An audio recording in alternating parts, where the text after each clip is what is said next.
That's correct. And that was left mainly to the city manager, Steve Kanalakis, and others within the city. Is that right? Yes. Okay. And I understand that you had a briefing with former Chief Sloly and Mr. Kanalakis on the 26th to talk about what to expect in terms of the convoy's arrival. So this is now before the arrival of the convoy. Is that right? That's right. Yes. And can you tell us what the chief told you in terms of what to expect? Well, the information was not particularly clear. No one had a real sense of how many vehicles were coming, whether they were going to stay a long period of time, what their actual plan was. There was a sense on the chief indicated that the group was somewhat disorganized and did not speak with one voice. And in terms of scope, scale, number of vehicles, number of protesters, can you give us a sense for what you were told? That they were coming from 3 different locations, the west, the east, and central Canada, to convene on or near Ottawa, and that they were upset with the mask mandates, which were primarily, as you know, a provincial matter, but they were upset with the federal government as well. And did he give a sense for how long you could expect them to be in Ottawa? My recollection was that they would be here for 1 or 2 days. That was the norm. You know, a lot of people protest in our city, and our police do a very good job of controlling and managing the situation. And to the best of my knowledge, we never had a protest in the 25 years I've been in public service that lasted more than a couple of days, and then they gathered their signs and placards and went back home. So it was 1 or 2 days was the sense that you got from the chief in terms of how long the convoy would be in Ottawa? Yeah, there was a bit of a moving agenda for the organizers of the convoy, because at one point they had, I believe, Mr. Bernier wanting to speak, and then he wasn't able to come on the Fridays or the Saturday, and then it was pushed back a day. So there seemed to be some challenges that they were having as to who was going to speak and when they were going to speak, and that prolonged it. My view at the time was that it would probably last a couple of days.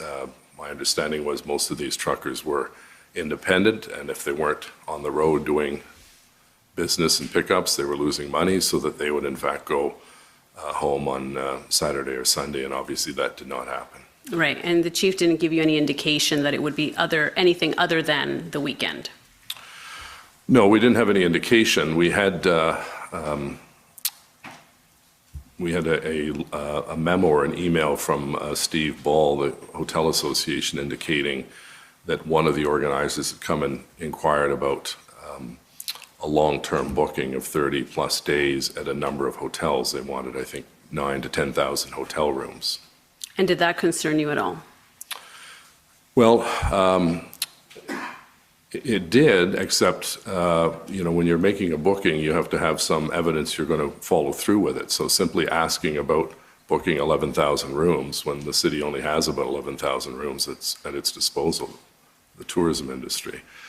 I don't think most took it seriously, for the simple reason that there was no follow-up. It was simply asking about rooms and room availability and rates, I suppose, and then it didn't really go anywhere, because my understanding is the bulk of the people with large rigs stayed in their cabs. They didn't need hotels. And so in your discussions with Chief Sloly on the 26th, was there any discussion about what would be done in the event that the protesters decided to stay longer than a couple of days? I don't recall any other discussion on that at that point. Okay. Now, at some point, you began to use the term occupation in your correspondence. At what point did you determine that this was no longer a protest?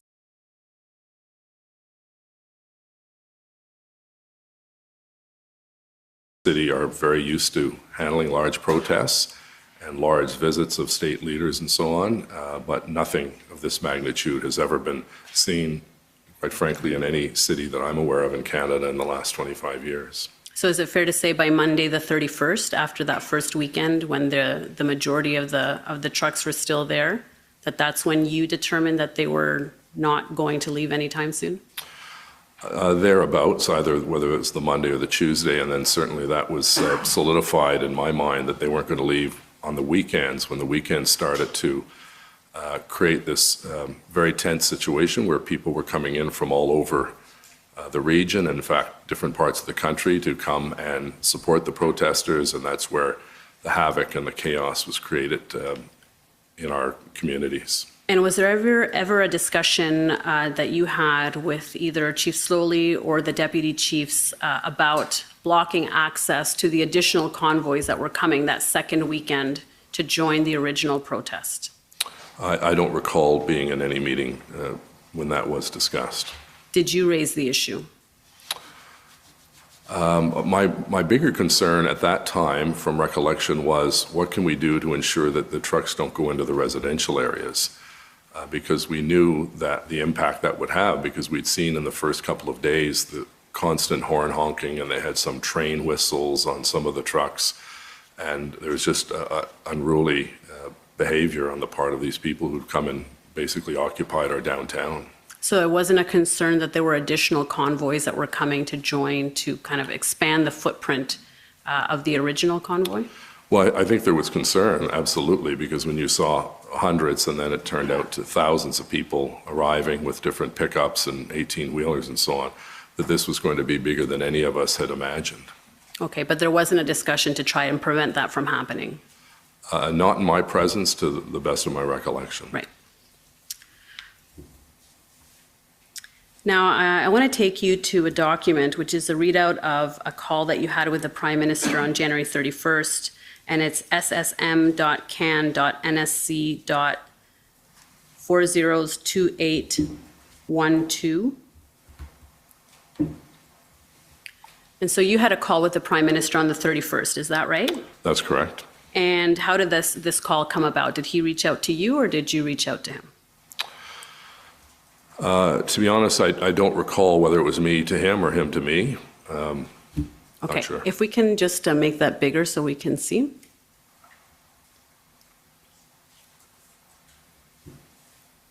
Okay, so you say hi, and as we know, these are summaries of the call. It's not a transcript, but it gives you a sense for what's being said. If we go to, right, so JW is when you're speaking, PM is when the Prime Minister is speaking, and so the second thing, second section there before the redacted portion, the second sentence, third sentence, you said, these people had their time and need to move on. We have been trying to get this across to the Chief of Police. Do you see that? Yes. And when you say these people, are you speaking about the protesters? That's correct. And you say, we have been trying to get this across to Chief of Police. So this is now Monday, the 31st, so right after the first weekend. And so what discussions did you have with the Chief of Police about this issue, about letting them or asking them to move on? Well, I was interested in what the plan of action from the police was going to be in order to clear out the downtown core, because my sense was that this was not shrinking in size as people started to go back home. It was growing in size, so everyone could see that. And I stressed to the police, as you know, we can't direct the police on what to do, but certainly in conversations I had with Chief Sloly, he understood very well the importance of getting this situation resolved sooner than later, because it would grow into a bigger issue. So you had discussions with Chief Sloly over that weekend or on the Monday? Sometime in that period, I don't know if it was a Sunday or a Monday, but I was in contact almost on a regular basis with someone from the police service, whether it was the chief or the deputy, Bell. And so at some point you told him it's time to move on, we need to get these people out of here. Is that right? No, I can't. As I said, I can't direct the police, but certainly I asked the questions. What is the game plan to move forward? And the chief said that they're working on one, and I relayed that to the Prime Minister. The Prime Minister wanted to get a sense of what was going on the ground and how this was affecting our city, in particular our residential community and the small business community, because as you know, we just got out of the lockout from COVID and restaurants and businesses could start opening, and then all of a sudden we have another lockdown imposed really by the occupiers who came here to disrupt our quality of life. And at the bottom there, if we can just move it up a little bit. No, sorry, at the bottom, yeah. It says the turning point, so right after the redacted portion, you say the turning point is the Terry Fox statue, the tomb, Shepherds of Good Hope. People just can't fathom how this is acceptable. And so you're referring to the incidences that took place over the weekend with respect to the National War Memorial and the Terry Fox statue, is that right? Yeah, I think what was happening was disgraceful. We had some people dancing on the tomb of the unknown soldier. We had other people urinating at the Cenotaph. We had a group that went and stole meals from the Shepherds of Good Hope. We had and the mandate placards put on the Terry Fox statue. It was completely despicable behavior on the part of these individuals. We welcome protesters who are respectful of the law and respectful of our communities. The vast majority of these people in that kind of behavior were not being respectful, and I think we're hurting their cause, quite frankly. When you saw, the Shepherds of Good Hope, who does such good work in Lower Town, in the Byward Market, having people bully their way in to get a free meal, that was just abhorrent. And further down, you say, Chief of Police said it's so volatile, but kept under control so far. Trucks are starting to leave, but some diehards chain themselves to this. Unfortunate for people living in residential neighborhoods. They just doing themselves a disservice, which is what you just said right now. Chief of Police spoke to Chief Lucky, and we need a few more sources.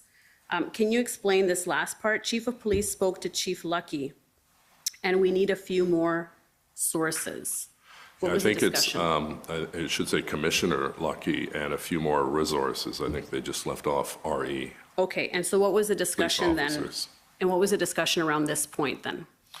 Our police service on its own was completely outnumbered. We could not deal with it just as an Ottawa police issue. We needed the support of the other orders of government.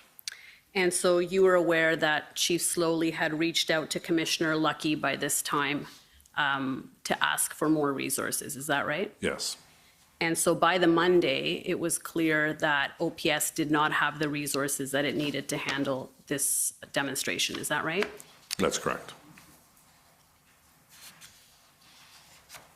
And so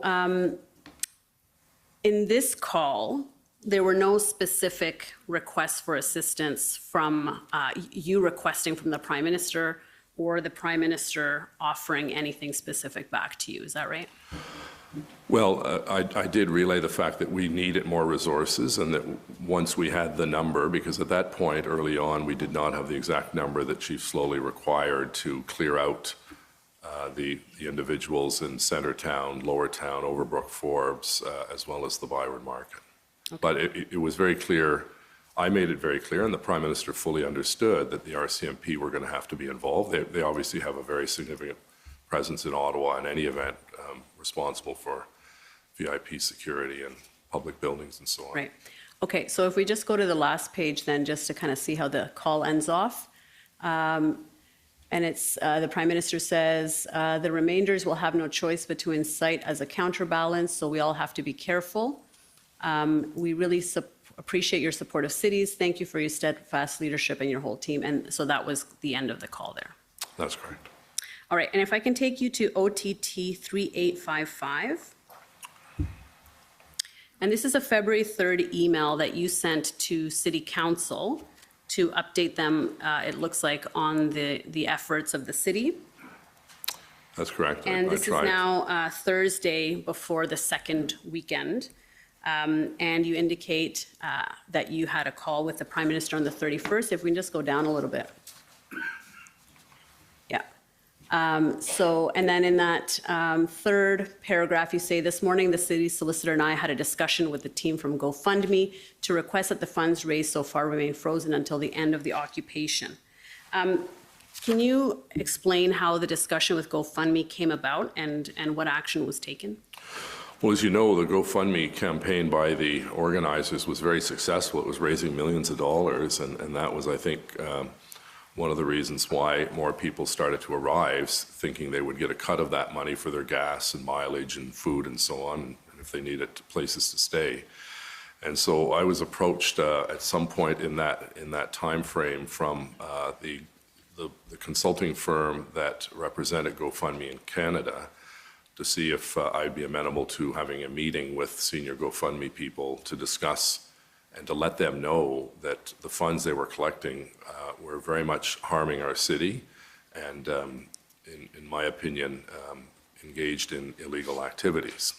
So the meeting was arranged, and we had a number of people on the call. They'd also spoken, I believe, earlier in the day or after my call with, I think it was Chief Bell.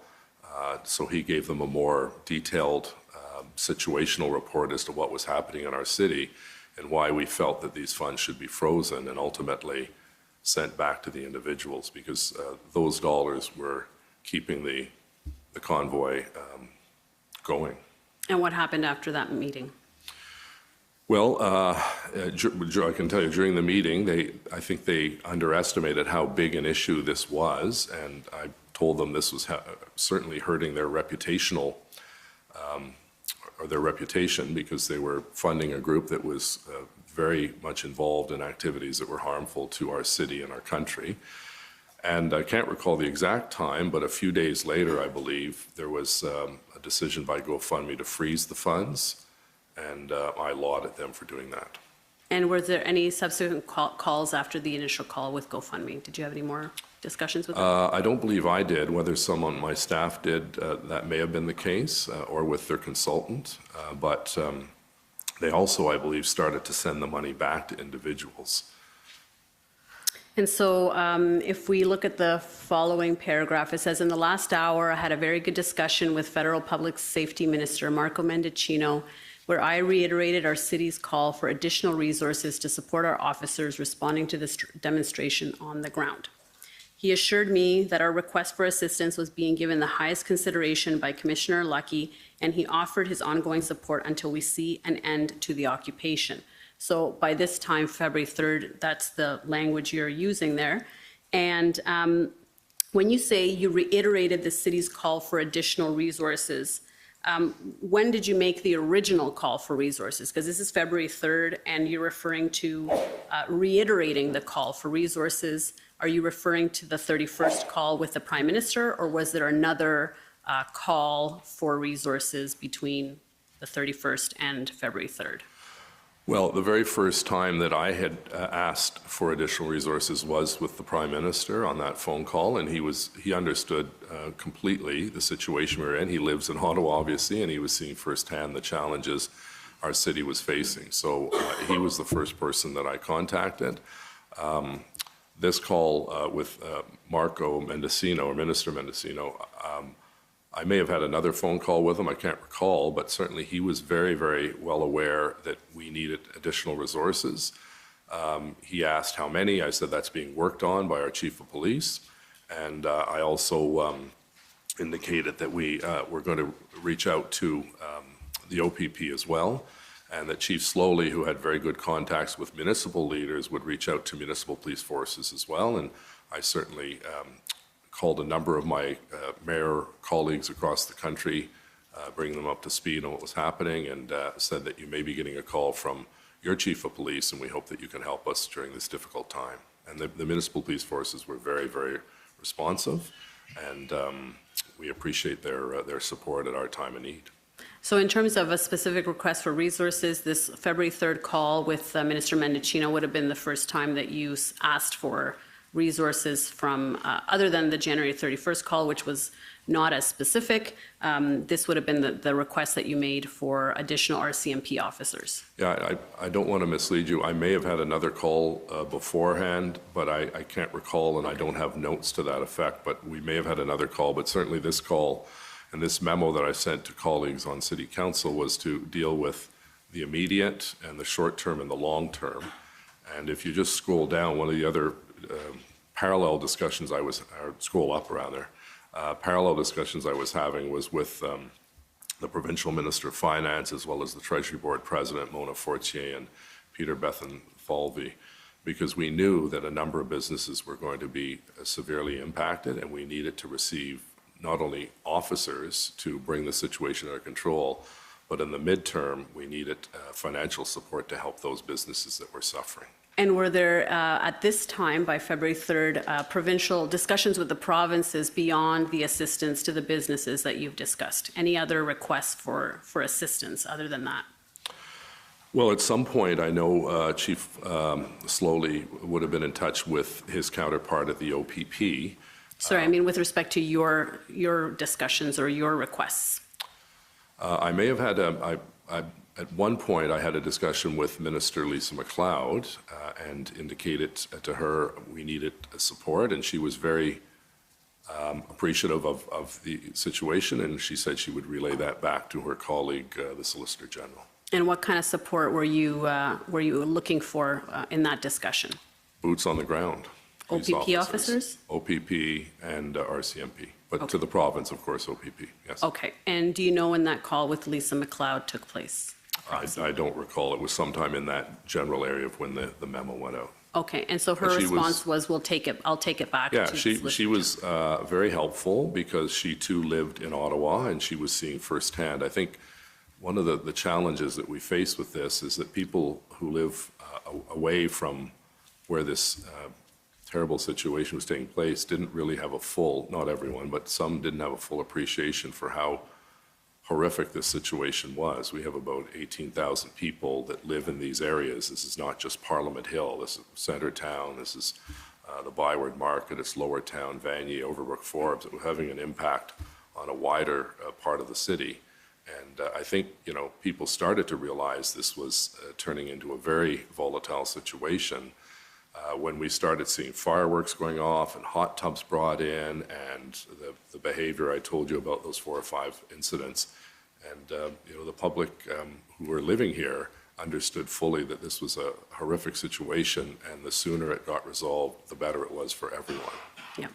And at the bottom as well, if we see the end of the letter there, a number of colleagues have suggested to me, and I have agreed, that a special council meeting be called to discuss the impact of the truck convoy demonstration on our residents and businesses. The clerk will be issuing a notice of special meeting before the weekend for the meeting to be held on Monday, February 7.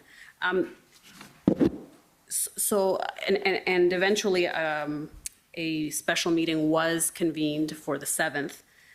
Why was that not convened sooner than the 7th? It seems that by the 7th, you're almost 10 days into this situation. Well, a number of factors, availability of individuals that the council wanted to speak to. It was no sense in having a meeting of council if the chief wasn't there or that Steve Kanalakis wasn't available. This seemed to be a date that worked well. Everyone was working around the clock, literally, trying to resolve the situation. And one of my objectives was to try to minimize the number of opportunities that we dragged the police chief and his senior command in, because they had work to do back at their operations center. And so this was a date that appeared to work for almost everyone, and that was the date the clerk circulated the notice about. And let's speak now about the declaration of the state of emergency on February 6th. And I'm going to take you to OTT 4231.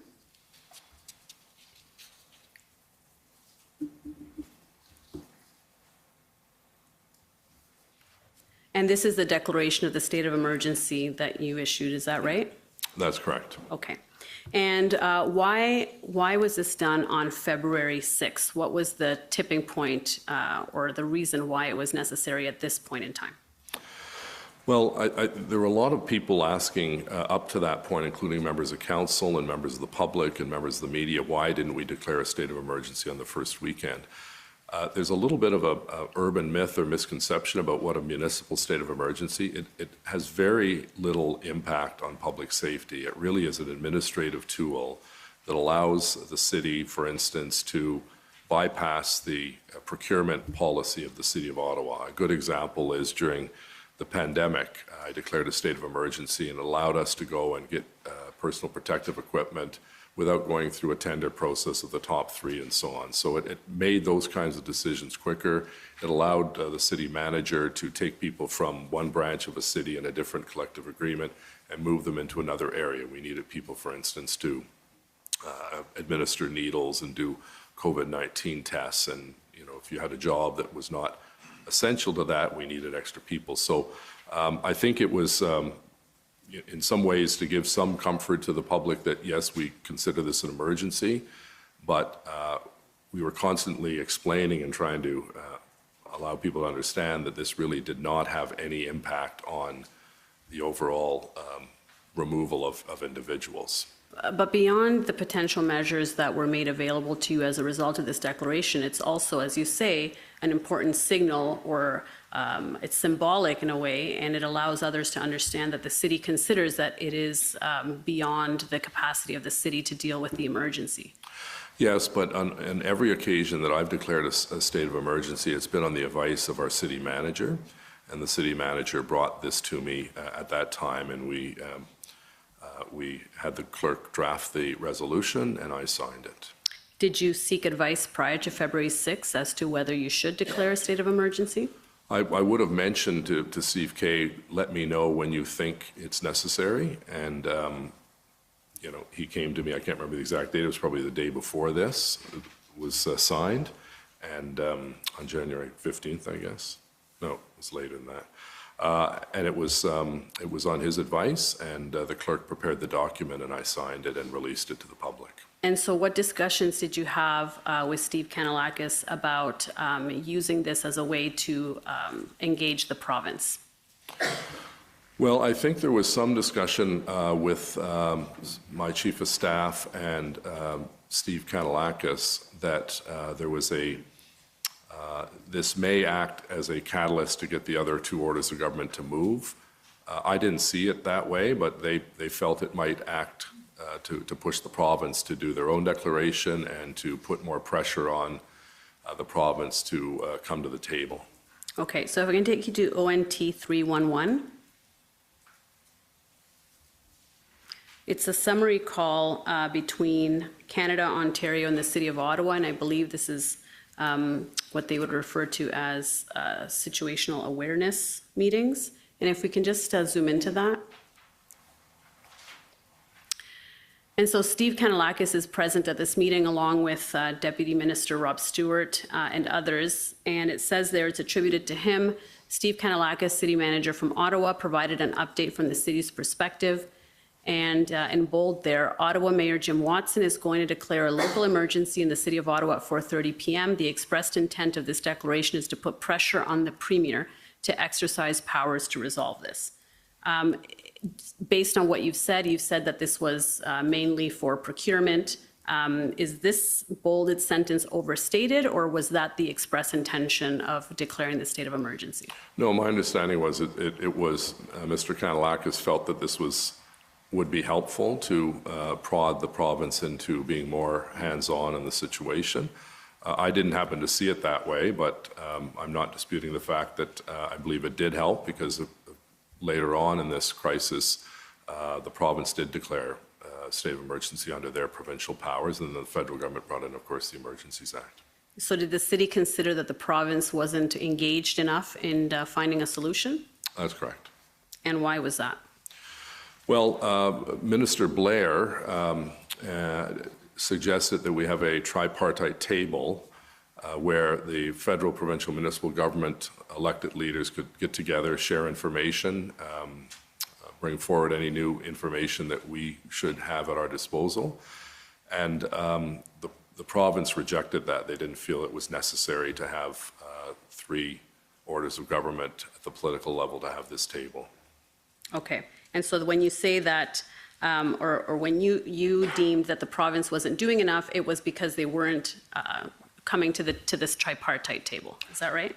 Well, a couple of things. They weren't coming to the table, and we were having difficulty convincing the provincial officials the need to have significant more OPP officers on the ground for two reasons. First of all, at some point it was going to have to be a police operation to clean out Wellington Street and the adjoining communities, and that was important. And secondly, we needed the province on board because, as you know, municipalities are the creature of the province. We don't have all the powers that people think we do as mayor or as council, and we need to show a united front that all of us are legitimately concerned about the challenges facing our residential communities, our small business community, and we needed to move forward. And So yes, it was frustrating that the province was not as responsive. I can say, though, in fairness, once they did get engaged, they were very good partners. The OPP was very helpful, but it was getting to that stage. And as I mentioned, I believe in our interview, the Solicitor General seemed, at the provincial level, seemed to believe that there were 1,500 OPP officers on the ground, which was not true at all. And I checked with our police officials. I said, how many OPP today? And they said 50 to 55. So the Solicitor General kept repeating that there were 1,500 police officers. You'd know if there were 1,500 OPP officers, you would see them. Yeah. There weren't. Okay, and we'll get to that in a second. Sure. But I just wanted to point out that the tripartite meetings took place on February 7th, 8th, and 10th. So on the 6th of February, which is this meeting here, that would not have been a reason to want to engage the province because those tripartite meetings had not taken place yet. So yeah, well, there were tripartite meetings at the staff level, and there was the tripartite group. We tried to get together with the federal ministers, Mendicini and Blair and myself, and we hoped Minister Jones. Okay, so we're gonna we'll look at those in a minute. Further down, it says the mayor Jim Watson is feeling the pressure and wants this issue to be pivoted back to Ontario and Canada. City of Ottawa is looking for a way out. Are you able to explain, this is something that Steve Kanellakis said in a meeting, but he is saying that you're feeling the pressure and you want the issue pivoted back to Ontario and Canada. Can you expand on that? Well, of course I was under pressure, but my bigger concern were the residents who were under much more pressure than I was living through this hell. In terms of Steve Kanellakis indicating we wanted Ontario and Canada to be involved, was that, first of all, we knew that none of the mandates that they were protesting had anything to do with the City of Ottawa or any municipality. They were all provincially run or federally run. Secondly, we did not have the resources. We didn't have enough police officers to continue doing all of the rest of the work of patrolling Ottawa streets. And as you know, we're 2,600 square kilometers, so you couldn't take every officer away from Canada and Orleans and Vanier and so on and put them in the downtown core. So pivot to Ottawa or pivot back to Ontario and Canada was to say, please come to the table. We need your help. Okay. And if I can take you to OTT 18172. What date is that? This is a February 6th email from, it looks like OPS to you and to Chair Deans. So it's from James Armbruster. I believe he's with the OPP? No. Or the OPS, sorry? No, he was my EA. Oh, okay. I'm sorry. And that's to you and to some other people in your office. Sorry, I'm reading, it says to James Armbruster from me on what I'm seeing. I'm looking at the one above. But in any event, if we go down, yeah, you're looking at the one underneath it. Right. Yeah, sorry. And if we go down to the original one, okay, okay, perfect. So if we go up to see the two, so this one is from the Ottawa Police Service, John Steinbach's. Right. And it's to you and to Diane Deans, Serge from your office, and other people there from the OPS, et cetera. Right. And it says, Chair Deans and Mayor Watson, please find below the list of Ottawa Police Service asks to the federal, provincial, and municipal levels of government that was requested yesterday by the board. These asks are designed to assist with the management and safe conclusion of the demonstration. Right, and what date is that? This is February 6th. So it's the day that you declared the state of emergency. Right. And then it says the chief is requesting a meeting as soon as possible to discuss. We're available this evening. And if we go down to see what the list of asks is, there are some things there for the city to do. And it looks like then the chief was asking the city to assist in several ways that are reflected there. Is that right? That's correct. And one of those points, the third bullet point on the second page there, it says, yeah, sorry, if we go up, yeah. Where did it, convene financial institutions, insurance companies, gas companies, trucking associations, and local BIAs to restrict material and financial support to demonstrators. Can you explain what was being asked of the city in that point? On that particular bullet point? Yes.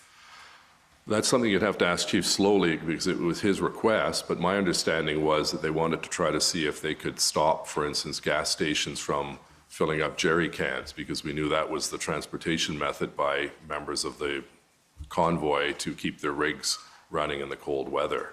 So, we also had, I know, over the course of this period, I was invited to, I think, 5 or so meetings with different business groups, including BIAs, and it never came up at those meetings that I was at that we were asking their merchants to stop selling supplies and so on. So that's something that the chief asked for. I'm not entirely sure what benefit it would be, but I relied on his good judgment. And was that done? Did the city take any steps towards those things?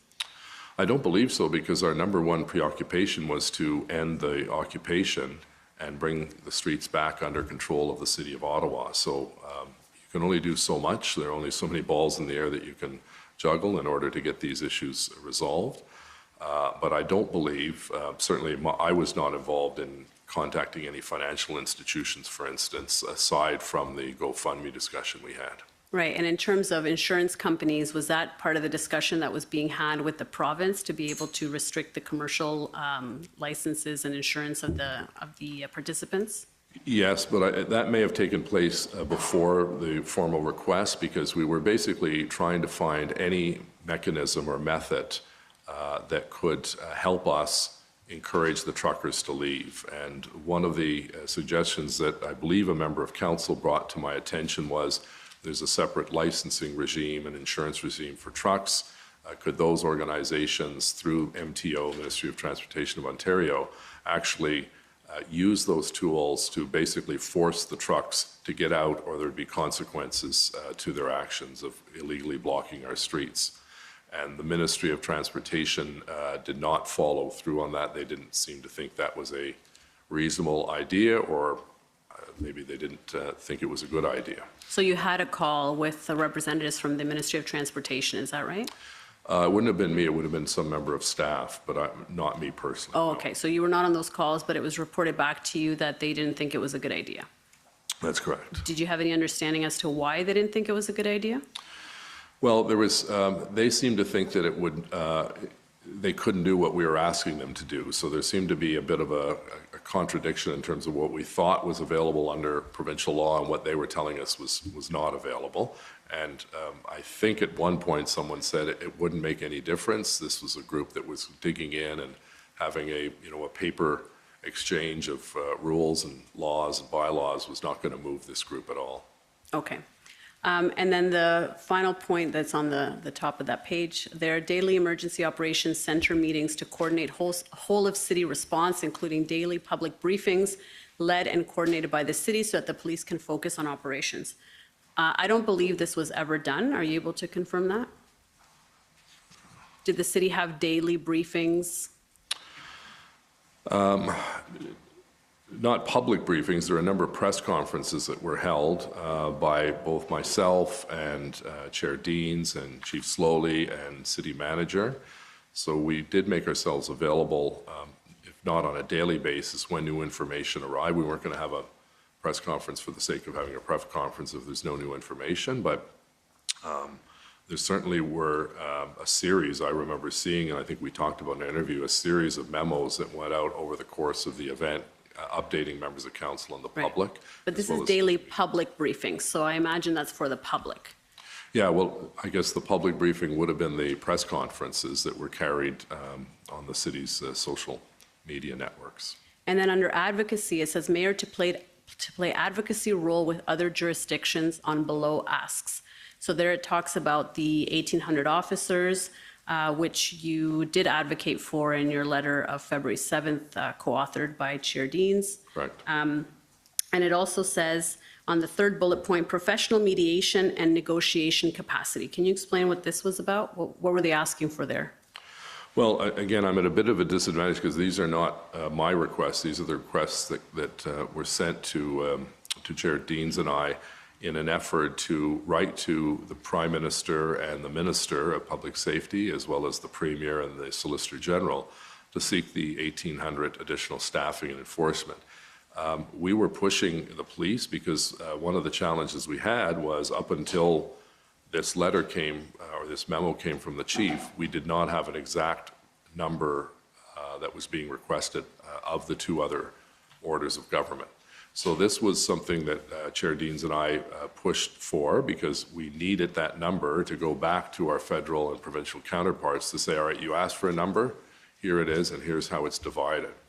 So on the issue of mediation, again, I can only suggest it may have been they wanted to have some capacity to go and try to mediate the safe removal of all of the trucks, but that would be something the chief would have to ask. Right, so was the chief asking you then to engage a professional mediator for that purpose, to try and de-escalate the situation with the protesters?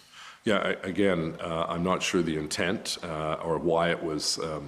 I think it's under advocacy, but my understanding was that these were requests for our staff. The one request that was for myself to play was really bullet number 1 to get those 1,800 resources. And then if I can take you to OTT 20707. And what date is that? This is on February 7th. It's the next day after that email from the OPS with the requests. There's an email on February 7th, and it looks like, if we go down, it looks like Councillor Eagley is saying, Serge, here's a quick and dirty draft. Jean is fine with the mayor seconding the motion. And then there is, this is a draft of a wording for a motion, and there's a lot of whereas, and then it says at the bottom, therefore be it resolved that the mayor, supported by city council, formally requests that the federal government appoint an independent mediator forthwith to assist in de-escalating the protest, as well as the orderly removal of the protesters and their vehicles from the city of Ottawa. So is this the response to the request from OPS to engage a professional mediator? I don't believe so. I think it may have been done almost on a parallel basis. It was Councillor Egley that I believe drafted it, and the Jean is the Jean Cloutier, who was going to move it. I checked earlier this week because I saw this email. I hadn't seen it before, but it never went to City Council. It was a draft. And I know that at some point in that period, I had also suggested publicly, would there be a role for the federal government to appoint a distinguished Canadian who could go in and mediate and resolve this? The idea was not supported at all by the federal government.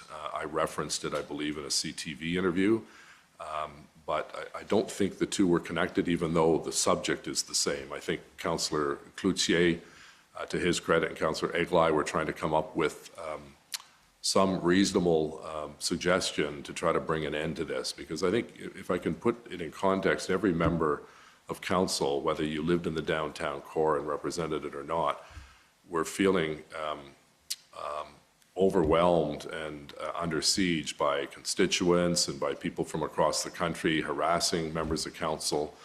And I think all members of council, to their credit, were trying their very best to come up with sensible ideas that they could present to us, including the chief and the city manager and myself and my office, to see if this would help resolve the situation. So all members of council in good faith were trying to do what they thought was best to end this. In this particular case, I don't believe this motion, I know for a fact it didn't go to council, so it was just a draft, and I suspect it probably didn't go to council because the quick response I received from the federal government was, we're not going to appoint a mediator. Okay, and do you know why they didn't want to appoint a mediator? I can only speculate, so I shouldn't speculate. I don't know. You'd have to ask them. Okay, well, that. did they tell you why? Did they say why they were not interested in this? Again, I have a vague recollection that that I raised it with either Minister Blair or Mendicini, but I can't recall the context of why they were against it. Okay, and I'm going to take you to OTT 5513. This is now February 7th. And as we saw earlier, Chief Sloly had made a request for 1,800 officers. We haven't looked at the email, but there is an email in which he sets out a chart indicating what kind of personnel he's looking for and how many. Yes. And this is a letter then dated February 7th to Premier Ford and Solicitor General Sylvia Jones. And this is the letter in which you request, if we go down, there we go. And there you are asking for those officers. It's a little farther down. Further down on the second page, yeah. Yes. And I believe we did send the chart to these individuals as well that the chief had indicated. Okay. Or put together. And we know that Chief Sloly had asked that you advocate for the resources at different levels of government. Did he ask you specifically to write this letter? Well, that was the implication. He provided us with his request because Councillor Deans and I both agreed that we needed to get something in writing because it was putting us in an awkward situation where we were having these regular meetings with federal and provincial officials, and they said, well, how many resources do you need? And we didn't have an answer. So to the credit of the chief, he put together a very thorough, it wasn't just police officers, there were obviously other components that he'd asked for, including civilian staff and public order officers, cyber investigative capacity, digital and social media forensics, and financial forensics. So we wanted to put that in writing, and this letter was basically the same as the one we sent to the federal government as well. Okay, and if we can go up. There we go, in the second paragraph there, you say, what was initially described as a peaceful protest has now turned into a siege of our downtown area. And then you say, as of today, there are currently between 400 and 500 trucks occupying Ottawa's downtown core. Then you go on to say, these acts in the occupation are having damaging and long-term impacts on the well-being of our residents. People are living in fear and are terrified, and they're now being subjected to the non-stop honking of large trucks for 9 days, which is tantamount to psychological warfare. Then you say, given the scope and scale of the armada of large trucks that are now occupying our downtown core, and this is now on the second page, we are writing to you to ask today for your help to secure 1,800 officers to quell the insurrection that the Ottawa Police Service is not able to contain. And then further down, you say, we must do everything in our power to take back the streets of Ottawa and our parliamentary precinct from the criminal activity and hooliganism that has transpired over the last 9 days. We need your help to end this siege at the heart of our nation's capital and in our residential neighborhoods, and to regain control of our city. So was that description of the situation accurate as to what was happening on the ground as of February 7th? Absolutely. You know, I think if you just go back and look at the media coverage, the media themselves were being harassed during this whole period of time. We now know that a number of children had to miss chemo and radiation appointments at CHEO.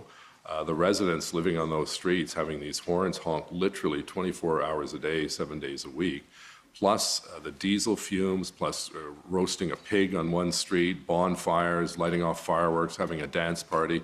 It was showing complete disrespect for the people who lived in the city of Ottawa. And I put that wording in very strongly to let the two other orders of government know that we needed their help. Our city's back was against the wall. We had this outrageous behavior by people who seemed to have no respect for private property, public property, or the well-being of the citizens of Ottawa. And my job as mayor was to speak out and say, we have to end this, and the only way we're going to end it is with a significant increase and boost in the number of police officers.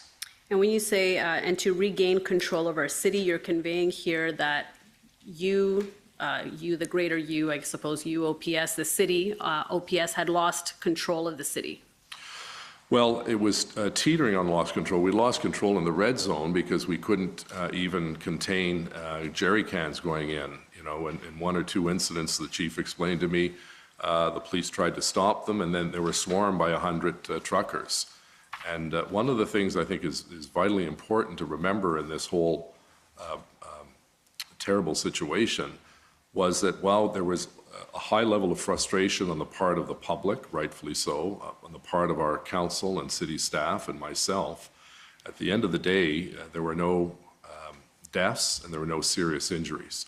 And so the chief, in his wisdom, and I agree with him, was not going to barge in there without necessary resources to make sure that the one shot they had, the one opportunity they had to actually get in there and clean up Wellington Street and Kent and O'Connor and the Byward Market and the baseball stadium, was to do it with the necessary resources to move in quick, swiftly, and that's exactly what they did, and I appreciate the police doing that. But you're quite right, in the red zone, it was lawlessness.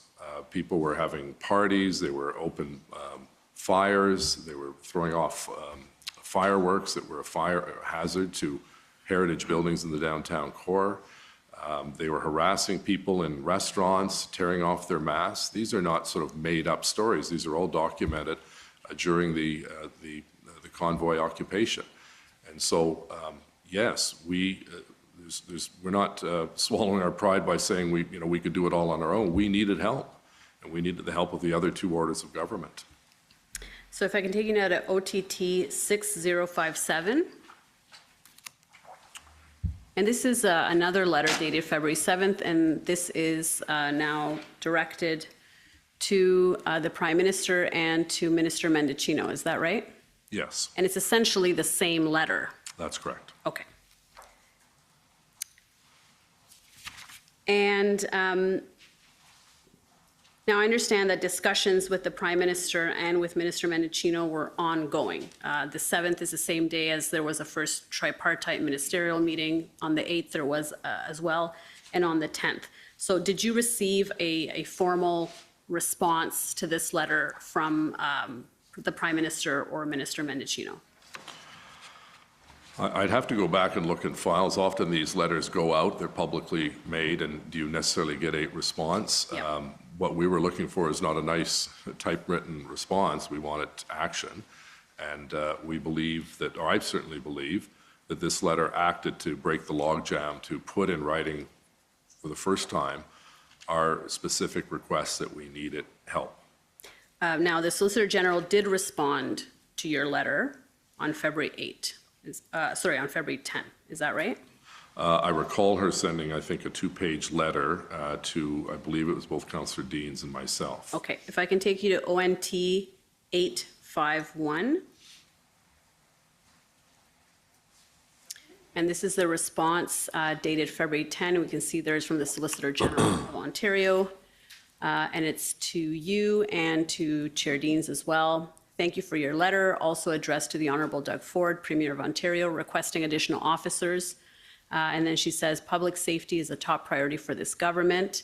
The Ministry of the Solicitor General is committed to working with our policing and community partners to provide them with the resources and tools they need to keep Ontario's communities safe and resilient. Then she talks about the right to protest is core to our Canadian identity. Peaceful protests are a cornerstone of a healthy democracy. However, criminal behavior is never tolerated, and hatred or intolerance must be condemned by all. She says, the last paragraph at the bottom, we have been encouraging all those participating in the Ottawa protest to govern their actions in a way to ensure they are peaceful and respectful to the community and to those charged with keeping the peace.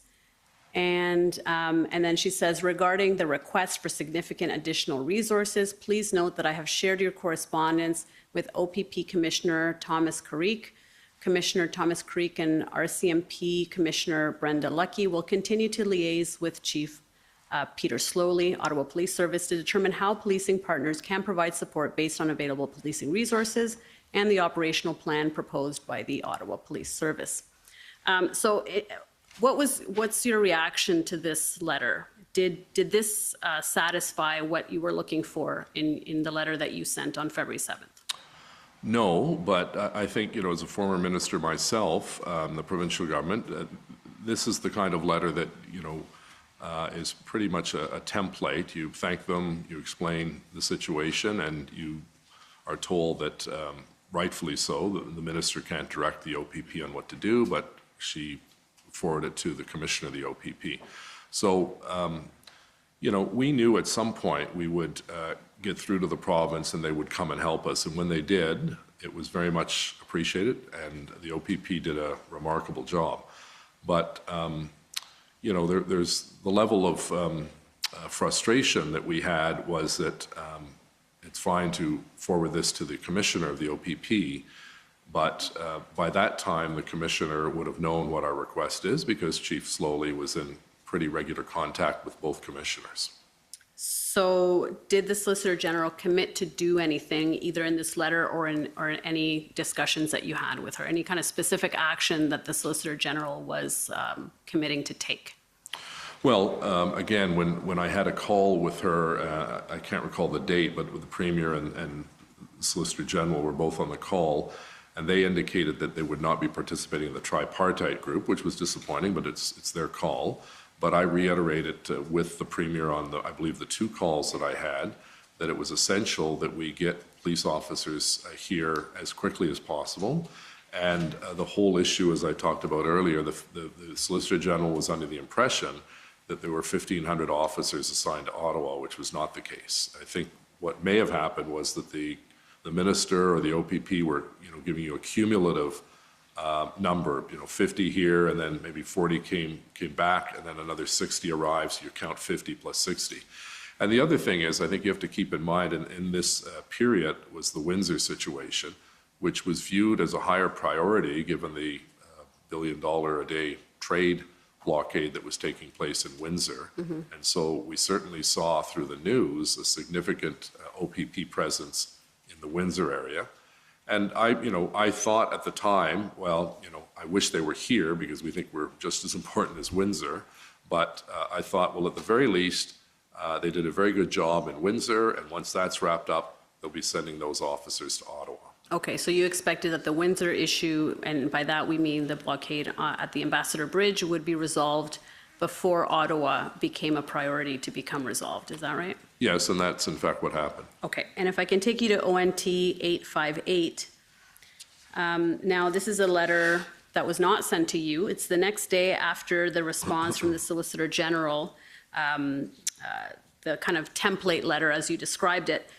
And this is now February 11th, and this is directed to Commissioner Carrick. And the Solicitor General says, this letter is being sent regarding the protest activity occurring in Windsor. So this is the Windsor situation as you were talking about. Right. The Government of Ontario is proposing that a meeting occur within an agreeable time period between a select group of protest leadership and representatives of the province to allow their issues to be heard. To move forward with our offer to schedule a meeting, all protesters must leave the protest site immediately, denounce all unlawful activity, and encourage a period of quiet. This means no unlawful, unpeaceful, unsafe protest activity can occur between the time of acceptance of this offer until the meeting takes place. Please share this with the protest leadership and note that immediate agreement is required. Any time delay in acceptance will negate this offer. So in this letter, the Solicitor General is offering that the province will meet with a group of protesters in Windsor if they leave the protest site immediately and denounce all activity. Are you aware if the province ever offered to meet with protesters in Ottawa? I'm not aware of any such request. And is it fair to say that that option was never discussed either with the Premier or with Solicitor Jones at any of your discussions? That's correct. Okay. And I actually, in fairness, I have not seen this letter. I don't believe it was CC'd to me, so it's the first I've seen. No, that's right. It's not a letter that was sent to you, but the question was whether this type of offer that was being made with respect to the protesters in Windsor, if that ever came to your attention, if that ever happened with respect to the protesters in Ottawa. And what I hear you saying is that no. No, that was never an option that was presented to me or anyone in my office. Okay. If I can take you now to, I'm going to take you to the first tripartite meeting that occurred on February 7th, and it is pb.nsc.can 2335.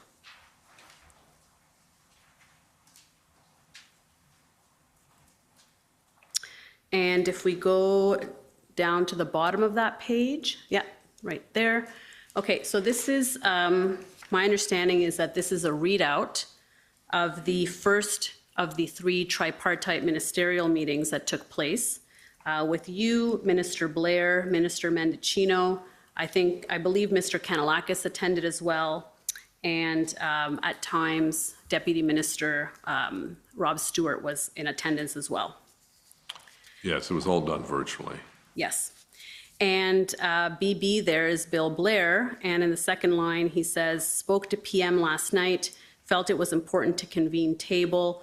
All of them have already been working well with city officials. And so it looks like there the Prime Minister felt that it was important to convene this tripartite table with everybody at the table so that issues could be discussed. And if we look at MM is Minister Mendicino, and in the third line he says, we have confirmed 250 Mounties have been deputized. He says, we have been timely and responsive in putting our response together. Minister Jones will want to have a discussion with what they can contribute. So I understand that he's saying here that they have made 250 RCMP officers available. Is that your reading of that too? Yes. Okay. And if we go to the next page, you say, in the first line, you say 150 already pre-assigned. And are you talking about RCMP officers here? That's correct. You say not on Wellington Street or Kent. Counted as part of the total, but this doesn't help our foot soldiers with OPS. Down to 100 spread over 3 shifts over 8 hours, this isn't a lot. Our request is significant. Biggest crisis facing our city. We are filled with angst. So what are you trying to convey in this section here? Well, I have to say, Minister Mendicino was very approachable and reasonable to deal with in the many opportunities I had to deal with him.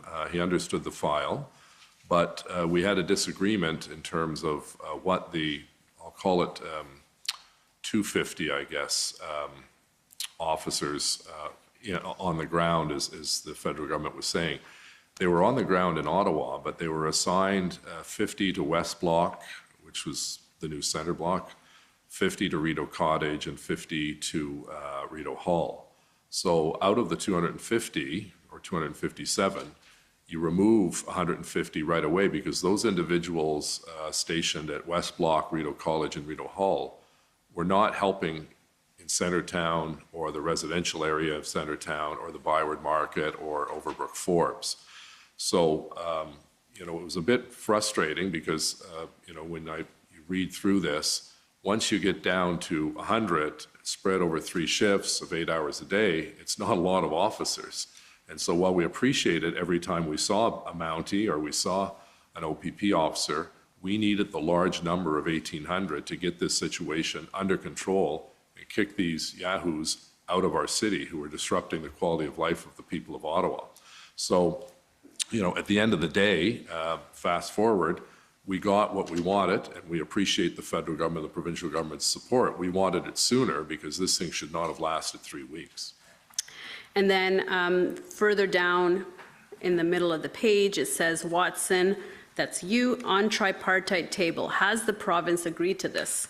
And Bill Blair says, both of us have reached out, Marco Mendicino and I. We are working on it.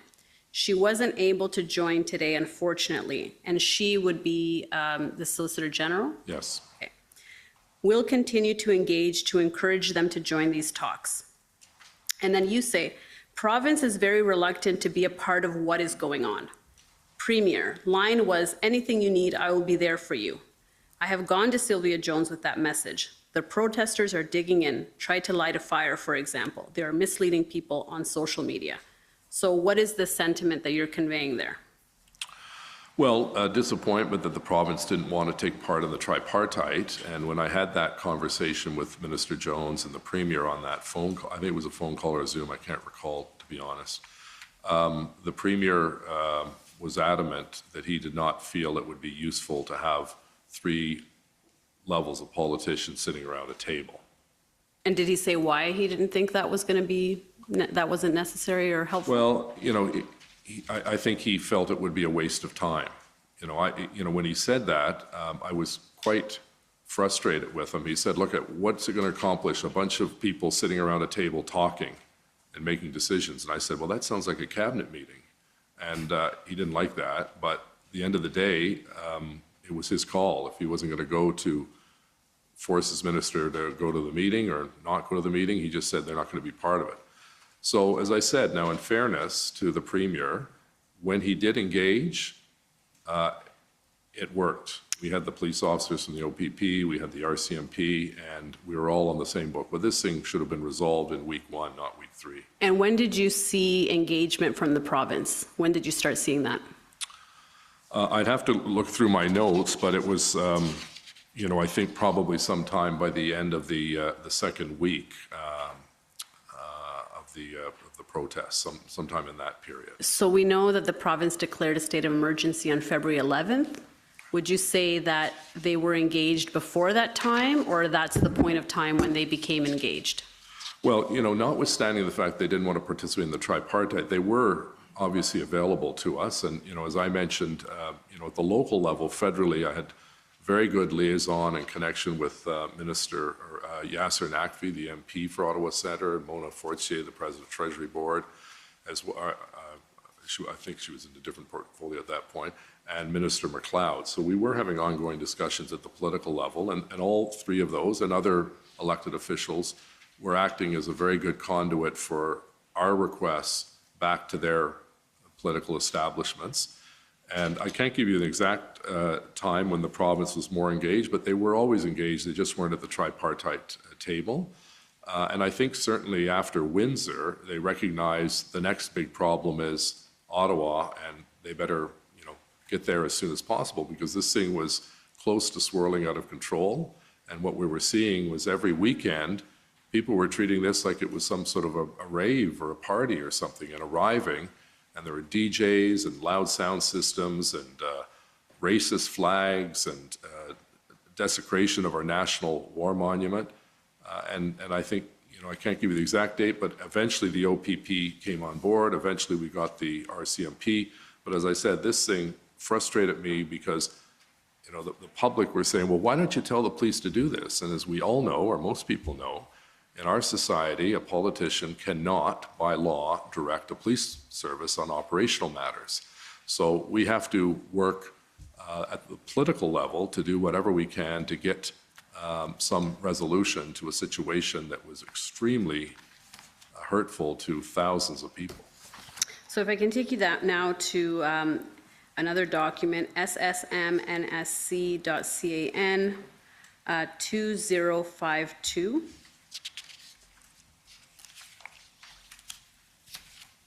And I believe this is a readout of the second tripartite meeting. And it looks like the participants on the first page are Minister Mendicino, Minister Blair, you, if we go down a little bit, yeah. And it looks like Chief Sloly was in attendance. Do you recall him attending one of the tripartite meetings? Yes. Okay.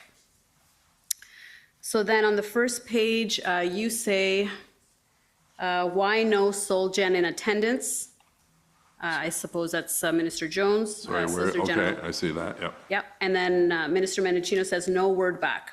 So at this point, you had expected that Ontario would have been at this table, is that right?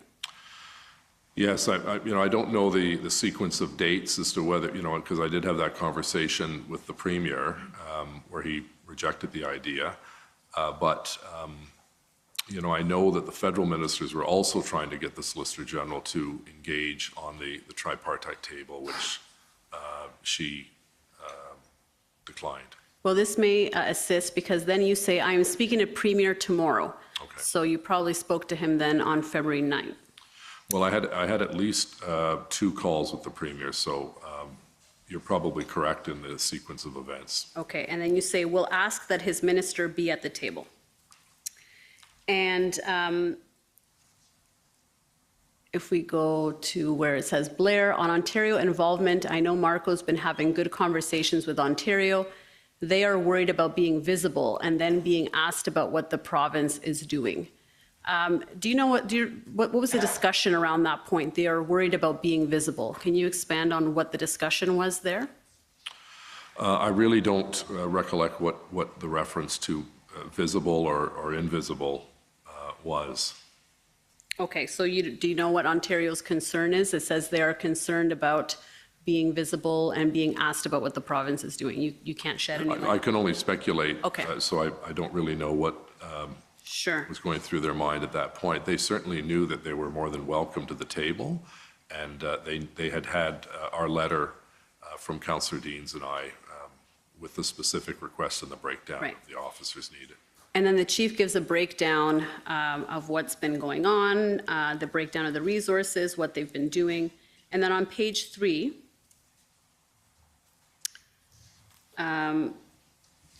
so it says on page 3, at the very top, public safety risk is higher on Rideau. It's being contained by Sorry, where is this? on the very top of page 3. Okay, go ahead. Yeah. Thank you. It says public safety risk is higher on Rideau. It's being contained by QC criminal organization, and they are radicalized elements as well. There is some negotiations ongoing leading to movement, and that's 48 hours away. If we had resources tonight, we can move on that tonight. And Minister Mendicino says, confirm Rideau is ahead of Wellington. So my understanding that this is in terms of clearing areas, that Rideau and Sussex would be ahead of Wellington in terms of an area to clear because of the criminal activity that's being described here. Is that your understanding as well? Yes, and my understanding, because I was briefed on this, was that the chief indicated there were the criminal elements, I believe, were involved with the biker gang community in Quebec, and they were blockading the corner of where Rideau, Wellington, Sussex, and Colonel By connect, and it was also had shut down, as you know, the Rideau Centre, which was a major economic generator, as well as a lot of small restaurants and shops along Rideau Street and the Byward Market. Right, and then Sloly says, yes, it's blocking a hospital route, et cetera, high risk to public safety. When we have resources, reliability, we will be able to move. So here he's indicating that that area is blocking a hospital route and therefore a priority for clearing it out. Is that your understanding as well? Well, and also it's a major transit hub for both STO and OC Transpo as well. Right. And a lot of small businesses in that area. And then further down, Sloly says, for every action we do, there is a counter reaction that can exceed our resources. We saw that in Coventry. Our public request for more than 1,800 more people resulted in the activity in Windsor, plus a national call for protesters to drive to Ottawa so they can outnumber even increased police presence. So do you recall what Sloly was saying here about the public request for 1,800 officers? Did he see that as a concern that that request was publicly made? Well, I think what we were trying to do was to keep that number confidential because we didn't want to show our hand and the police's hand as to how many resources were coming in. But I don't know when the 1,800 came out. It may have come out at a police services board or a question from a member of council. You know, you couldn't keep it suppressed forever.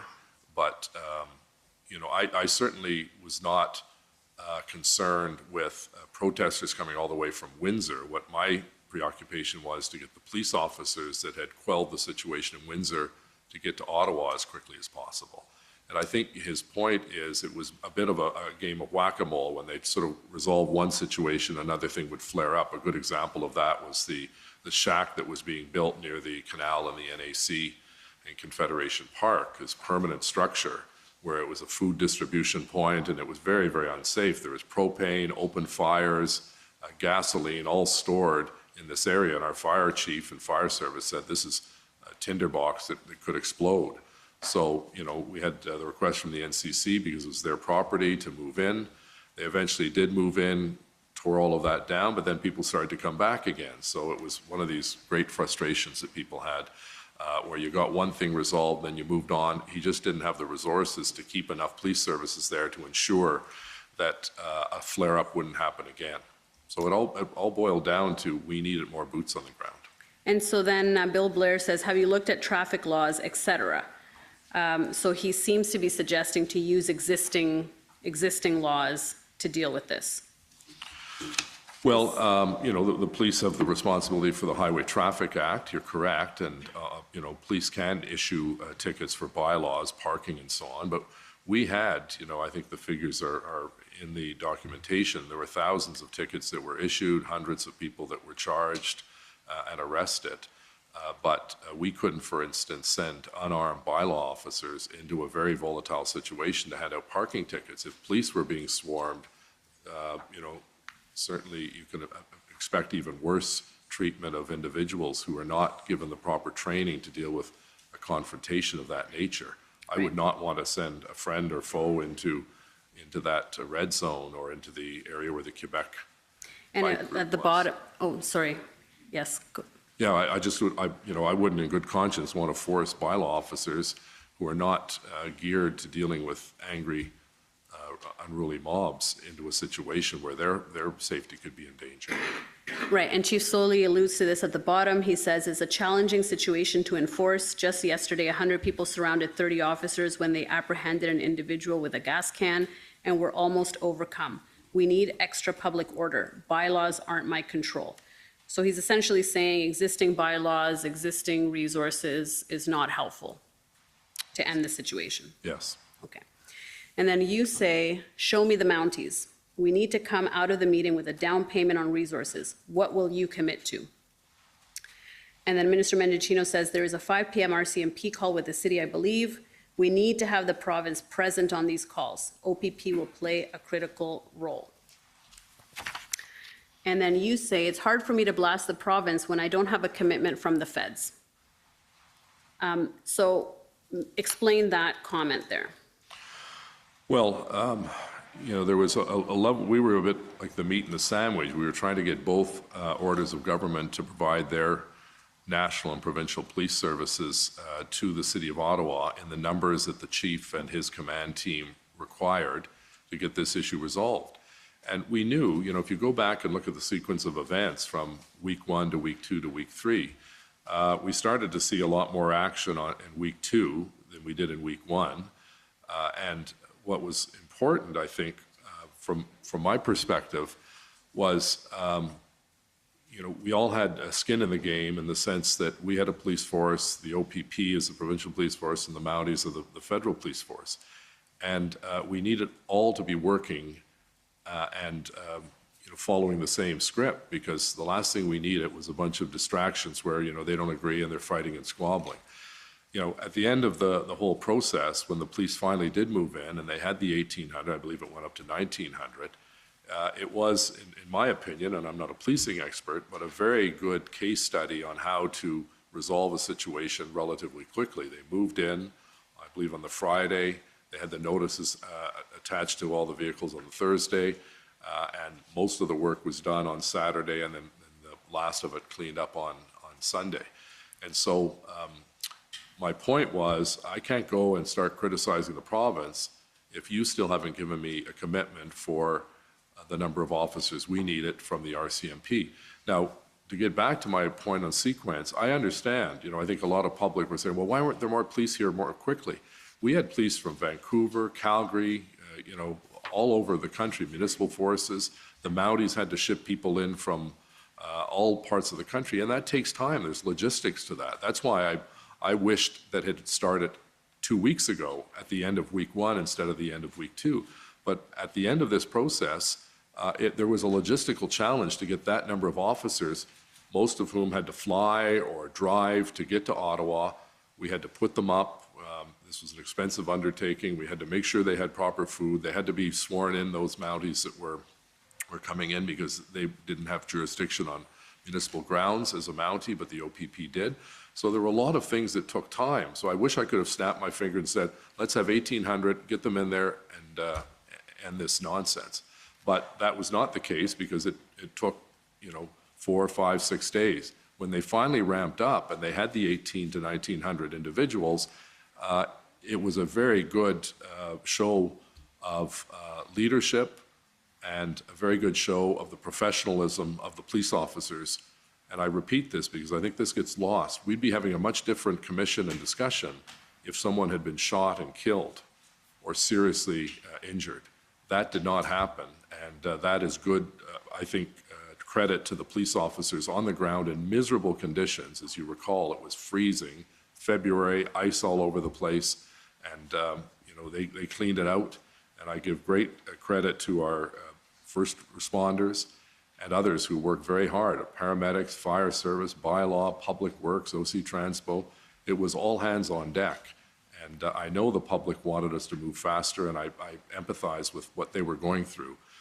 But at the end of the process, I think we have to remember that there was not, these things are tinderboxes. You see them in other jurisdictions where it flares up and you see the tragedy of, unprofessionalism taking hold. But as you mentioned, the municipality is a creature of provincial statute. And here you're saying you want a commitment from the federal government, but you haven't secured a commitment from the provinces. And isn't that the proper sequence as a municipality to go to the provinces, and then the provinces can then subsequently push that request up to the federal government? Why was that sequence not being followed here? Well, in fairness, I think it's a 6 of one, half dozen of the other in many respects. Whether we get the province to agree first or the federal government, we're a little different as a city because we're the nation's capital. We have a large RCMP presence as a result of headquarters being here, the VIP protection detail, protecting federal buildings and so on. So even though we're dependent on the province, we're equally dependent on the federal government as our largest employer and the group that pays the most in payments in lieu of taxes.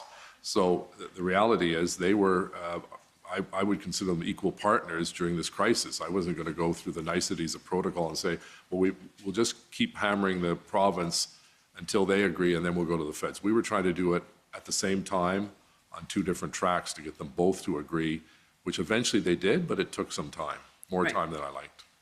Right. And did anybody within the federal government, either Minister Blair, Minister Mendicino, the Prime Minister, indicate to you that by not going first to the provinces to secure that kind of commitment, that there was a delay in procuring those resources as a result of not following what you called the niceties of this process? I don't believe that was the case. Certainly, the federal ministers asked me to, communicate with the Premier, and I had a pretty good rapport with the Premier, and, as many people know, he's very accessible on his phone and takes calls quite quickly. And I think he was sincere when he said, anything you need, but we needed to translate that into actual action. Right. And so, I was asked by Minister Mendicino to raise the issue of OPP officers, and that's when I said, well, I can't go and keep pointing a finger at the province when you haven't delivered your end of the bargain. They eventually did, and we're grateful for that because that ended the blockade. Okay, but you didn't understand from anybody in the federal government that that they thought you were following the wrong process by going directly to them? No, Okay. It was never once raised that, well, don't talk to us, you're a creature of the province. Okay, That never fair happened. enough. If I can take you to SSM CAN NSC 2837. And this is a readout of the call with the Prime Minister on February 8. And so you recall you had a discussion with the Prime Minister on this day? Yeah, I'm just looking for my notes. It's Yeah. February If we 8th. can zoom into that. Yeah, February 8. Yeah, thank you. Just trying to- And we'll go down to the kind of the meat of it. Yes, a little bit down more. There we go. Sorry, I'm not seeing it on the 8th on my chronology, but if you have it, I'll believe you. Yes, it should be on the screen there. February 8, Yeah. a call, readout of the call with the Prime Minister. And if we go to the second page, yeah, you say, the Prime Minister asks how you're doing. You say a challenge for everyone, still a pretty unstable situation, nasty people out there that just don't represent Canada. Reminds me of the Republican Party down south. Can't reason with them, so vulgar and hateful, attacking people, ripping masks off, honking their horns. It's not over yet, and I appreciate... You might slow down a bit for the interpreters. I'm just worried. Oh, okay, sorry, I'm just aware of the time, but yes, you're right. Let's slow down for the interpreters. it's not over yet, and I appreciate that I had a really good conversation with Marco and Bill. We have a table with the PT this afternoon at 4:30. Do you know what the reference to the PT, is that just the tripartite, or what's the PT, do you know? I'm assuming it's with the province. Usually you think of PT as provincial territorial, but Okay. And hopefully more resources from you on RCMP. But then you say Ford is just staying away from this, but I want to bring him into the tent. So when you say Ford is staying away from this, what is the this? Is it? well, it's the tripartite table that he didn't think was helpful. Okay. And then the Prime Minister says, have they, province, indicated that they will be there at 4:30?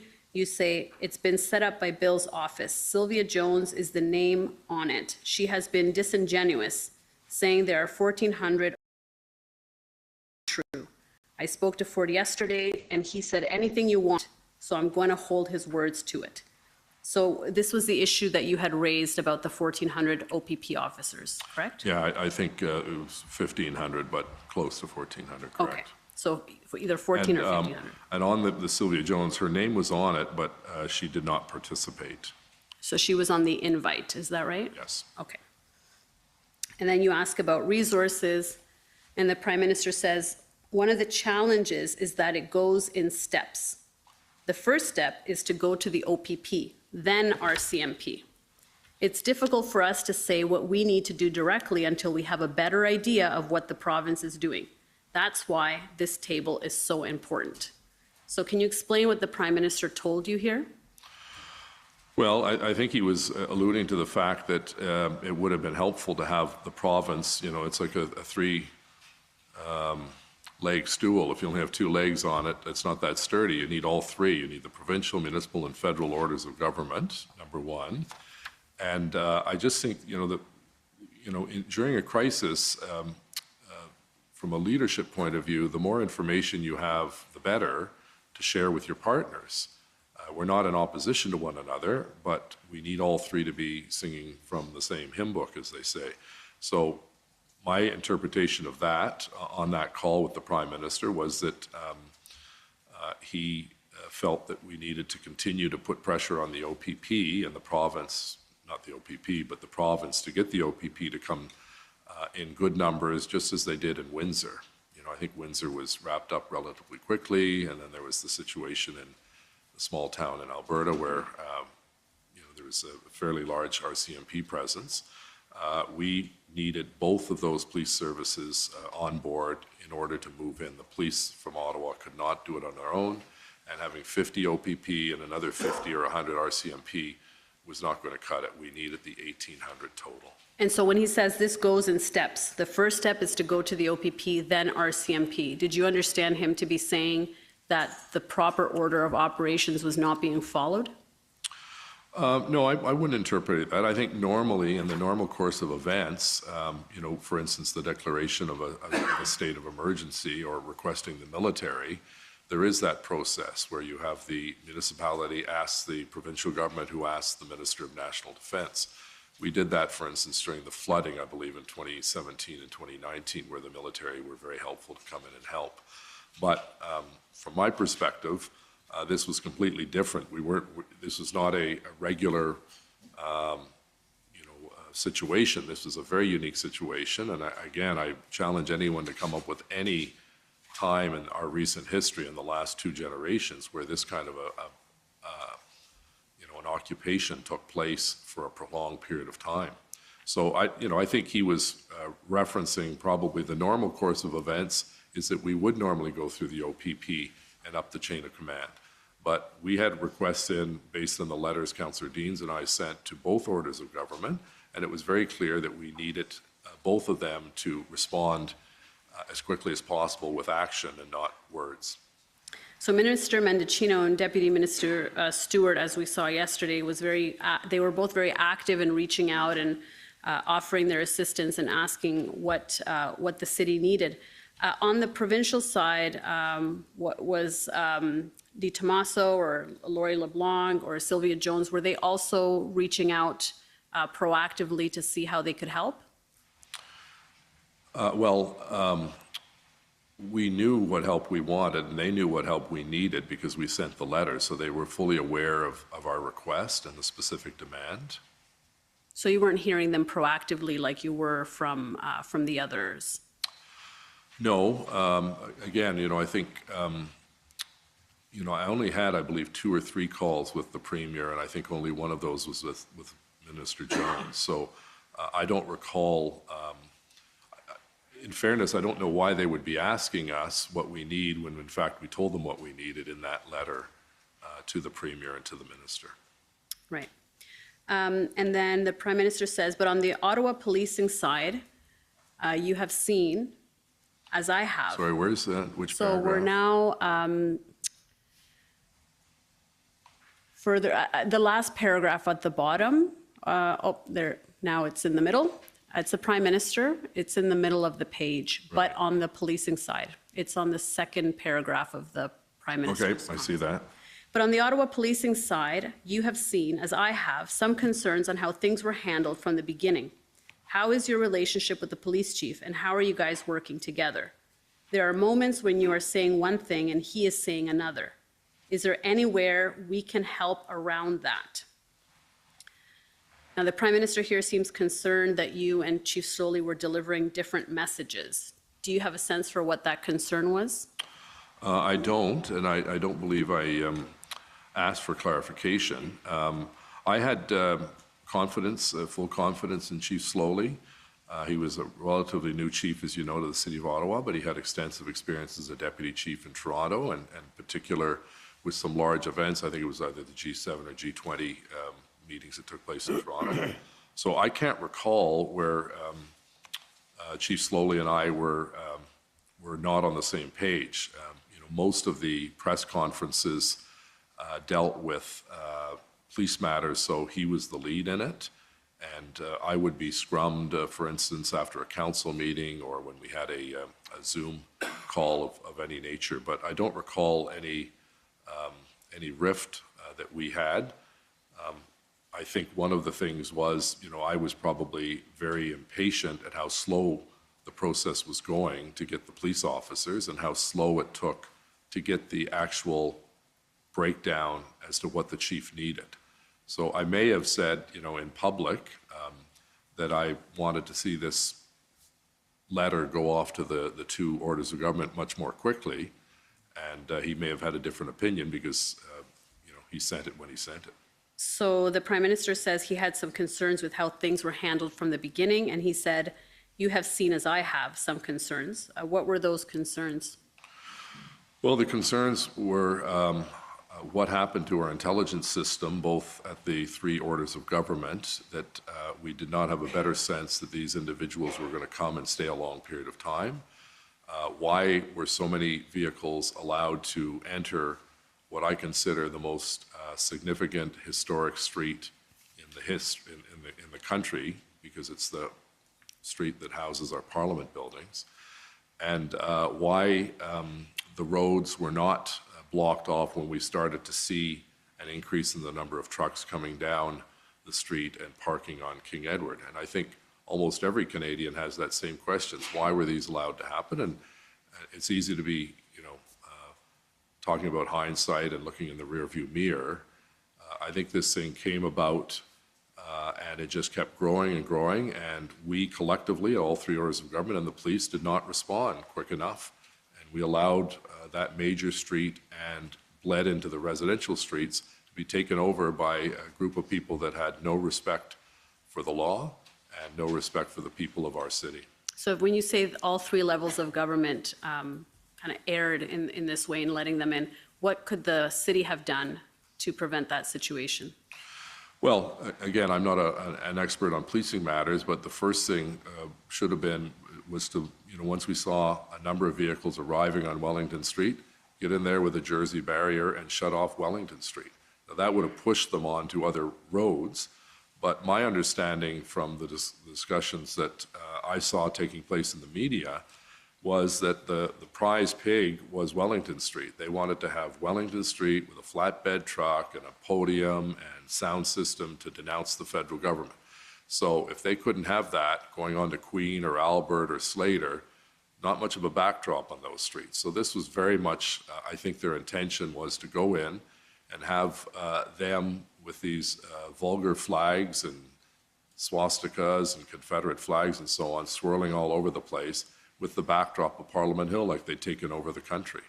And so, but if we go back to that time, there were no discussions with Chief Sloly that you had with him about blocking access to the downtown area, right? No, again, that would have been handled at the staff level. As you know, the staff at bylaw and public works would be responsible for blockading physically the street, but you would need police presence there because you had to maintain a corridor as they do now. If you go down to Wellington Street, there's still a corridor where an ambulance or a fire truck could get through. But you're quite correct. The challenge we all faced was that this thing came. We didn't think it was going to be as big as it did. And I've had conversations with other mayors who said, you know what, we learned lessons from you. Toronto, I think, handled the situation, and the mayor told me, Mayor Tory, that, we were the guinea pig of these protests, and it allowed them to get their act together at the start of the issue because they saw what the pattern of activity the truckers were doing here in Ottawa. And as a result, they were able to secure tow trucks quickly, and they were able to close off access points to Queen's Park, and the same thing happened in Quebec City. So, these mayors, learned lessons from us, and if it had happened in another jurisdiction, I think we would have acted differently and quickly to secure Wellington Street as quickly as possible.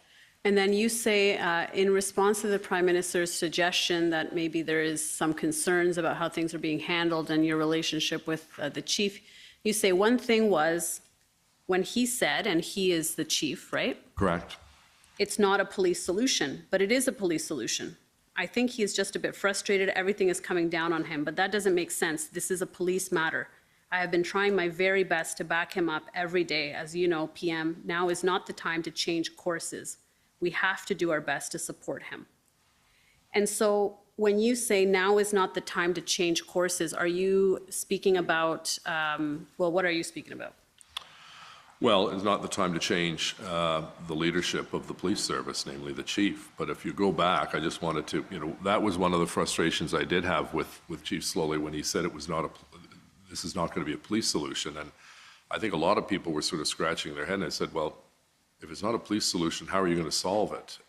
These individuals, by and large, you could not argue rationally or sensibly with. They were emotionally charged, angry people from all parts of the country. And I just thought that was a strange statement to make. But again, as I said, I very much backed the chief, and I thought, given the situation he found himself in, he was doing the very best he could to manage a lot of different groups. His officers, 2 other orders of government, the Police Services Board, City Council, residents. It was a very stressful time for everyone, I'm sure himself included. But I don't know at that point if there was some discussion about whether to remove the chief or not. I certainly don't recall it later on, yes, because obviously he did in fact leave the police service. I can't recall how many, I think it was on the He left on the 15th. 15th, correct. So on that point, did you ever have any discussions with anybody, either within the provincial government or the federal government, about Chief Sloly's leadership and whether or not there should be a change in course? Yeah, not with to the best of my knowledge, not with the federal government, although I do recall some comments that Minister Blair made because he knew Chief Sloly, because Minister Blair used to be the chief of the Toronto Police, but I can't recall the context or what was said about that. I know, for instance, during the call I had with Minister Jones and the Premier, they expressed some concern about the chief's plan or lack of plan to get this issue resolved. And, again, I suspect Premier Ford knew Chief Sloly from his days as a Toronto City Councillor, but it didn't go farther than I think there was Minister Jones made some reference to the fact that she was hearing that things were not operating at the operations center as well as they should be, and there was some conflict and division of opinion.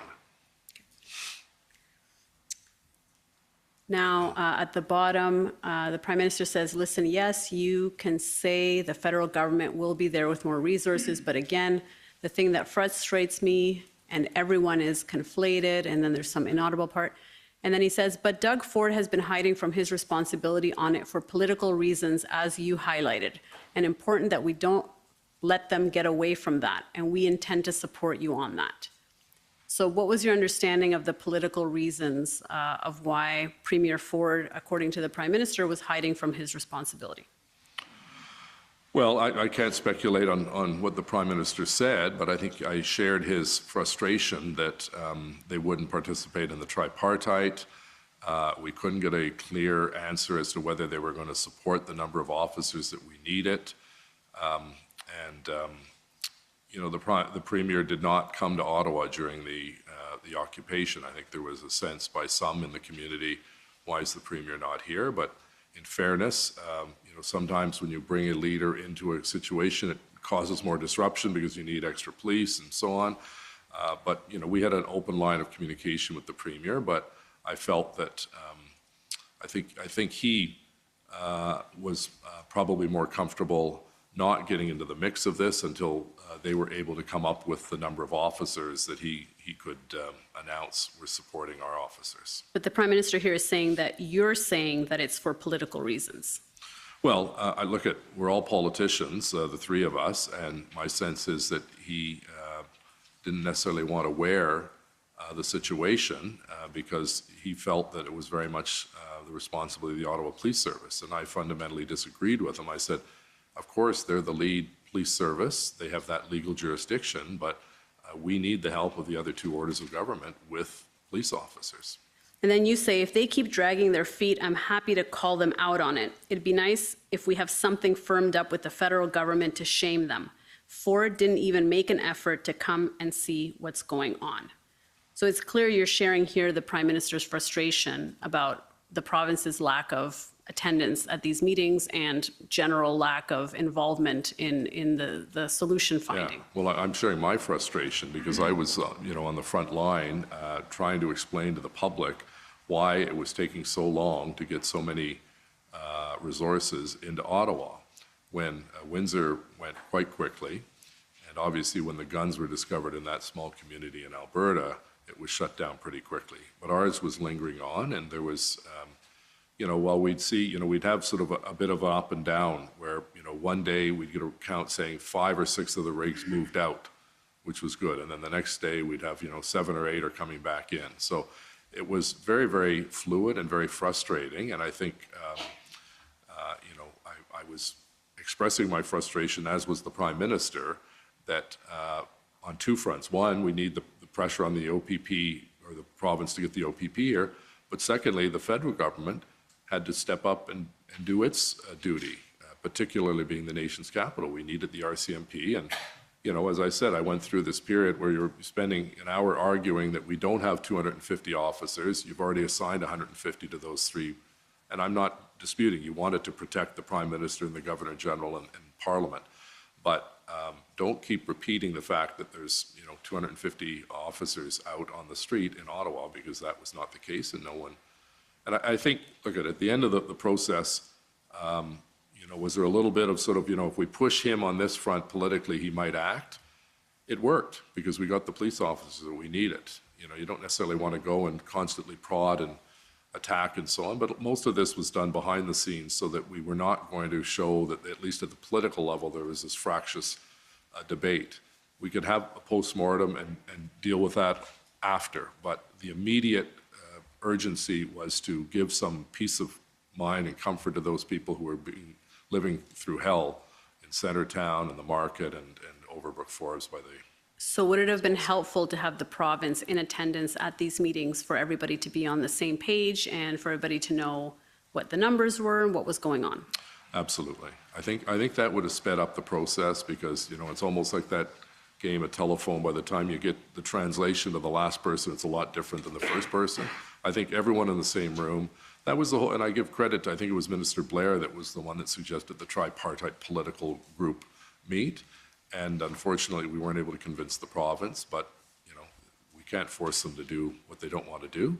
But, the end result, albeit a week or two late, we did see unity on the front lines with OPP, Municipal Police Services, and Ottawa Police and RCMP. And as I said, they did what I consider a textbook case of cleaning up a really, really terrible situation. And so if the province had participated in these meetings and been more engaged, do you think there would have been less of a delay in receiving resources? The process would have gone faster? I can only speculate because it's a theoretical question, but I truly believe it would have. If we're all at the same table speaking to one another, we can have our arguments back and forth.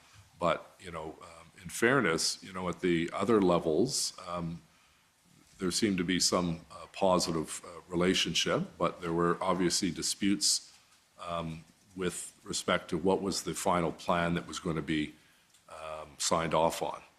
And then, of course, as you know, Chief Sloly left the service, so that created an element of instability, but it didn't last long because just a few days later, the police, with their plan, took hold and cleaned up the city. Okay, thank you. And Commissioner, this may be an appropriate time for a morning break, if you wish. Okay, so we'll take 15 minutes, be back at 25:02 or 24:02. And thank you. Thank you. We'll take the time and So, washroom break. The commission is in recess for 15 minutes. La commission levée pour 15 minutes.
Order à l'ordre.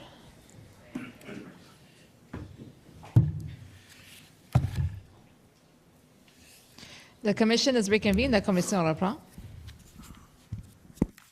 Hi again. So I want to take you now, Mayor Watson, to ssm.can.nsc 2676. And this is the readout of the third and last tripartite ministerial meeting dated February 10. And it looks to be with Minister Blair, yourself, Minister Mendicino, Mr. Kanellakis, and Deputy Minister Stewart. And on the first page, Minister Mendicino talks about discussions with Commissioner Lucky of the RCMP to provide an additional 275 RCMP officers. And then he says, this will be operationalized in conjunction with the OPP. Need to have a sense of the plan. It's in the middle of that big paragraph. Do you see that? This will be operationalized, there it is, Yes, in conjunction with the OPP. Need to have a sense of the plan. And then on, so my understanding, and we'll see a little bit later, is that this is in relation to Chief Sloly's plan to use the resources that will be made available. Is that your understanding as well? I believe so, yes. Okay, so if we go to the second page, just under the redacted portion, keep going, yeah, there are S. So that is Deputy Minister Rob Stewart says, we are engaging the province on all of these areas, which are the ones above that are blanked out, as well as the evolution of the plan. From what I understand, the plan of the chief has not yet been completely fleshed out. That may reflect the speed with which the RCMP can deploy resources. So what did you understand about the state of the plan from the OPS's perspective, the OPS plan, at this stage, which is now the 10th of February?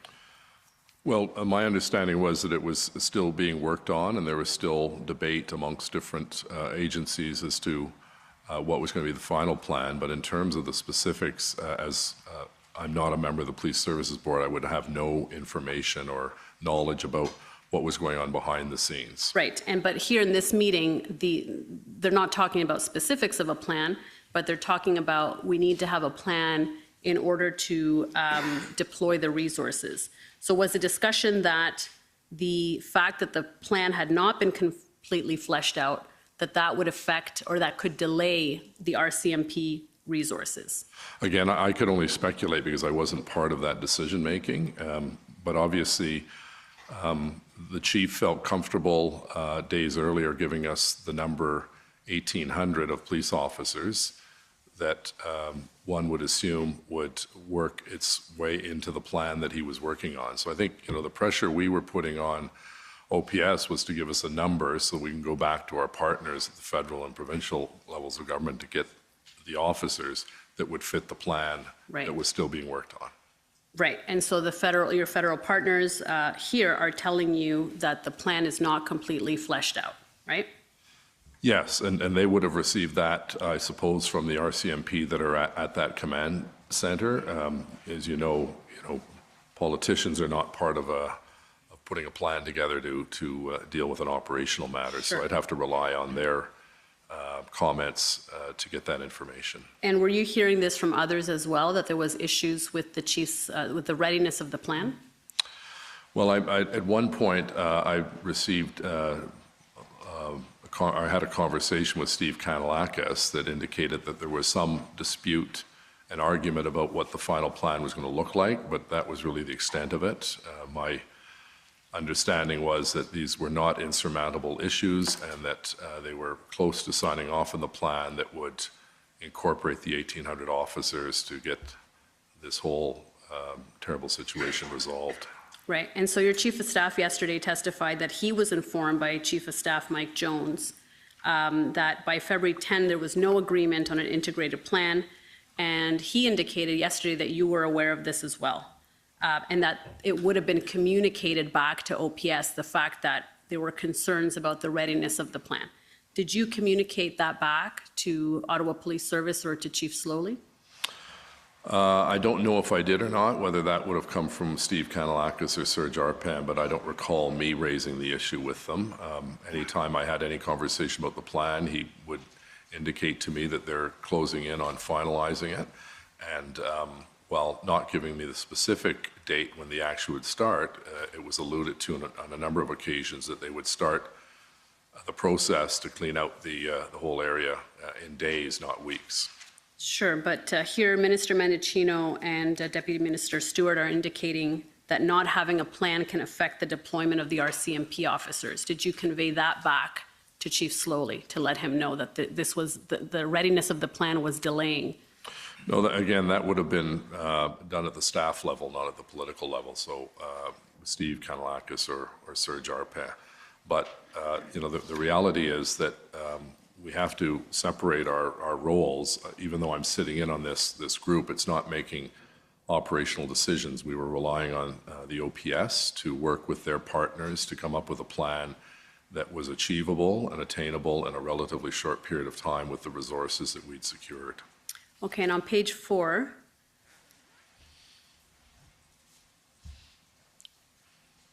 if we go down. Okay, and then you say, thank you. If we can get word from the commissioner to Sloly sometime today, we can get this moving. We don't have to pick it up and leave it on Monday. Okay, sorry, I meant the second point at the bottom there, where you say, this is a good step. At some point, I will call the Premier to get them to sit at this table. So this was the last tripartite meeting, correct? I believe so, yeah. And so in the end, the Premier did not come to the table, right? That's correct. And do you know why the tripartite meeting stopped after February 10? Well, I assume it was because we were closing in on that date when the police were going to start moving, and it was no longer necessary. If we had secured the number of OPP officers in that period of time or a couple of days later, there is not much point in meeting again, although I suspect if you looked at all of the different phone calls and Zooms and so on, we would have had meetings, bilateral or multilateral, but not the full tripartite. That was the last one. So in the 3 meetings that we looked at, there are some common themes that we can see. You're expressing frustration that you're not getting commitment from the federal government. You say you need boots on the ground, show me the Mounties. Let's get a down payment on RCMP officers. So you felt that the federal government was not committing to the resources that you needed. Well, at that time, but then we sent the letter. We had the 2 calls with the Prime Minister, had a number of calls with Minister Mendicino, and eventually it all culminated in the officers arriving.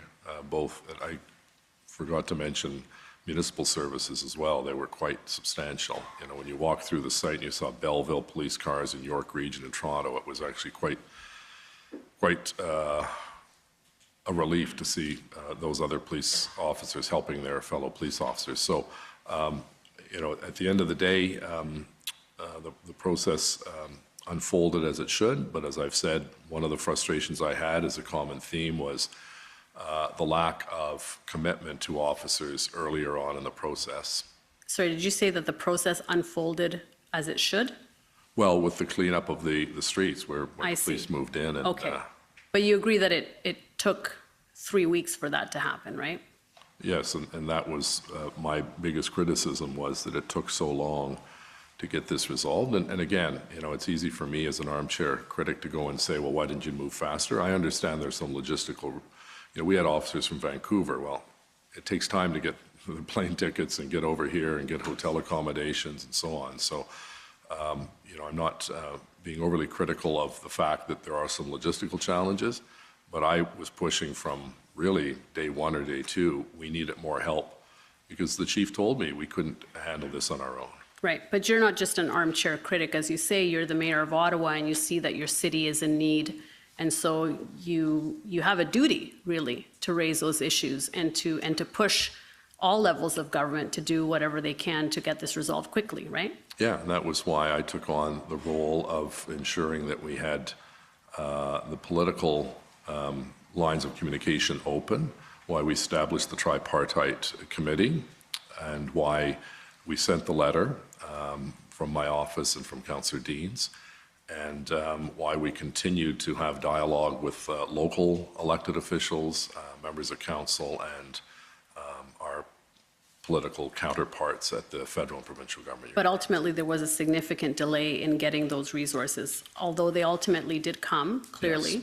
Yes. But there was a significant delay in both RCMP officers and OPP officers. Is that right? And other municipal officers. And other municipal officers. And so essentially what we're seeing in these three meetings is that you're not getting what you need from any level of government.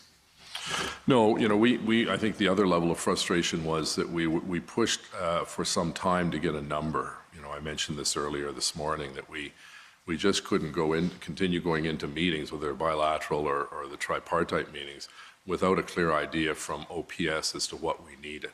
We finally did get that, and that acted as a bit of a mechanism to unclog the decision-making, but it just took too long. Okay, so one issue then was not having an understanding of what was needed soon enough. Is that right? Like if that had been communicated sooner, the chain of events that subsequently happened could have started earlier, right? Sorry, I don't quite understand the first part of your question. The first part is you're saying that you eventually got the number of resources that were required, and you sent the letters off on February 7th. But had you understood what was required earlier, from January 31st, you already know that there are not enough resources, as we saw in your call with the Prime Minister.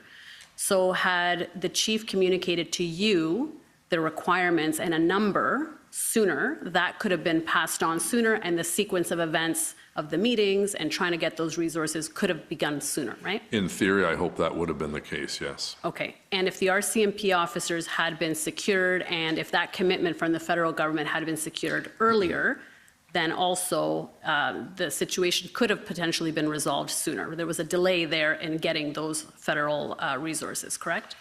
That's correct. And if the province had been at the table, at the tripartite table, and had been part of the discussions, and you were able to communicate directly to the Solicitor General or to the Premier what was needed and when, that also could have helped resolve the situation sooner, correct? That's correct. Okay, thank you. So really, it was a failure at all levels. Would you agree with that? Yeah, there's no question that, you know, when you look back in hindsight on what happened, there were many failure points along the way, and you know, whether it's the city or the provincial or the federal governments, we all have to take responsibility for the fact that we did not act fast enough, and that the people of Ottawa suffered the most as a result of the fact that we did not clean up that occupation for 3 weeks. It should have been done sooner. And so we've talked a little bit about what the OPS could have done differently, what the federal government and the provincial government could have done differently. What about the municipality? What could the city have done differently? Well, as you know, we have limited authority and responsibility and powers in a situation like this. This was early on, literally within the first 24 hours. This was clearly a police issue. And I'm not simply shrugging our responsibility. We had certain responsibilities from bylaw and keeping the streets open and municipal requirements and policies and permitting process. This overwhelmed the city of Ottawa. It overwhelmed us at the administrative, bureaucratic, operational, and political levels. We'd never seen anything like this in our lives, and I think we were all, quite frankly, treading water, trying to keep our head afloat as we saw this situation unfold in front of us, both on television and in person. So it was, you know, a horrific experience for the people who live there, who tried to work there, who tried to visit our city. It's had long-lasting impacts on many people's health. It's hurt our tourism industry, for instance. And, you know, we have to rebuild that trust with the public and with the police. And we have to, on a go-forward basis, learn lessons, and hopefully the Commissioner's report will bring forward a series of recommendations that we, if we ever have a situation like this, we do much better for the public. And so you said, you know, early on it was clear that the city was overwhelmed and that it couldn't, didn't have the resources to handle this, not just on the police side, but on the municipal level as well.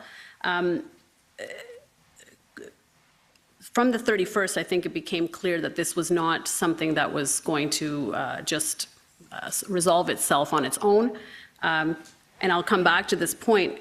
Could declaring a state of emergency earlier, as of, for example, the 31st of January, have signaled that the city was overwhelmed, that it was treading water, and a signal to the other levels of government to act accordingly? No, our staff were very clear that, again, I reiterate the fact that a municipal state of emergency, I think people see on television mayors in United States cities declaring states of emergency and the powers they have. It wouldn't have made a big difference at all. In hindsight, I suppose, if I was to recommend to my successor, we often get this question by the public and people get quite exercised. Why aren't you declaring a state of emergency? In hindsight, maybe we just declare it so it brings that peace of mind to the public that we know it's an emergency. We didn't need a document to know that this was an extraordinary, dangerous, serious situation that was going to have negative impacts on our residents and, quite frankly, the country. And the frustration was that the reason why we wanted the RCMP there was the protesters were protesting federal legislation right across from Parliament Hill and the Prime Minister's office. We needed provincial support, as they did in Windsor, because there was an economic imperative that our city not be shut down for 3 or 4 or 5 weeks. And so aside from maybe signaling that need for assistance earlier with the state of emergency, what else could the city have done differently, and what else will the city do differently next time? Well, we're going through the debate as to what to do with Wellington Street, for instance. I think we're going to have there's a motion passed, many motions passed by my colleagues on council, and one of the motions passed clearly indicated that we have to do something to protect the parliamentary precinct, both in terms of who should be patrolling Wellington Street, the roles and responsibilities of PPS versus OPP versus OPS versus RCMP, and then the military police. So we're very much a jurisdictional challenge because we have so many different layers of responsibility. But if I was looking back and had the ability to change what was done early on, I would have insisted that we have barricades blockading Wellington Street as a first step, because, as I said, I think it was symbolic on the part of the truckers. They wanted that as their backdrop. And, forcing them to come in on Slater or Albert or another parallel street to Wellington did not have the same effect or impact. Right. So now we're going through a dialogue with First Nations, with community groups, with all of the different policing organizations, to determine what are we going to do with Wellington Street, because we were concerned a few weeks after the convoy. There was the motorcycle rally that was somewhat disruptive but much better contained with Chief Bell, Acting Chief Bell, and concern about July 1st. There was some protest, but it didn't amount to much. And what's going to happen next February and January and March? Are they going to come back and try to repeat the behavior that we saw this January and February? So we have to be better prepared to protect those national symbols such as Parliament Hill. And you agree that it was unacceptable that residents would have to go through this for 3 weeks, right? Absolutely. It was unacceptable for one day, let alone 3 weeks, but we know that in a free society, people have the right to protest. But this went well beyond protests. It was illegal activity, hurtful activity, harmful to the public's health. And, I think the organizers, seem to show very little respect for the law and very little respect for coming into our neighborhood. We even had members of parliament going out and taking selfies and so on. And I asked those individuals who are critical of us moving them out, how would you like to have 40 18-wheelers blaring their horn literally 24 hours a day, spewing diesel fume, cooking a roast pig on a spit, throwing off fireworks at all hours, threatening people, being called, homophobic slurs and racist slurs, How would you like that in your neighborhood in Saskatoon or Halifax or Winnipeg or Red Deer? You wouldn't tolerate it for a minute. Downtown Ottawa is not just some sterile environment called Parliament Hill. There are people that live there, thousands of people that live there. And they were affected the most. And you know, we have to do better if this situation ever comes close to being repeated. We must do better for the people of Ottawa. And I just want to ask you about the negotiations that happened with the protesters. We heard much more detail yesterday about that, and we'll hear more detail in future, I'm hoping, with Superintendent Drummond's evidence. Can you just tell me what was your understanding of the deal that was struck? What was the deal? The deal was to, let me just backtrack for a moment. The reason why I went down this route was simply there was very little progress being made on any front to get the situation resolved. And my preoccupation, number one, was to bring some relief to the residential community. I wasn't as concerned about Parliament Hill or Wellington St, even though those are important symbols in our country. But the people being affected the most were the people that were trying to get a good night's sleep and that were living in that red zone. And so I was approached, as you know, by Mr. French, who said he had contacts with trucking companies and some of those that were involved. And he said, I'm willing at no charge, I'm not doing this for money or anything else. I'm trying to be helpful because he was watching what everyone else was watching on television, this mess that was you know, hurting so many different people and small businesses. So I'd met him 2 or 3 times. He was the former chief of staff to the Premier, Ford. I'd had occasion to deal with him in my capacity as mayor and he as chief of staff, and was in 2 or 3 meetings with he and the Premier over a number of months. So I was a little skeptical, you know, who does this guy know? You know, and I said, I'm not interested in meeting them. But, you know, if you can come broker some kind of a deal to get trucks out of the residential community, good for you. So I referred him to my chief of staff and I think Steve Kanellakis. And over a couple of days, they negotiated an agreement based on the letter that I sent to one of the organizers, Ms. Leach, indicating that I would be willing to meet with them on a number of conditions. And there are, I think, 4 different conditions. I think you have the letter. I don't want to give you the wrong conditions, but basically, you know, you got to get a number of trucks out of the residential area. They can't be replaced by other trucks. And if this is done and a couple of other things, then the mayor would be pleased to meet with you. This stemmed from the fact that the police liaison teams approached the city because there was concern that communication had broken down between the liaison teams from OPS and the protest leaders. And as you know, there was not one united voice that spoke for the protesters. There were many different leaders in different camps. So prior to Mr. French's call, Steve Kanellakis did meet with a number of the protesters in his office and heard them out. And when he told me they'd asked for a meeting, I was initially reluctant, not with me, but I said, I'm not sure if this is a good idea for Steve. And he thought it was, and I said, okay. What were your concerns? Well, you know, that we're meeting with this group that has been causing such damage, and is this just a public relations stunt to get a couple of pictures to say, look, we met with the top city bureaucrat, and we're going to meet with the mayor, and we didn't get anything in return, and you know, it remained the status quo. So they met, and Steve Kanellakis reported back that they seemed to be serious in their attempt to try to bring the temperature down. And then I believe a day or 2 after, that's when Mr. French got involved. We sent a letter. Ms. Leach sent a reply back agreeing to the conditions. And they started, I believe, on the 13th or 12th to move the trucks. The letter, I think, was the 13th. They started to move some of the trucks out of the residential areas onto Wellington St. Yes, I believe that was on the 14th. On the Monday, the 14th, they began. The 13th, I think there was a meeting. The 13th was the letter. Yes, I think and it the was 13th, David. there was a meeting to sort out the logistics, and on the 14th, they started that movement. And the police assigned a senior officer to go down by, basically outside of this building roughly, to coordinate the movement of those trucks. And my understanding, sorry, go ahead. No, go ahead.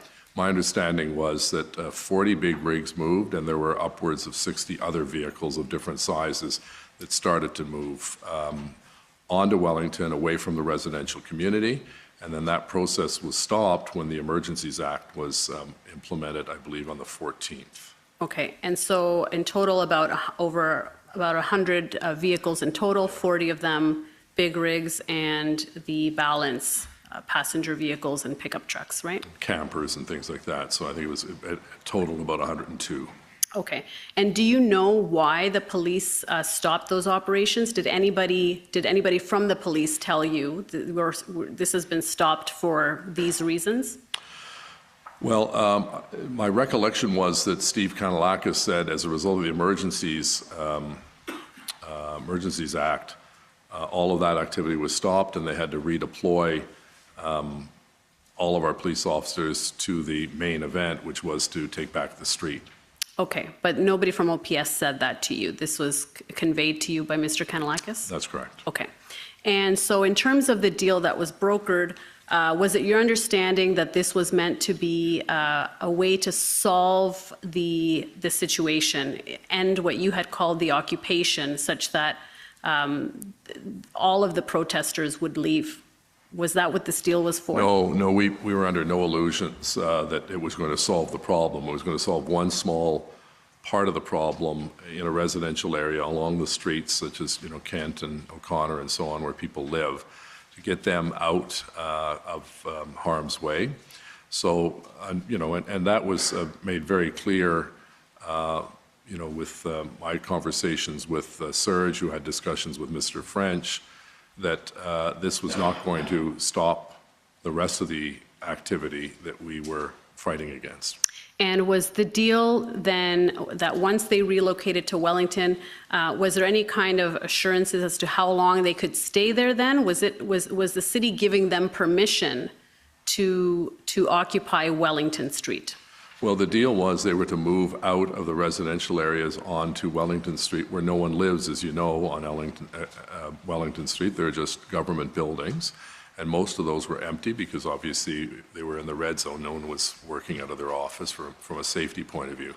So it was very much trying to deal with one preoccupation that I had, which was the concern for those people in the residential areas who had been putting up with, close to 2 weeks plus, of ear-splitting noise and, train horns and so on. But to your knowledge, did the city ever suggest that once they were relocated, they could stay there on Wellington? This was, they would be then protected from any kind of police action to remove them? No, there was no such part of the arrangement. The reality is that we were hoping that some of those individuals who, quite frankly, were blocked in by other trucks would decide to leave. And I was told by someone with the police service, I can't recall who it was, that in fact 5 or 6 of those trucks actually just left because it was that, they were stuck behind 3 or 4 deep trucks. If they wanted to leave, they couldn't leave anyway. So I think this gave a little bit of relief to those people who felt they'd made their point and they had to go home. Right. But at that time, there were about 400 to 500 trucks occupying the downtown, right? In the downtown, there were more at Coventry and more at Rideau and Sussex. Okay. Now, on February 14th, we know that the Emergencies Act was invoked. Were you consulted on the invocation of the Emergencies Act before it was invoked? No, I wasn't. Okay. Did the city request that it be invoked? No. Did the city weigh in on whether it was required, necessary, or needed?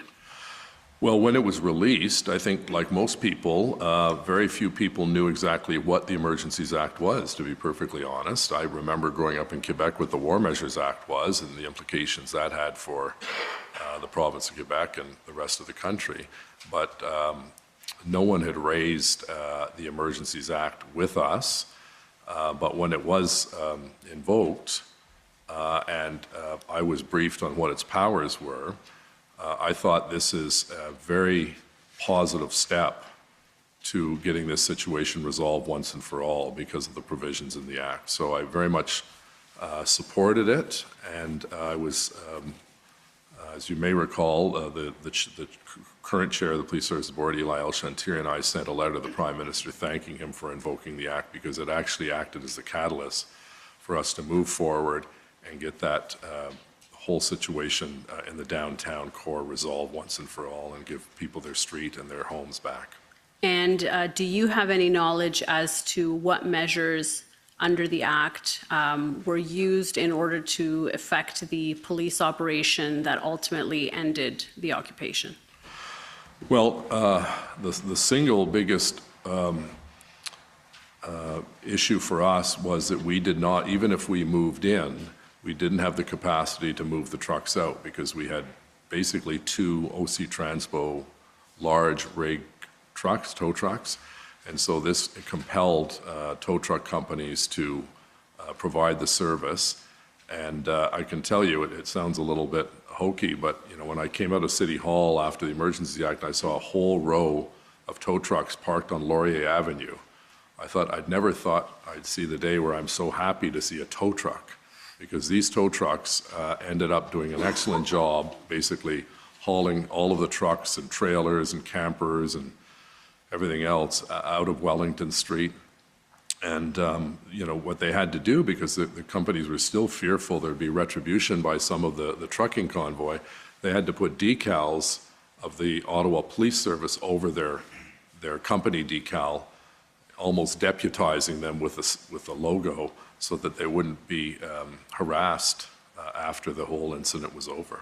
But you don't have any knowledge as to where the tow trucks came from or who procured them or under what authority, right? Well, I'm assuming that it would have been a combination of the police and the city that procured them. I know, for instance, I wrote to, or I texted John Tory because I saw the number of tow trucks they had in Toronto, and I said, "Where, you know, do you have tow trucks that you can lend us?" And he said, "Well, here's the names of 3 or 4 different companies in Toronto that we use," because he had some, but he couldn't give up his TTC tow trucks, just as we couldn't give up our OC Transpo tow trucks. So he provided names. I don't know, and I passed that along to Steve Kanalakis and the city staff, and the tow trucks showed up because they had no choice, and they did great work, and they helped to speed up the cleanup of the street substantially. So just so I'm clear, do you know that these tow trucks were procured under the authority of the Emergencies Act, or is that your assumption?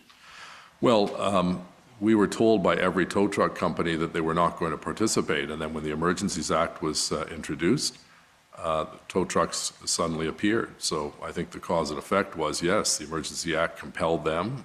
I read the section just the other day in preparation of this hearing, and it was made very clear that they were not going to be coming and helping us unless they were forced by law, and that's what the Emergencies Act did. Okay, so that's your assumption based on the fact that they were refusing to do it, and then they showed up essentially. Well, yeah, I don't know the procurement policies Okay. of OPS versus the city's procurement policy. We often procure vehicles, for instance, for the OPS, so whether it was OPS doing it directly or the City of Ottawa, it was one or the other. Okay, but you don't know.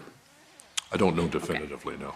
And we know on February 15th that Sloly and OPSB reached a mutually agreeable separation. Were you consulted on Chief Sloly's departure before it happened? No, I received a press release like everyone else did that day. Okay. And did you have a view that you should or shouldn't be consulted or notified when the police chief is going to be replaced or removed? I thought it would be helpful that that information was shared by me. There's no requirement, I suppose, of the board to do that, but it would have been helpful because if I found myself in a scrum and was being told this for the first time, it would have been nice to have a heads up about that. Okay. And on the 16th of February, there was a city council special meeting. You recall that meeting? Yes? Okay, so this was the meeting after the Emergencies Act was invoked, and this is the meeting in which Chair Deans was removed as chair and as a member of the board. And so my understanding is you had communications with Chair Deans between Chief Sloly's resignation and before the council meeting. Yes. Can you describe those discussions? Yeah, it was on Zoom or Teams with myself, Steve Kanalakis, Robin Guest from my office, Serge Arpin, and Councillor Deans, and I believe one of her assistants were on the Zoom call.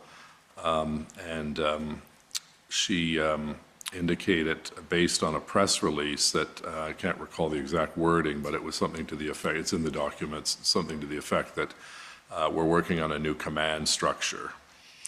And I was curious about what this was, and also indicated a new command structure and hiring a new chief. And I thought, well, this seems a little strange. We're in the midst of a crisis. I didn't get into a long, detailed discussion with Councillor Deans about Chief Sloly's departure and whether he was fired or resigned or what the compensation package was. That was the business of the Police Services Board. But it was clear that Councillor Deans wanted to move quickly to bring in a new acting chief, and that was the bulk of the discussion that we had with that call. And you had a concern about that?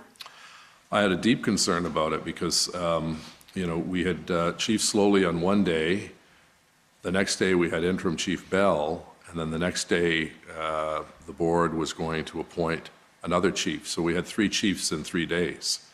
That's not stabilizing for the situation that we were about to deal with in 2 or 3 days when the police moved in to resolve the situation. Right, but hiring a chief of police is within the exclusive purview of the Police Services Board, right? That's correct. Okay. So they didn't need to consult with you about that decision, did they? Technically, no, they didn't, but I thought, I know, for instance, when chiefs have been hired in the past, the board, as a courtesy, would bring the individual or the proposed candidate to my office for a get-to-know-you session. I was concerned about the instability of having 3 chiefs in 3 days. I didn't think that sent much confidence to the community, particularly when the chief, my understanding was in Florida at the time and probably couldn't make it back, in time to oversee the implementation of the plan to clean up Wellington St, which took place that weekend. Right, but that decision was the board's to make, right? That's right. Right. And Councillor Deans, or Chair Deans at the time, said to the effect, you don't want me to sign this contract because the contract had not been signed. And I said, yes, I can't tell you what to do because you're independent and autonomous, but I think it would be wise not to sign a contract until we get this situation stabilized in Ottawa, to have someone from another jurisdiction come and try to, learn the street names, let alone the command structure that the chief had put in place. And Chair Deans committed not to signing the contract, and then later that day it was discovered that, in fact, she had signed the contract. Which she was entitled to do as chair of the board, Yes, right? but she'd indicated that she was not going to do it because she understood my deep concerns about moving at that pace. And did you consider that discussion with her about asking her not to sign the contract, or telling her that you wished her not to sign the contract, compromise the independence of the board in any way? No, I didn't think it did. It was ultimately her choice, and she said she wouldn't sign the contract, so I took her at her word. Okay. And very briefly, I will take you to OTT 29762. And that date is? This is the in-camera council meeting minutes of February 16. Okay. And at page 6 of that, Councillor Leeper at the top observed that the motion spoke of a loss of confidence in the board, which was linked to the hiring decisions. So it says there that the motion to remove the chair as a member of the board was linked to the hiring decisions. Now, what we heard yesterday was that the motion was linked to a loss of confidence that you had lost in Chair Deans. Can you clarify what the, why this motion was brought forward to remove Chair Deans? Well, you're correct. From my perspective, it was the decision to sign the contract, despite giving me assurance that she wouldn't sign the contract, number one. And secondly, the instability that that had. And thirdly, that no one really outside of the Police Services Board was consulted. There was no public consultation with different groups in society, in civil society. And in fact, it was about two-thirds of council that voted to remove Councillor Deans as a member of the Police Services Board, and the rest of the motions, including appointing Councillor El Shantiri, who was then supported at their next board meeting to be made the new chair of the board. Right, and in this in-camera minutes, we don't see any mention of the assurances that the chair gave to you, according to you, about not hiring a new chief, but that it was linked rather to the board's hiring decisions. And ultimately, as you know, the chief that had been selected ultimately rescinded his offer to take on that role as a result of the turnover at the board. You're aware of that? Yes, and after he sent the board a note asking that his name be withdrawn from consideration, I phoned him to thank him for the gracious way that he dealt with a very awkward and potentially embarrassing situation to himself and his reputation, and the fact that he was not going to pursue any action against the city, and wished us well in our search. And it was a very civil and kind call from the former chief of Waterloo, I believe. And before the motion was introduced at council, you had asked Chair Deans to resign, correct? No, she asked if I'd lost confidence in her, and at that point, at that meeting, I said, I'm talking to members of council, I can't give you an answer on that. But then, obviously, when we learned that the contract had been signed, despite assurance that it wouldn't be signed, I did lose confidence in her, and that's why I supported the motion by Councillor Moffat. That's Okay. the two-thirds of council. And do you consider that the turnover at the board contributed to that instability that you were looking to avoid? Well, you'd have to ask the province, because they rescinded the 3 appointees to their board as well. But the reality was that the board, as you know, does not involve itself in operational matters. It's policy and budget driven. So, you know, the challenge we had was that I think there had been greater instability if we had Chief Bell, interim Chief Bell, who was working on implementing the plan, signing off on it, and ready to deploy the officers into the red zone to clean it up.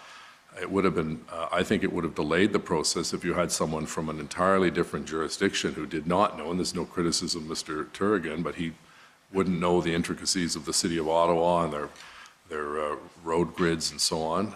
That would have, you know, if he was coming in on Monday, he would have said, don't start till I get there. I assume he'd want to be involved.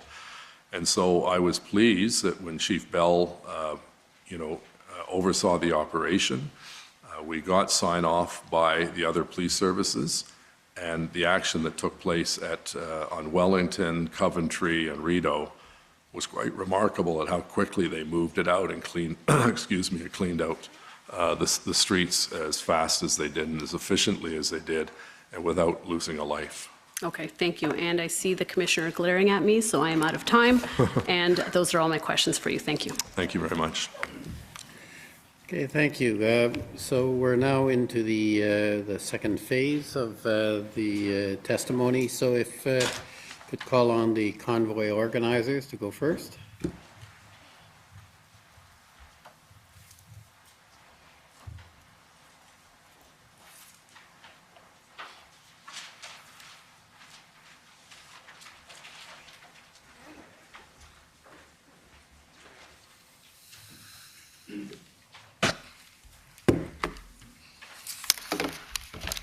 Good morning, Mayor Watson. Morning. My name is Brendan Miller. I am counsel for Afternoon. Freedom Corp, which is a organization that represents the protesters that were in your city in January and February 2022. Just going to get set up here.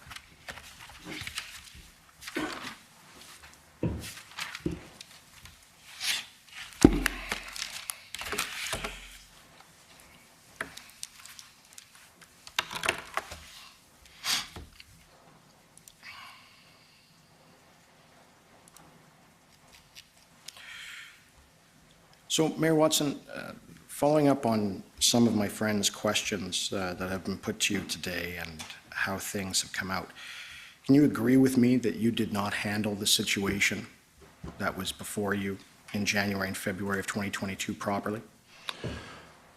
No, I think I would characterize it as, given all of the information and the circumstances, we did the best we could, which obviously was not good enough. Okay.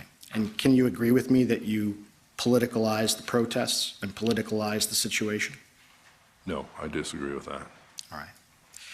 Can you agree that the politicalization of the matter, for which you claim was not yourself, but that the matter was politicalized by the federal government?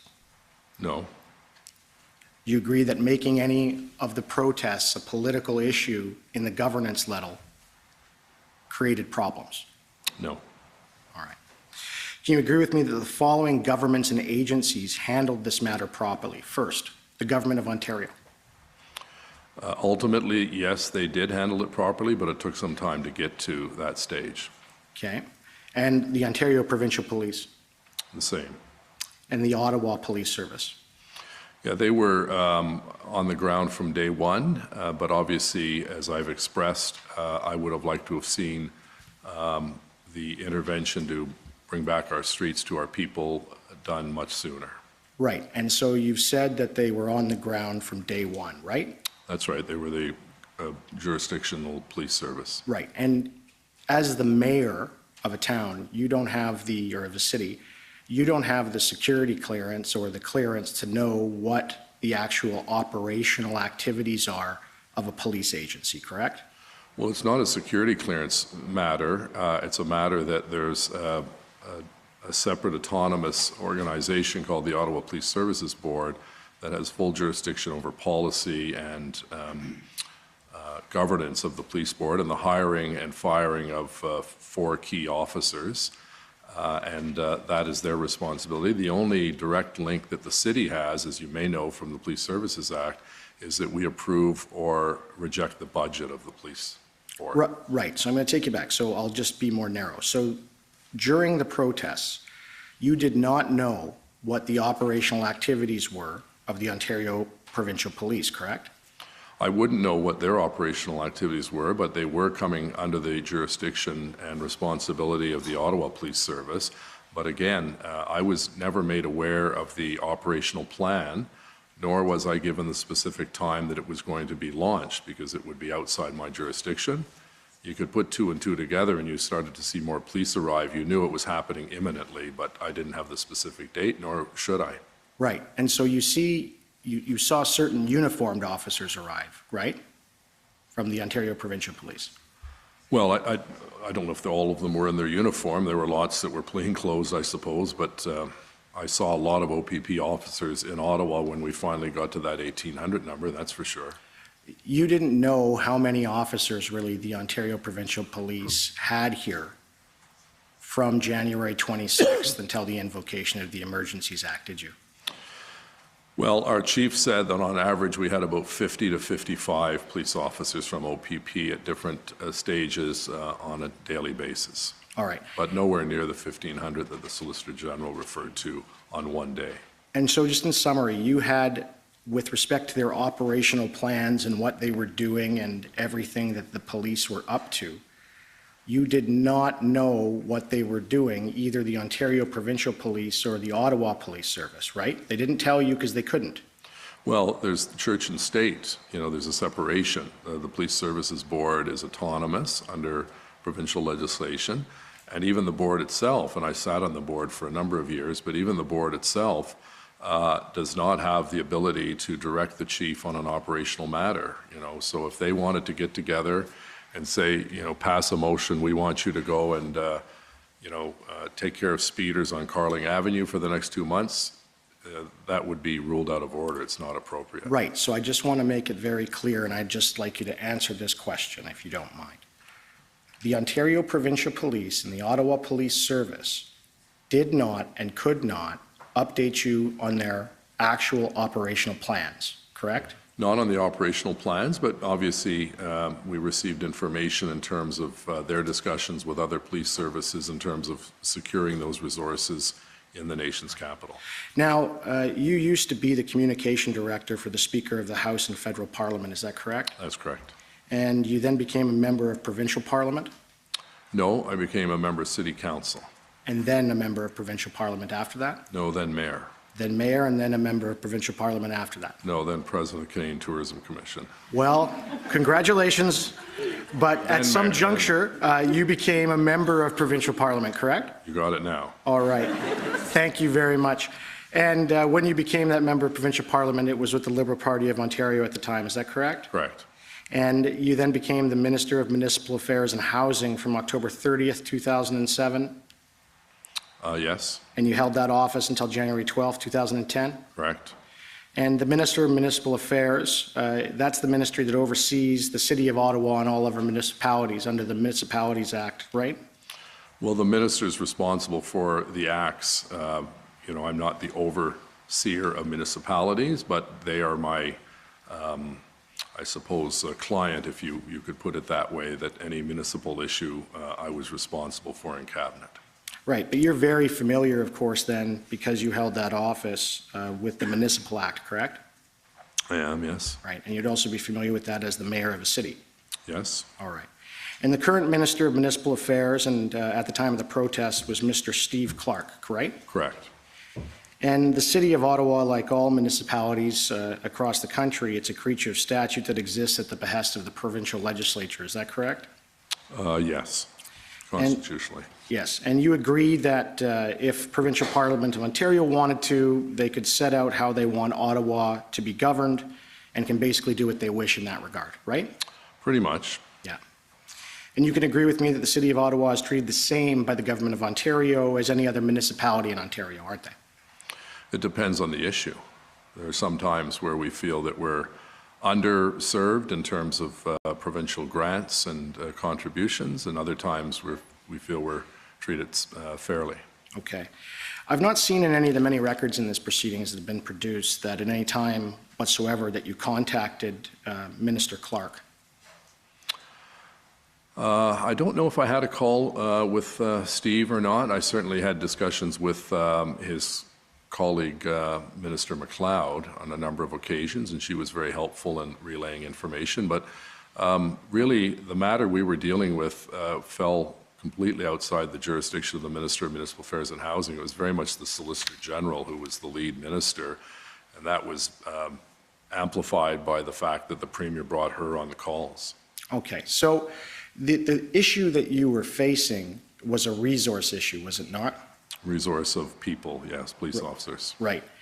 And as the former Minister of Municipal Affairs, you know then that under Section 302 of the Municipal Act, that the minister may, upon such terms and conditions as it considers available or advisable, make grants and loans and provide other financial assistance to a municipality, right? You're aware of that? Yes. And at no time did you ever ask for any form of financial assistance from Minister Clark, did you? No, I did with the Premier. You did with the Premier? Yeah. Right, but you and I both know from your former workings as the actual minister that you go through the minister's office, right? You ask them for financial assistance, and they can give you a grant and give you money to deal with things like protests on an emergency basis, even if they want, right? No, there has to be a program in place. You just don't go up to the Minister of Municipal Affairs and ask for a grant. We indicated to the Premier very clearly, as I did with the Prime Minister and his ministers, that we are counting on those two orders of government when this is all said and done and finished, that we would be keeping very close tabs of all of the extraordinary costs that we incurred in order to bring peace to our city. And both the Prime Minister and the Premier said that we'll be there for you to help financially. And we have since submitted all of our costs. It's in the tens of millions of dollars because, as you know, particularly when the municipal police services arrive, they have to be put up in hotels. They have to be given 3 meals a day. There's expenses. And we reimburse all of those municipalities. I, for instance, ran into the Mayor of Belleville a few weeks ago here in Ottawa, a few months ago rather, at the AMO conference, and he thanked us for the quick repayment of the invoice that they received. So the Premier was very specific and very generous, as was the Prime Minister, that they would be here to help us financially, because the protesters were coming not to protest the corporation of the City of Ottawa. They're protesting mandates that were imposed by the provincial and federal government. We happen to be the, as I said, the meat and the sandwich. We're caught in this middle fight between protesters and two other orders of government that are responsible for various mandates with respect to COVID-19. So, you know, I wouldn't have gone to the Minister of Municipal Affairs and Housing because most of his funding on an emergency basis is through the DRAP program, the Disaster Relief Program. This was not a disaster. So it wasn't a disaster? No, it was a crisis. Okay. And the disaster is a natural disaster. The bad storm we had a little while ago, the flooding in 2017, 2019, the tornado in 2018, that's where we seek support of the Minister of Municipal Affairs and Housing, and also through, again, the Solicitor General when we called the Army in to help with the sandbagging and the flooding in Ottawa.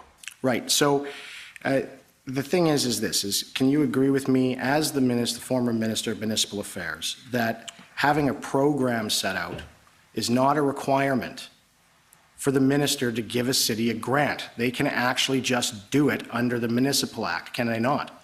Well, there has to be a program in place. There's not a slush fund that's kept by the Ministry of Municipal Affairs and Housing that is there in case a bunch of truckers come and take over a city. There's no such program. You can't, Well, you know. I understand that, but what I'm saying to you is this, is that the minister, and when you were minister, you had the power to grant these grants even if there was no program. Is that not true? No, that's not true. Okay. And secondly, I'm not sure why we would be going to the Minister of Municipal Affairs and Housing for a grant. All we were asking for was the compensation to make us whole, to ensure that we received after the whole situation had been resolved, to make sure that we had the necessary receipts. And our treasurer is very good at this, along with the CFO of the Ottawa Police. All of the costs were incurred. I think the figure was, and I stand to be corrected, well over $36 million in costs. So that is being worked on now. The City of Ottawa then had adequate financial funds to deal with the protest? Yes, we did. We All have right. healthy reserve funds. So the only issue was actually getting bodies, right? Well, getting bodies, yes, but also having the Emergencies Act so that we could get tow trucks and we could have a plan in place that once the police moved in, we could actually move those trucks that refused to move and tow them to a central location. I just got something you said. You said you wanted the Emergencies Act. Yeah. You needed it to get the tow trucks. Well, we needed something to get the tow trucks because we were not successful. So when the Emergencies Act was introduced, Yeah. and it was made clear specifically one line that towing was one of the requirements that people could not say no to, that was a big win for us in the City of Right. Ottawa. And I take it, Mr. Mayor, that you have, of course, a relationship with probably numerous members of Parliament from your position as mayor in Ottawa, right? Correct, yes? Did anybody tell you before the Emergencies Act was invoked that it was coming? No. All right.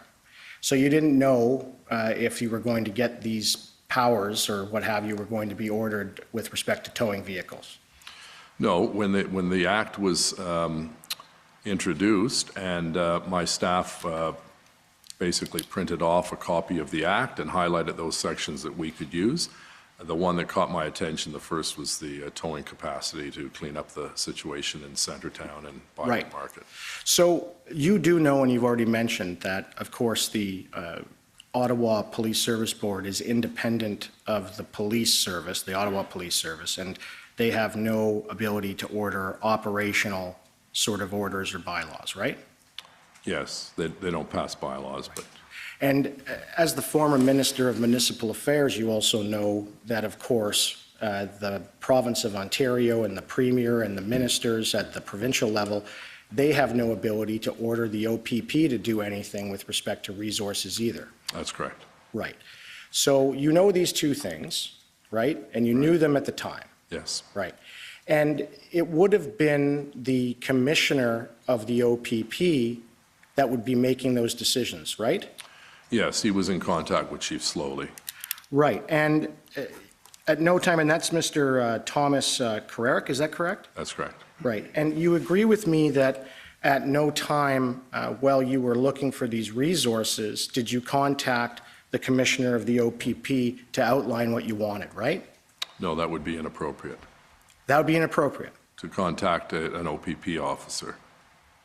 He's the commissioner of the OPP. What's the difference? You're okay with having contact with the prime minister of the country, but you're not okay having contact with the commissioner of the OPP to ask him for what you need.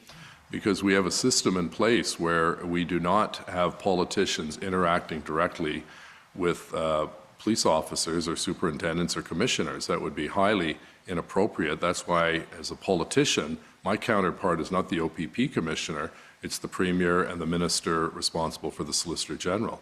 So it would be highly inappropriate. During this whole period, I did not once speak to the Commissioner of the OPP or the Commissioner of the RCMP.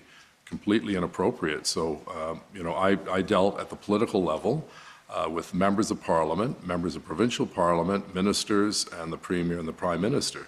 That was my role in this period in our city's history. Okay. And did you have phone calls with the Minister of Justice and the Premier with respect to what you needed?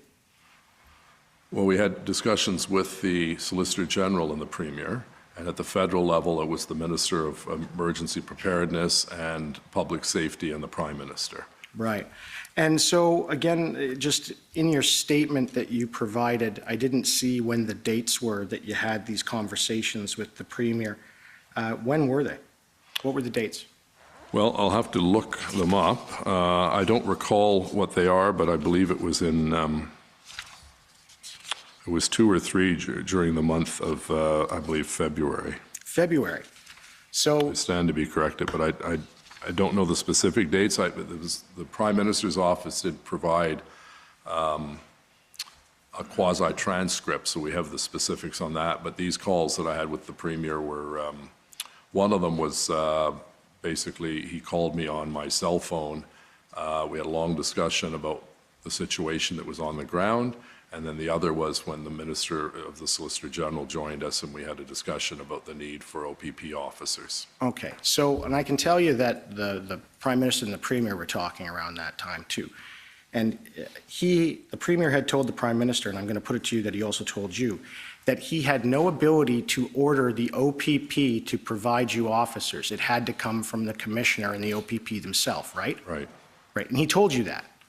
I don't know if he told me that, but the Solicitor General sent a letter, as we saw earlier today, indicating that she had sent our request, the letter that Councillor Deans and I sent to the Premier and the Solicitor General. She had sent that to the Commissioner of the OPP, which is the proper route, not telling him what to do, indicating that this request has come in and to please take the appropriate action. Right. And the Premier told you that he wouldn't join the tripartite meetings because it was pointless. He felt it was a waste of time. Right. And it was. How do you know that? Because you were looking for officers and they couldn't order officers.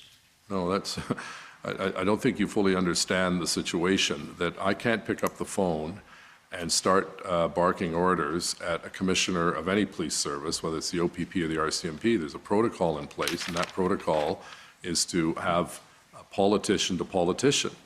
And the RCMP and the minister said the same thing. He can't direct Commissioner Leckie, but he can certainly pass along our request.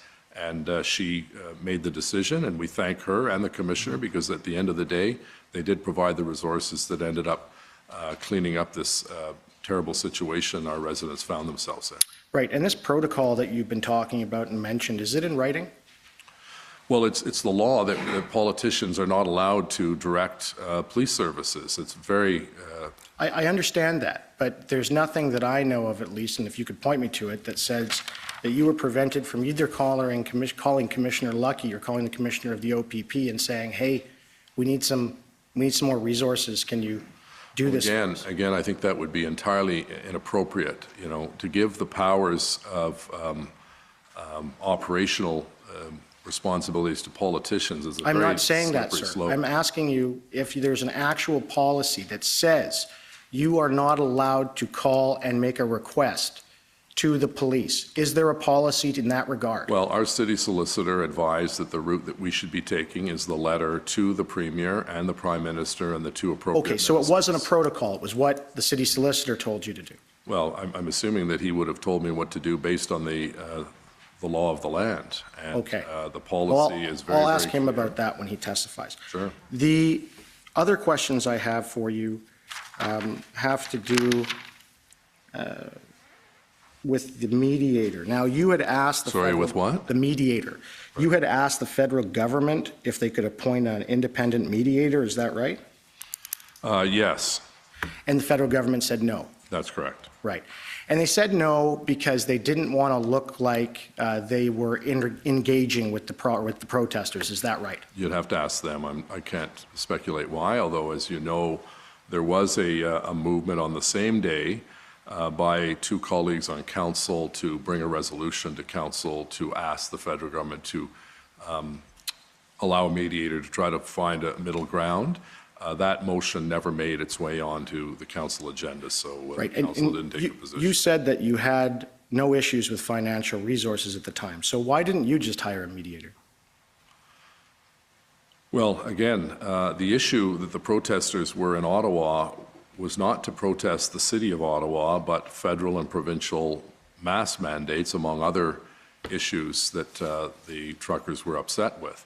So it was not really up to the city to start that kind of a broad-based mediation. What we did do, and what we were somewhat successful, was to secure an agreement by Ms. Leach and those truckers who fell under her jurisdiction, for lack of a better term. And I believe that was successful. We were able to get 40 big rigs and about 60 smaller ones out of the residential area and onto Wellington Street. So that was not mediation. That was an individual, Mr. French, who came forward and offered at no charge the ability to see if there was some common ground between our police service and the protesters. But in terms of why the federal government didn't want to deal with a mediator, you'd have to ask them. So Mr. French steps forward. He says, I can help. And he finds some common ground and was going back and forth, of course, between the city and the protesters. Yes. So he mediated the issue. Well, he was a facilitator because he ended up getting a letter from me and then a subsequent response from Ms. Leach. And the activities took place, I think, the next day, and then they were halted once the Emergencies Act was implemented, I believe, on the 14th.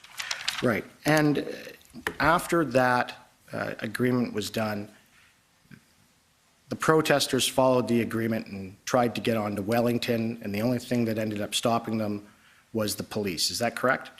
No, the police were there actually to help facilitate and traffic manage the congestion to bring them on to Wellington Street and away from the residential areas. So a senior officer was assigned, and my understanding was that it worked quite well, and then the Emergencies Act basically put a halt to that because all resources for police were needed to clear the area the following days. I put it to you that after the Emergencies Act was invoked, and you may have heard some of this evidence yesterday, that there was just a change, and that it was the city who decided not to follow through with the agreement with the protesters, and that was what happened with respect to that agreement.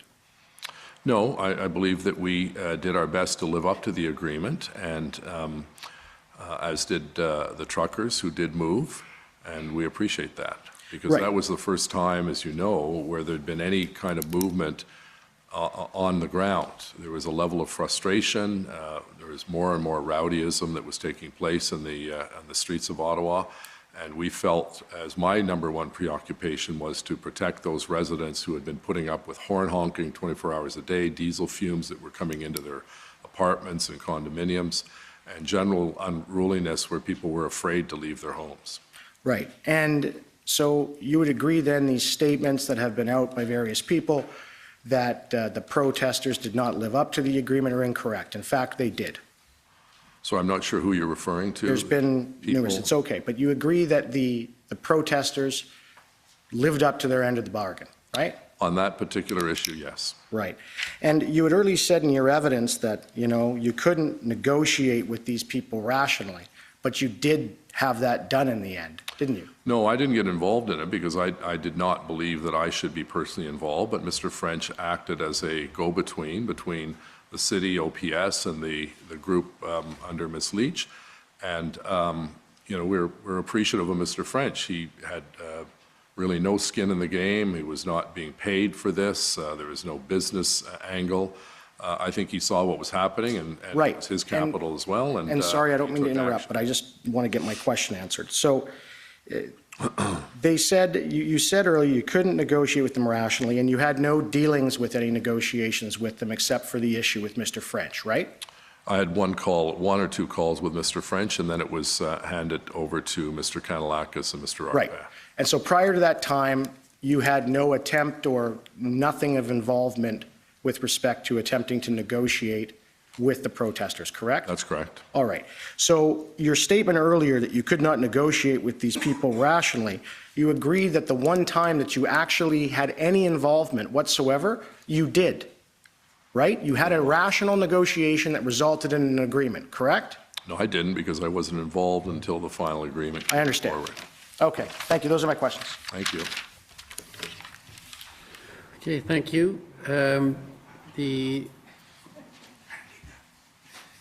next up is Mr. Sloly, his counsel.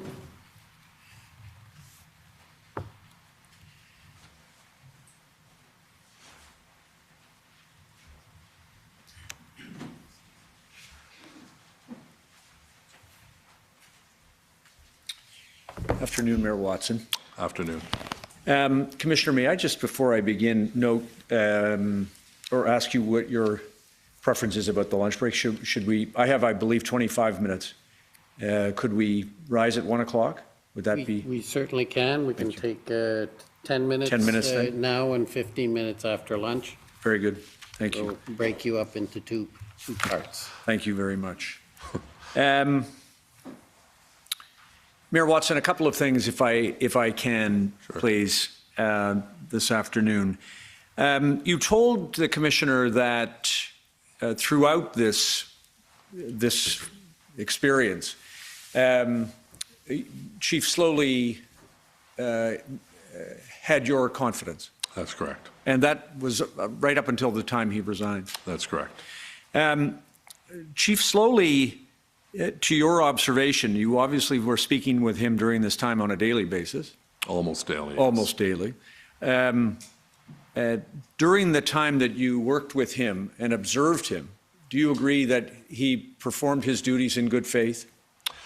He did. Obviously, I was not involved behind the scenes, but certainly in any dealings he had with me or senior city staff, we came away confident and impressed, number one. And secondly, I thought he was a very good communicator. He was reluctant to have daily press conferences, which was a bit of a bone of contention, but when he did, I thought he handled himself with distinction. Thank you. And I was going to say, you obviously were not with him during all the entirety of these operations, but in your observation of him with your colleagues, whether they be political members of council or political staff or city staff, he was always professional. He was. I think if I could just elaborate on that, I think he found the nonstop flow of questions and complaints and so on stressful, as we all did. And I think at times he probably was frustrated himself with the volume of work that was coming in and legitimate questions by members of council, because as you know, the members of council were representing the voices of those people, particularly in Somerset Ward and Rideau Vanier, that were under tremendous stress. And that stress percolated its way up to everyone within the organization, including the chief. But I certainly You know, I never saw him be disrespectful to any member of council. I think he was firm from time to time with a few members of council that what you're proposing, Mr. or Mrs. Councillor, is illegal, but I never saw him lose his cool. Right. Thank you. And finally, like you, and like probably every other person involved in this on the city side, just confining ourselves to that for the moment, he worked around the clock. Yes, I think that's the same case for his command team, Right. and a lot of our staff and so on. As I said, on what I saw of him, I had his confidence, or I was confident in him. I don't know what was going on behind the scenes in terms of the operations. I'd heard through Mr. Kanalakis there was a level of division within the various police forces. Having never been involved in a protest or an occupation of this magnitude, I would not have any knowledge to compare that kind of give and take that we heard was taking place behind the scenes, but certainly it was my expectation that he would continue to see the operation through and clean out Wellington and Rideau Centre and Overbrook Forbes. Understood. Now, just a couple of things. Then you observed that what occurred here in Ottawa last January and February was unprecedented, first of all. Yes. And also something that had probably not been witnessed for 2 generations.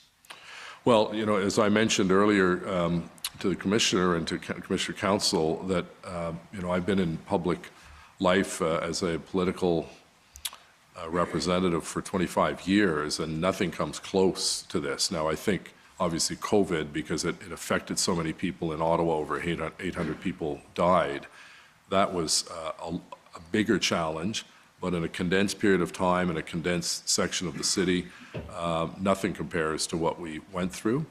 And I think the vast majority of people who saw what was going on empathized with our citizens, but there were those who thought it was no big deal, and that was what was frustrating, I think, for myself and the frontline officers and the chief. Right. Including, as you've described to the Commissioner, your effort to try to engage the other levels of government, the province, the federal government, was the source of some frustration for you on the basis that they did not come to the aid of the city and its residents in what you would have thought was a timely fashion. I wanted it to move faster. I suspect the federal government will say, well, you don't have your plan ready yet, so why are you asking for resources? But we knew, regardless of what the plan was, there was going to be a need for a significant number of new police officers coming in, particularly public order police officers, those that basically deal with crowd control. So regardless of the fact that we didn't have all of the T's crossed and the I's dotted on the plan, we need it, and we knew there was going to be lag time by the time you make the decision and the time they get on a plane and arrive in Ottawa and get geared up. It was going to take some time. So yes, you know, the frustration I have and where I think there was a failure point was I wish all orders of government had worked faster to get the plan ready and to get the officers on the ground, and we could have resolved this hopefully by the end of week 1 instead of week 3. Very difficult, I think this is, tell me if you agree, very difficult to finalize a plan, an operational plan, until you know what resources you have. Do you agree? Well, I'm not a police expert, so I can't give you an informed decision. Certainly on the surface of it, we knew that we were going to need hundreds and hundreds of police officers because we were outnumbered 100 to 1 or 200 to 1. You just have to see the video of the raves and the dance parties and the honking of the horns and all of the other activities that were taking place that really stole neighborhoods away from the people who live in them. Right. What, perhaps more precisely, what I was getting at is that if the RCMP or the OPP in the aggregate had told the city through the proper channels, right, that instead of 1,800 or 1,900 additional personnel, the only personnel available was 1,000 in the aggregate. Right. What I understand, you were in listening to your OPS colleagues and Steve Kay and others was that the finalization of a plan would require some knowledge of what that number is. If you're sending 1,000 people, the plan is different than if you're sending 1,900. You agree? On the surface, I think that makes eminent sense, yes. Now, Commissioner Witt, may I suggest then, I think I've got just about 1 o'clock. Can we rise here and Yep, we'll rise until 2 o'clock. Thank you, Mayor. Great, thank you. The commission is in recess until 2. La commission est levée jusqu'à 14 heures.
Order à l'ordre.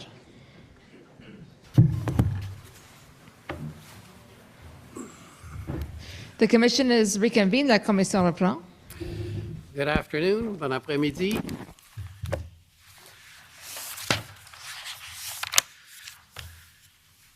You're ready to go? All set. Okay. Thank you. Merci.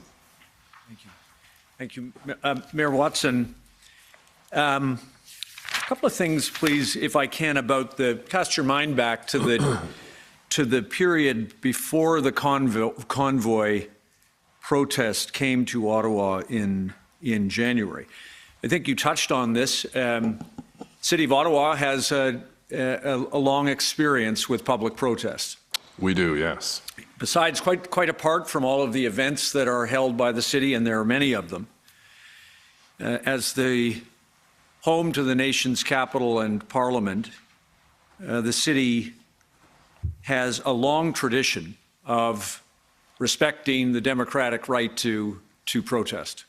That's correct. Including protests against mandates and restrictions that were imposed by provincial or federal government as a consequence of the pandemic. Correct. And in terms of the use of vehicles, or in the bringing to Ottawa, if I can put it that way, of vehicles by protesters, the city also has a long experience of facilitating vehicles to come to the city. Yes, on occasion, there's been arrangements made where they'll park on Wellington Street, for instance. I know there was a farm protest some time ago, and that was arranged in collaboration with the police liaison, and it worked well, and they left after they had their speeches. And in this case, as you pointed out to the commissioner, the expectation was that the protesters would arrive in vehicles, make their point, demonstrate, and pack up and leave. I think most objective people would see that as a most likely scenario. There is no thought that this thing was going to drag on for 3 weeks. When, the first time I saw some trucks on Wellington was the Thursday before the Friday, and I think there were 2 or 3 pickup trucks with some flags, and that was it. And then obviously we received a lot more vehicles on the Friday and the Saturday, and it jammed the street. There was no indication of which you were made aware that the protest was either expected to last as long as it did or to be conducted in the fashion that it was, correct? I had no information that it was going to go on for 3 weeks. I think we saw early on there was a little bit of disorganization in terms of timing of speakers, which pushed their agenda back. And I thought, worst case scenario, they'll be gone back home by Sunday. Right. And am I also right that from your perspective as the mayor of the city of Ottawa, there was no indication from your policing partners at the OPP or the RCMP that you should consider this protest to be any different than protests of a similar kind in the past? To the best of my knowledge, I don't recall receiving any briefing of that nature. That would have been through the police to the city manager, because obviously there are implications for city services, rerouting of buses, and parking regulations and so on.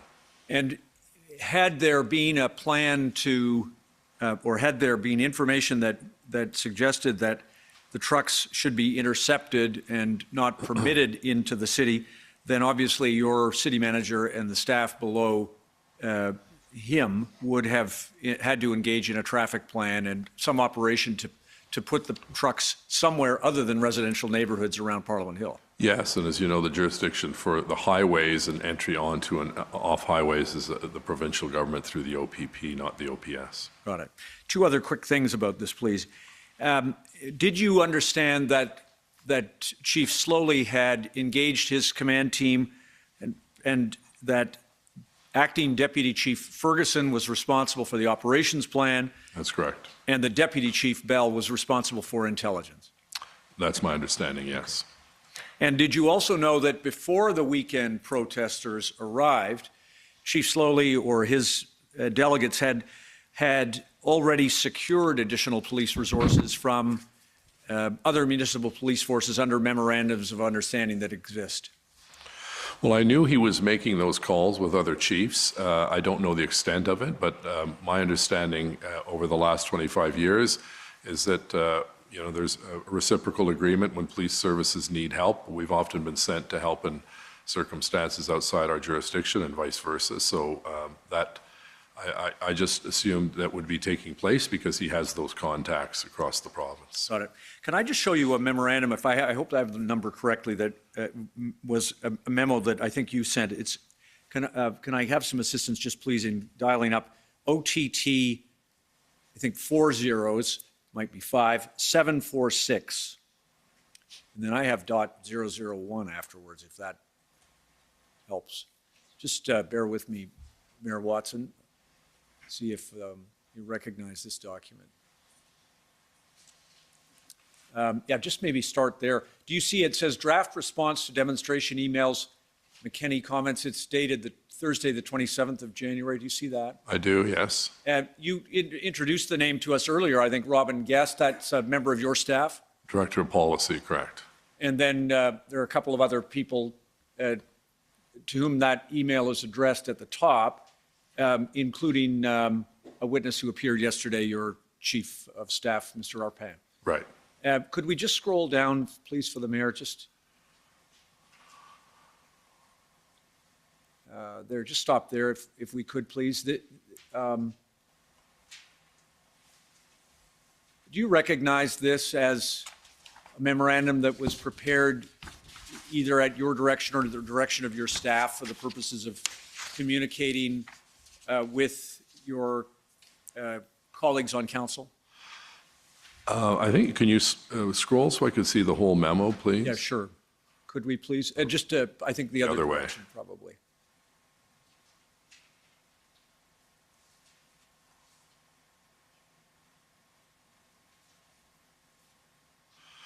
Yeah, this was a letter that was a draft for people writing me via email about the convoy, because the gentleman it was from, if you scroll up to the top again, Ben Poirier, he's our correspondence officer in the mayor's office, so he would have received a draft from probably Robin Guest in terms of this was the template that we would use initially when people started to write in with concerns about the convoy. Understood.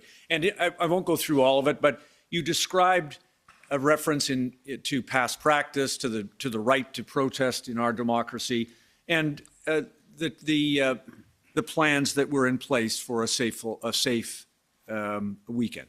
Correct. Okay, understood. Thank you. That's fine. Thanks very much. Along the way, a little later, you had, and again, when I say you had, the city has a solicitor, I think, David White. Yes. And Mr. White was requested to prepare a set of options that I think were legal options. I don't know if this came as a consequence of a direction that you gave or perhaps someone under your direction, but could I please show the mayor OTT 0029767? Just want to, while that's coming up, Mayor Watson, just to orient you, that believe that Mr. White prepared a set of options, a list of options rather, that could be considered by council in respect to the ongoing demonstration. Do you see that? It's dated February the 7th. Does this refresh your recollection that council or you directed Mr. White to prepare that list? This is a memo to Councillor Deans, so I assume based on the wording of the first paragraph, she'd asked for this information, not my office, but it was. I remember seeing this. It was interesting to look at the different acts that were out there, but this was something that I believe Councillor Deans had asked for, and it was sent to her from Julia Keast. And among the options that were addressed in this memorandum, of course, we see that at 3, the Federal Emergencies Act, and there are a number of others, including the final one concerning injunctive relief. Do you see that? I do, yes. Were you engaged in any of the discussions that were ongoing about whether an injunction was available and advisable? Well, I know that the Chief Sloly had asked can't recall the exact date, but asked for staff, legal staff at the City of Ottawa to consider an injunction, I believe on the 30th of January. Stand to be corrected on that. And then there was the city asked legal staff to draft an injunction to enforce municipal bylaws on February 11th, and they got the injunction on the 14th. But unfortunately then, well, not unfortunately, but subsequently, the Emergencies Act overrode the injunction. Understood. And so that's fine. Thanks for the memorandum. We can take that down. As to the Emergencies Act, you've explained to the Commissioner your perspective about that. From your observation, the Emergencies Act played an important role in the peaceful resolution of these demonstrations. It very much did, yes. And the police services that were on the ground were provided additional powers, not just to deal with those who were occupying those spaces, but also to deal with anyone who might wish to come and participate in the future. Correct. Okay. Can I just ask you now, please, about resources? You explained that Chief Sloly was requested to provide a detailed list of the resources, particularized, the resources that the OPS required. Do you recall that? Yes. And am I right that he was asked to do that on February 5th at the police, by Chair Deans and the Police Services Board? I believe that's correct. And then provided it the next day, February 6th? Yes, and we had to redraft the letter and decided that both Councillor Deans and I would sign the letter that was sent to the Premier, Minister Jones, Prime Minister Trudeau, and Minister Mendicino. And prior to February 5th, do I have it that Chief Sloly had already engaged in the process of trying to get more resources for the OPS from not just through the weekend, but right up until, well, through the whole piece? Yeah, my understanding was that Chief Sloly was making many calls to other police agencies, municipal police services across the country, and that was taking a fair amount of time, but at the end of the day, I think it was helpful because they supplemented the resources that we got from the OPP and the RCMP. And the detailed resources plan that the chief provided and his team provided on the 6th of February, as you told the Commissioner, set out not just a raw number at 1,800, but it was broken down by uniformed police officers, non-uniformed personnel, public order units, and various other specialties. Yes, it was quite detailed, and to my surprise, there were references to additional resources for jails and lawyers and other people, not just frontline officers. So it was quite a detailed request, and that was the basis of the letter that we sent to the two other orders of government. Thank you. Correct. And you and Chair Deans and certainly Chief Sloly were under, I'll say pressure, but small p pressure from your council members to answer questions about not just these resources, but to identify that specific number that Chief Sloly had given and that you had conveyed in public. Is that correct? Yes, I don't know when that number became public, but at some point we knew it was going to get out. But I think the concern on the police services part was that it was best that it not be public because that shows our hand to a certain degree in terms of the magnitude of the police operation to clean up our city. Understood. And just you got to the question I was going to ask you, just to confirm, it wasn't Chief Sloly's idea to publish that number. It was, as you pointed out, it was inevitable that it was going to come out once there was this caught in the middle status and political requirements. That's correct. Okay. Now, can I just ask you quickly about then a couple of other things about the news conference where Chief Sloly made the reference, I think it was February the 2nd, that among other things, there may not be a policing solution to this problem.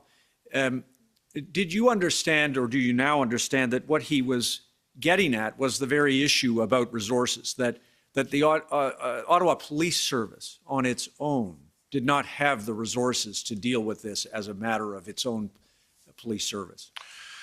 Yeah, initially I didn't understand that to be the case. I just thought he might be saying we need, whether it's a mediator or, some other resource to solve this. And most people, I think, were under the impression they were scratching their head wondering, well, if it's not going to be a police operation, what other kind of operation is there?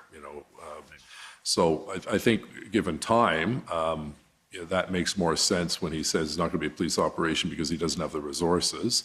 But at the time, I was surprised that he'd said it in that way and didn't really elaborate or clarify what he meant. Right. Subsequently, of course, he was asked about it and did provide additional clarification, I think. I believe that is the case, correct. Now, and as to that issue, I think you've explained this to the commissioner, but just so that I have it, there was never going to be a solution to this problem unless there were a lot more police service members than Ottawa Police Service have. Absolutely, yeah. There's no way, I think even a layperson like myself recognize that the Ottawa Police Service was outnumbered in terms of the resources they had. Plus, as I mentioned earlier, we have a whole city to police. We can't take all of the police from rural Ottawa and suburban Ottawa. There's still calls and activities that require police services. They couldn't all go down to the Biowa Market or Centertown. That's why we needed to supplement them with the other two forces plus municipal forces. And do you share the view that there wouldn't have been any different outcome no matter who was the chief of police if the matter was the resources?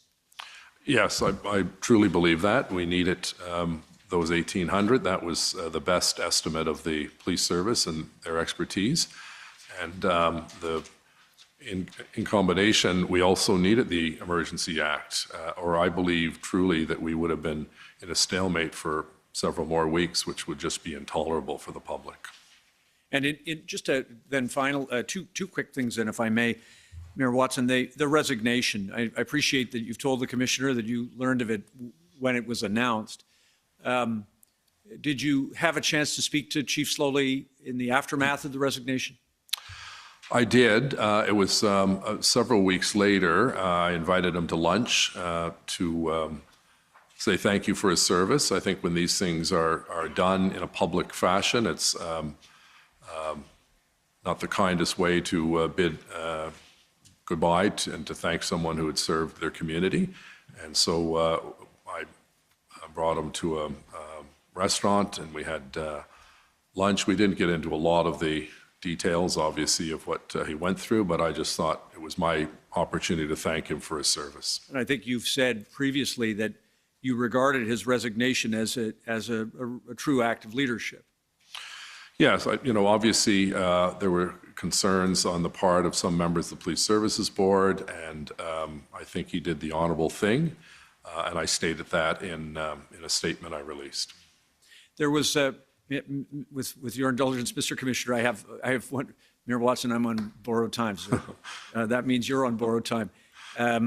Could I just ask you one quick thing, please, about the negotiation to remove trucks from the residential area? I won't show you the letter that was already described that you wrote to Ms. Leach and her response and so on, but can I have it from you that in respect of Chief Sloly, that Chief Sloly was unaware of the final destination of the trucks that were moving out of the residential area, and the letter that you wrote to Ms. Leach doesn't describe the final destination of those trucks. There were some references that we've seen in other documents to renting farmland, to leasing farmland rather, or to parking on the Sir John A. Macdonald Highway. There was some flexibility or uncertainty about those matters. Is that fair? Well, there was no reference specifically to Wellington, but it just common sense would dictate if they're coming down from where the Garden of the Provinces is into that area around this building, in fact, that it would be onto Wellington because there was space on Wellington. Whether the chief knew immediately or not, I'm not sure, but a senior officer was assigned to help with traffic management of getting those 102 vehicles out of the site. I understand. Thank you very much. And your term as mayor is coming up, so thank you for your public service? 22 days, I think. 4 hours. And counting. Okay. The Ottawa Coalition, please.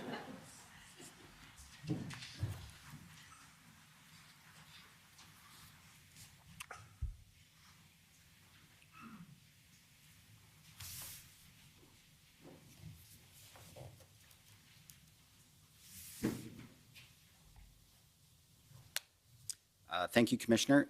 My name is Paul Champ, Mayor Watson. I represent the Ottawa Coalition of Residents and Businesses. Just have a few questions for you, Mayor, following on your testimony. One question that you just answered to previous council, you'd indicated that there was no indication that this protest was going to last. But wasn't it true, Mayor Watson, that we were aware that by the time they arrived in Ottawa, even that first weekend, that they had raised several millions of dollars on GoFundMe to, keep providing them with fuel and food and other resources? We knew about that, correct?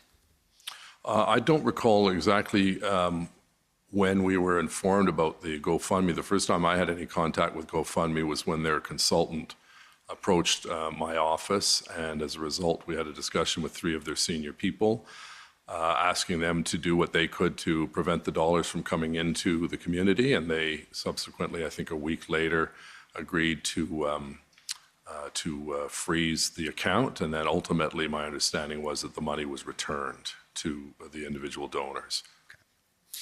Another question or area I want to ask you about is your communications with the chair of the Ottawa Police Services Board. Now, it's my understanding, Mayor Watson, that you and Ms. Deans, the chair, you generally speaking wouldn't communicate directly. It would be through your chief of staff, Mr. Arpan. Is that correct? Yeah, almost all of the back and forth on this issue was dealt with by Councillor Deans and Mr. Arpan, correct? Yeah. You and Ms. Deans, she doesn't have your phone number. The two of you don't talk directly. Is that correct? I don't believe she has my phone number. Actually, very few people do have my phone number. I never keep the ringer on, so I don't rely on that very often. But she had a good rapport with Mr. Arpan, and he briefed me on any item, and we did have at least one Teams call or two during the course of the occupation. Well, while we're on it, Dean French, he's got your phone number, correct? I believe he does from my time at when I met with him through the Premier's office. Okay. Throughout this protest, you've told us that you would have regular communications with Chief Sloly. Is that right? Yes, or his deputies. Well, yeah, and that was my next question. How much or how often would you speak with his deputies, Acting Deputy Chief Ferguson and Deputy Chief Bell? More with Deputy Chief Bell because I knew him better. It would vary. Sometimes there'd be 1 or 2 calls a day. Sometimes there'd be no calls if there's no information. I often got a lot of information from the police via Steve Kanalakis, which was a more appropriate route, and he would provide me updates. As you know, or as you may know, Mr. Champ, my office is right next to Mr. Kanalakis, so we see each other literally every hour during the crisis. So you were getting some information from Chief Sloly and sometimes from his delegates, primarily Deputy Chief Bell? Correct. Okay. And Deputy Chief Bell had your phone number? I don't know if he did or not. Not sure. How would the two of you connect? Well, usually through a Teams or a Zoom meeting, or he'd be in my boardroom. Okay. And what about Acting Deputy Chief Ferguson? How often did you speak to her? I don't recall I had any conversations with her. I think at some point she was, there was one point I think she was on leave, but I didn't really know her. I saw her at press conferences, for instance. When there was a press conference, she was often there with the chief and the other deputy. Right. Now, we heard your testimony, Mayor Watson, that you were hearing from both the federal level and the provincial level that there were some concerns about the Ottawa Police Services operational plans to bring an end to the occupation, correct? That's correct, yes. And you'd heard a little bit that because of some dispute or disagreement about the OPS operational plans, this was causing some delay in the deployment of boots on the ground? No, I wouldn't equate that the lack of a plan with the request for boots on the ground. We needed both. We needed the plan, but we also knew that it was going to require a significant amount of time logistically to get these police officers from coast to coast to coast to arrive in Ottawa and get them set up and get them sworn in if they were RCMP or municipal police services from other jurisdictions in Canada. So the two had to go in tandem, and I think as the previous lawyer talked about, the reality is that we knew that we needed 1,800, and we had to be flexible enough to determine if we're only going to get 1,000, then the plan would have to change. So I think it was in flux, but there was no question from my briefings by Mr. Kanellakis that there was some argument in the command structure as to what the right plan was. At the end of the day, I believe they chose the right path because it solved the problem and it brought our residents back to some degree of peace and quiet. Yeah, no injuries or anything like that when the plan finally unrolled. I think I agree with you, Mayor Watson. Yeah, no deaths, no serious injuries, and given the fact the number of people that were involved and the anger level, I'm very grateful that the police did a very professional job. Yeah. And and I was like most other, I think, Canadians, certainly Ottawans, glued to the television watching this take place as the officers were moving in from Rideau and Sussex, Coventry, as well as Wellington Street and the residential areas. I think everyone in downtown Ottawa is quite grateful to those police and their service. Yes. Now, with respect to some of the concerns or disagreements over the OPS plans that you were hearing, there's some disagreement in the command structure or something like that? Is that what you said you were hearing?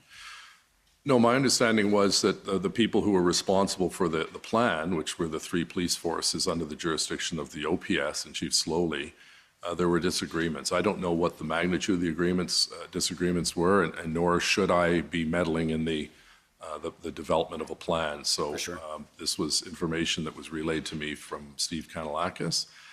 And as you pointed out, there was some concerns raised by both the Premier and the federal minister.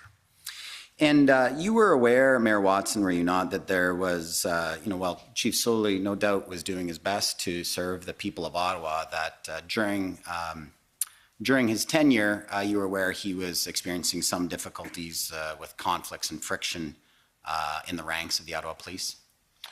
I don't have any specific evidence of that. I think there were some rumblings and rumors, but I could not, no one came to me directly to say there were concerns.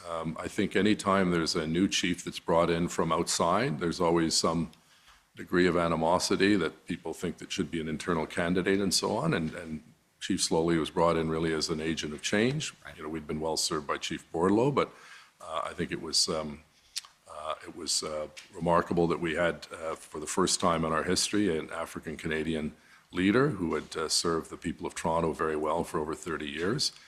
And I was very supportive of his hiring. As you know, I didn't sit on the police board at that time when he was hired, but when I was introduced to him, when Councillor Deans brought him around before the announcement, I was impressed with his qualifications and his way of handling himself. And in fact, I think before he moved into Ottawa, I had breakfast with him and just got to know him a little better. Just stepping back a bit about the information you were receiving from the provincial and federal levels about concerns with the OPS plans. We've heard from Mr. Arpan that neither he nor yourself shared that information with Councillor Deans, the chair of the board. Can you tell us why you didn't share that information with Councillor Deans? Well, these meetings with the Premier and the Prime Minister were held as confidential meetings, and I didn't think it was appropriate to breach that confidentiality. But the Ottawa Police Services Board, you're aware, they're responsible for the direction and for directing the chief and monitoring his performance. You were aware of that?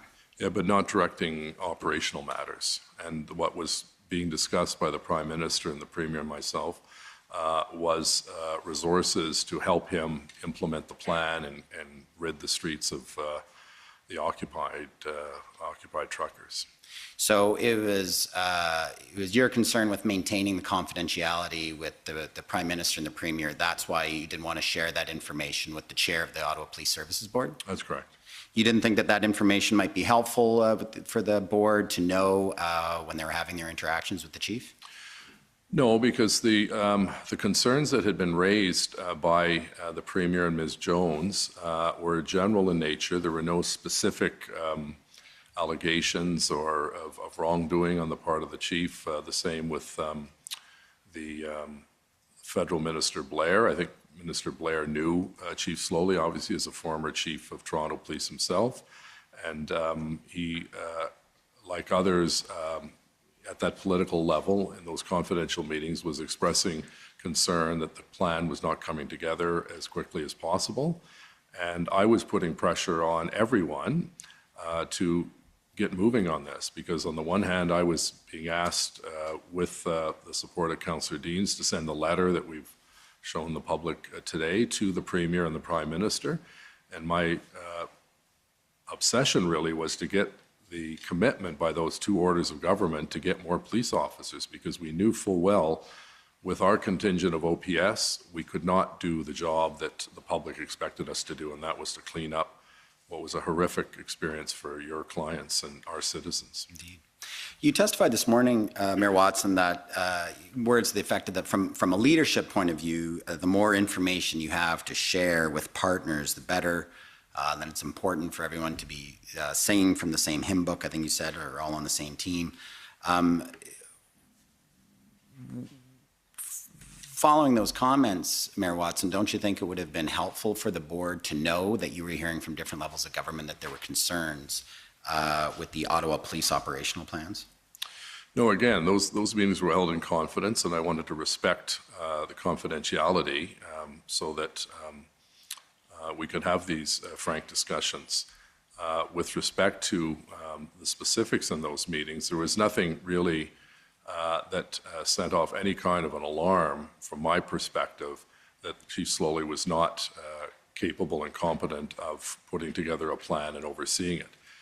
With respect to internal divisions, that's something you can ask Councillor Deans, as she is the chair, but I don't have any inside or outside knowledge of what was going on behind the scenes with that command team that were putting the plan together. I can speculate that obviously once Chief Sloly left the OPS, it was literally a matter of, I believe, 2 days and the police action started. So one has to assume that the plan that he put in place by and large was the plan, and there may have been some tweaking by the new interim Chief Bell. But I certainly give credit to Chief Sloly for bringing it to that stage, and Chief Bell deserves great credit for bringing it to the actual point where the police officers moved in swiftly, carefully, and succinctly to bring an end to what was a miserable experience for the residents and the small businesses of both Centertown, downtown, as well as the Byward Market, Vanier, Lower Town, and Overbrook Forbes, where the stadium, the baseball stadium, is located. Mm-hmm. I just want to ask you some questions about the negotiations with the Convoy organizers. I believe you testified, Mayor Watson, that the first you heard about potential contact was on February the 8th, that Mr. Kanellakos approached you and indicated that a police liaison team had suggested that it might be helpful if there was some discussions between the mayor's level and the Convoy organizers. Is that right? That's correct. And then after Mr. Kanellakos had some contact or had a meeting with some of them, he then reported back to you that the meetings had gone generally well. Is that right?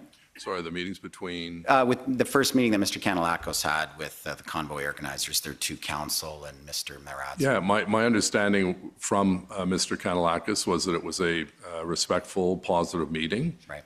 And they would keep the lines of communications open. And then it was approximately 2 days later, on February 10th, that you had your first conversation with Mr. French. Is that right? I'm just checking the date here, and that's correct, yes. Okay. And then that led to negotiations roughly over about 2 days to come up with those two letters between yourself and Ms. Leach. That's correct. And you had a number of conversations with Mr. French, is that right? No, no more than two. The first call, and I believe I had a second one, but I can't recall what the specifics was because I indicated to him at that first call that the primary contact he would have would be with Mr. Arpan and Mr. Kanellakis. And then Mr. Arpan and Mr. Kanellakis, they took over the communications with Mr. French and negotiating that deal with Ms. Leach and the other organizers. Yeah, and I had no other, when the letter was signed, no other contact with Mr. French, but, you know, I can certainly say publicly, I appreciate the fact that he stuck his neck out. There was nothing in it for him from what I could see.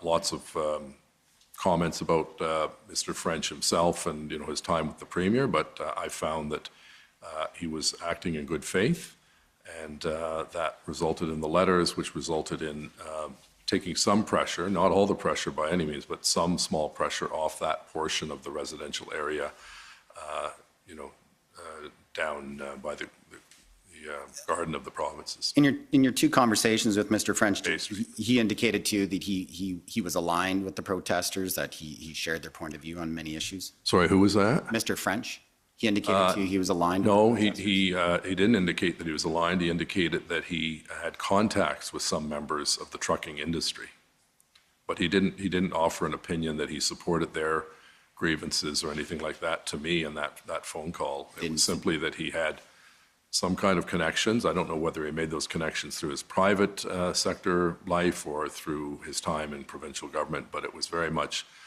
along the lines that he saw what was happening and he saw that it was getting worse, and he called me. I literally had not seen or heard from him, I think, since he left the Premier's office. He didn't suggest to you that he saw the protesters as patriots or anything like that? No. Now, so then you hand over the matter, the file, to Mr. Arpan to work out some kind of deal, is that right? Yes, with Mr. Kanellakis' help, because he had met with others that were from that same orbit a couple of days or 2 days earlier. Right.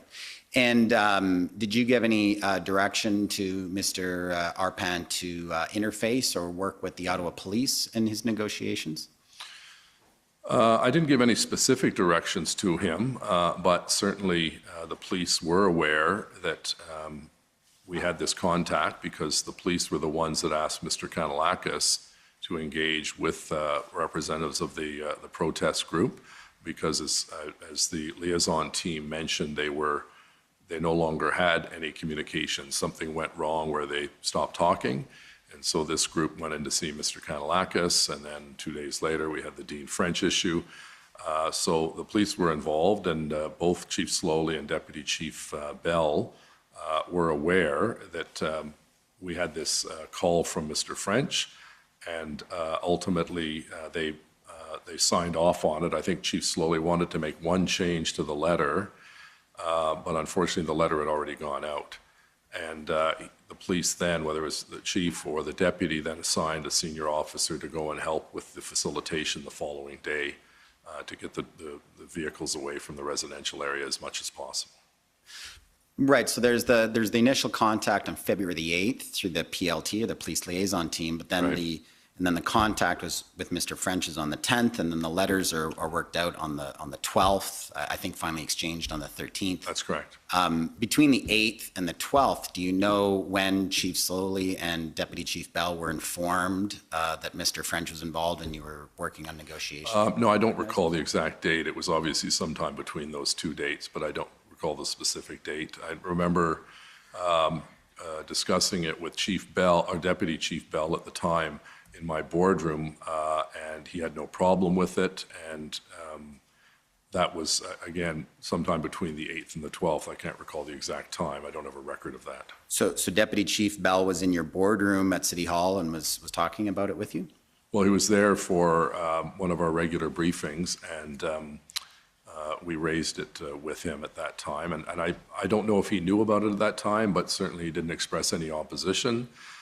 He felt that if it helped get some of the pressure off, one of the things he pointed out was that it shrunk the footprint of the protests, which helped the police in the long term contain the situation when they finally went in that weekend.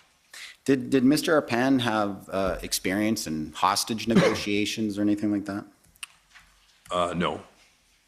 Do you know what? background experience he had to negotiate a deal like this?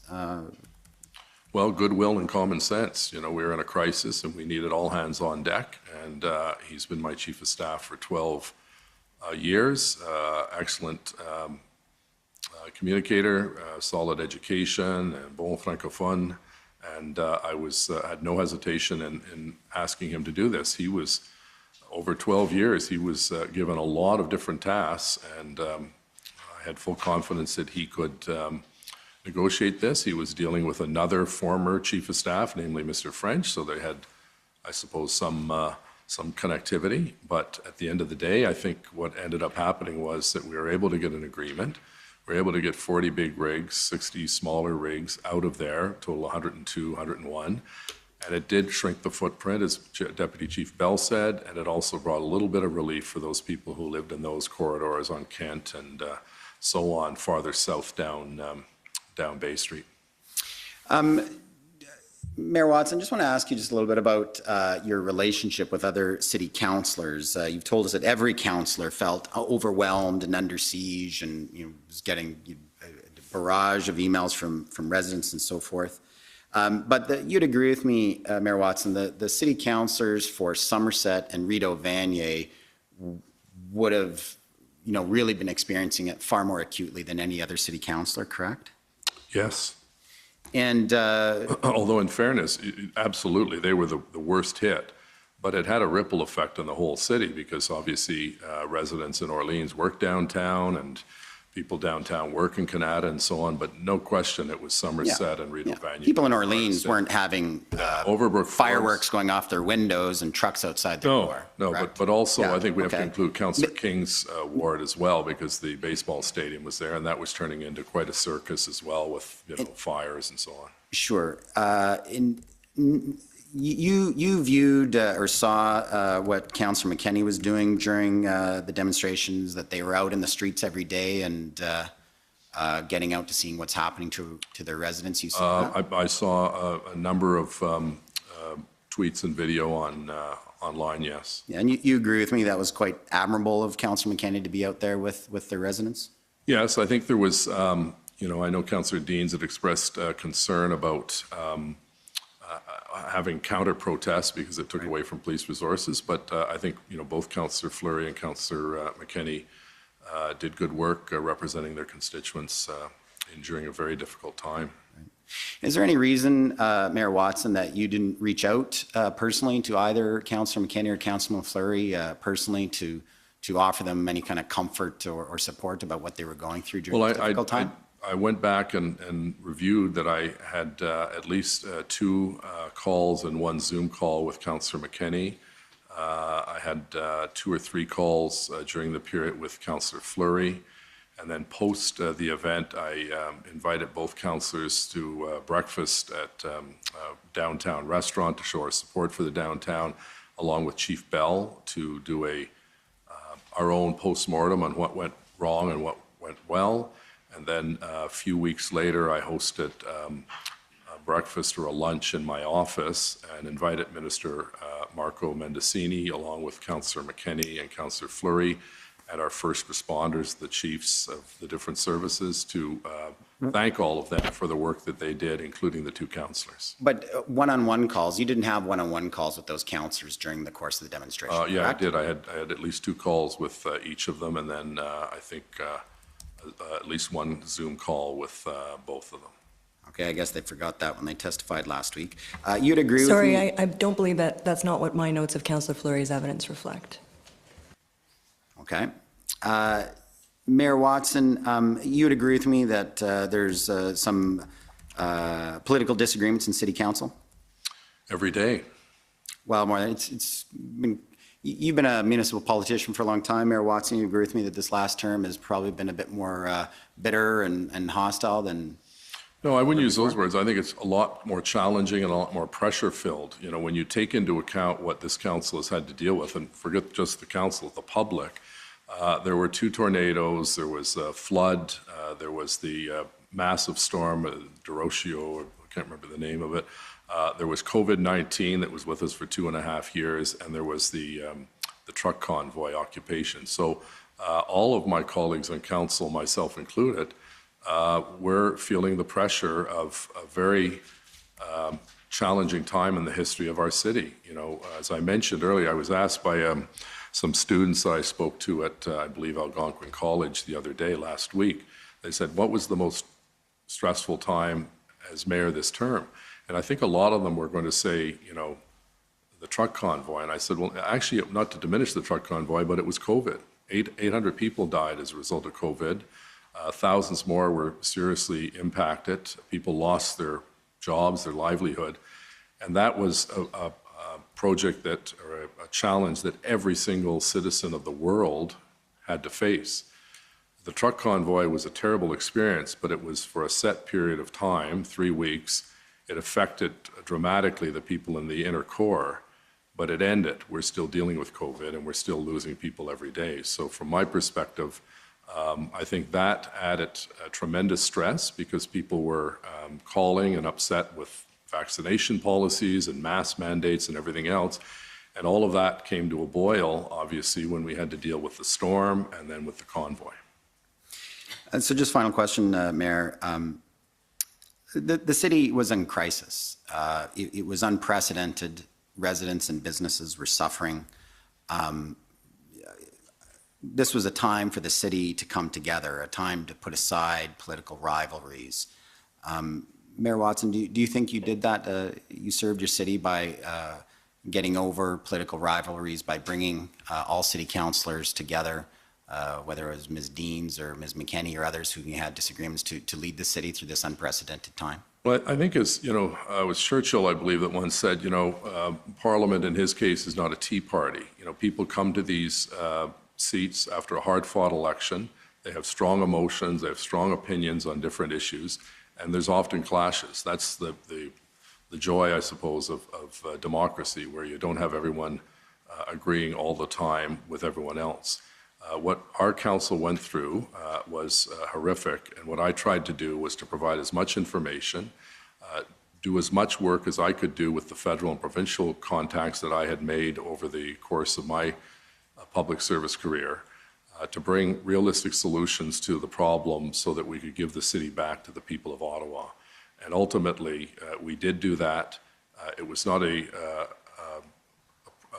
error-free, problem-free situation, and even council voted that we apologize to the public, which we did, because we let down an awful lot of people in Ottawa with a situation that we had never seen before, and there was no roadmap to guide us. And given the fact that no one lost their lives, no one was seriously injured, people were affected, but the police, I believe, should be commended. And secondly, I think the Prime Minister did the right thing by bringing in the Emergencies Act, because that solved our problem. It's easy to sit back and be a Monday morning quarterback, but the people who were suffering the most were the people of Ottawa, not the people of the West Coast or the East Coast. And so I thank those colleagues, all colleagues, particularly the two that were affected the most, Catherine McKenney and Mathieu Fleury, but all members of council were feeling the pressure because they were getting emails from around the world, with some pretty vulgar, foul language and lots of threats against individuals, myself included. I think that's all my time. Thank you very much, Mayor Watson. Thank you. Thank you. The next is the Ottawa Police Service.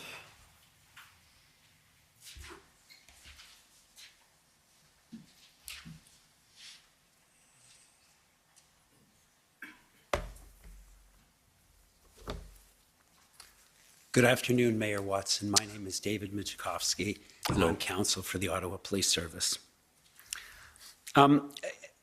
Mayor Watson, I understand it's not an uncommon experience for the budget for the police to be a hotly debated matter by council. That's correct. That's an understatement, but correct. And I know that for 2022 budget year, which I guess was completed that process in November, December of 2021. The budget increase that Chief Sloly had requested was, I believe, a 2.86% increase from the previous year, and what the Ottawa Police Service Board approved was a 2% budget increase. Is that your memory? I recollect that is in the ballpark. You probably have more specific figures, but there was also, you had to include the assessment growth of the city as well, which was, I believe, about, stand to be correct, about 3% on top of that. And so according to the media reports, that budget, once it had been approved by the Ottawa Police Service Board, came before council for a fairly contentious debate, and ultimately council did approve the 2% increase. Yes, there were some members of council that wished to be engaged with this defund the police process, but the majority of council, myself included, did not support that, and we felt it was important to support the chief's request, and also, the increase also included assessment growth, which I'll have to check back, but I think it was another 2% on top of that. And in fact, Chief Sloly had requested more from the Ottawa Police Services Board, but they had not given him what he had been asking for. Is that your memory? I believe that's correct, yes. And I believe Chief Sloly was on record telling council that there would be significant risks to policing. Do you recall that? In fairness, I'm not trying to be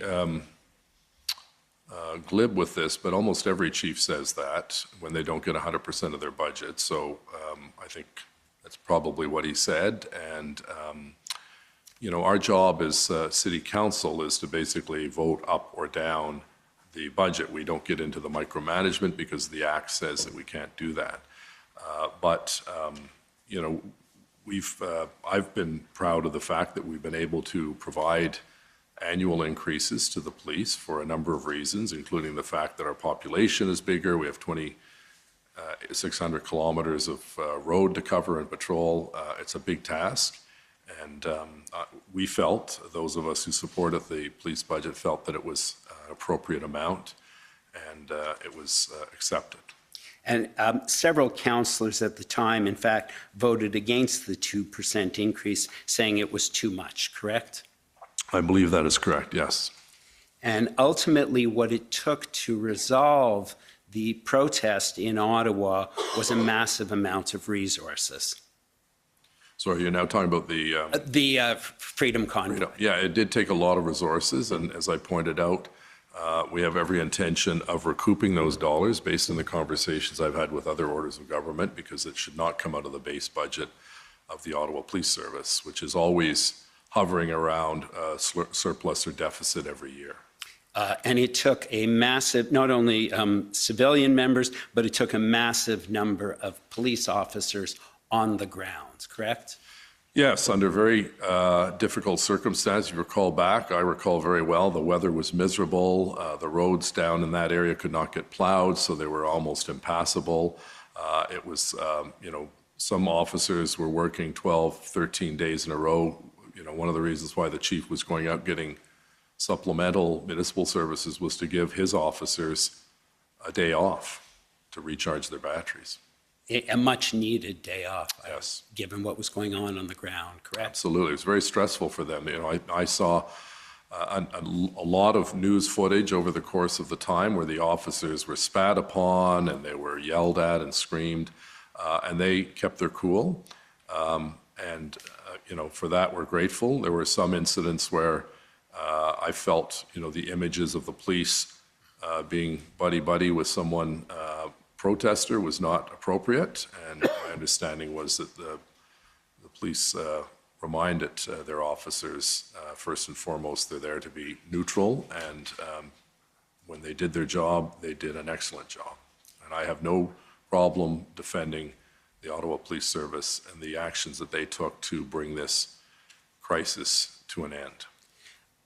And ultimately, you have no problem, I take it, in agreeing with me as well, that it was brought to a successful resolution under Interim Chief Bell.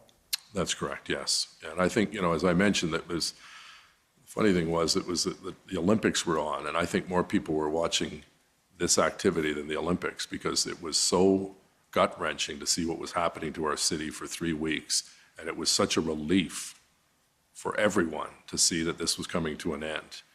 And it was wrapped up roughly in 3 weeks. There were, scattered groups here and there that lingered on. I remember walking up a couple of days after just to go to the Rito Center and, a number of people yelling at me, effing fag.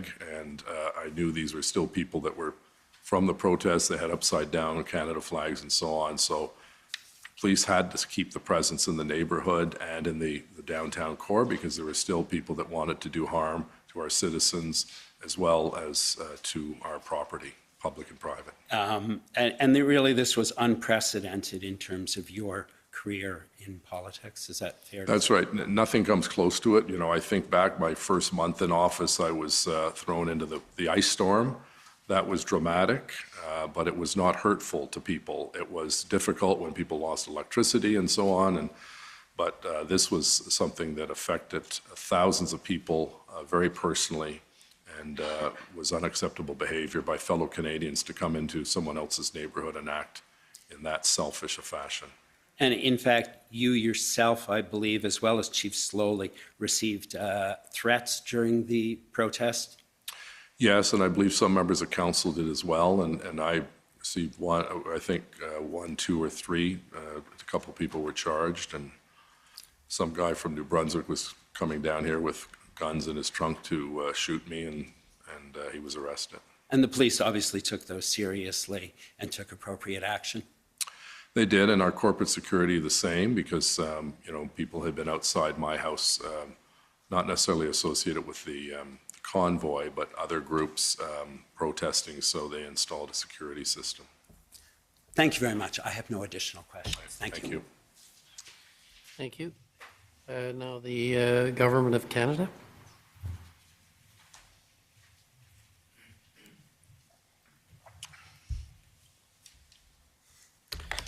Thank you. Mayor Watson, my name is Brendan Vinny, and I'm one of the lawyers for the Government of Canada. Hello.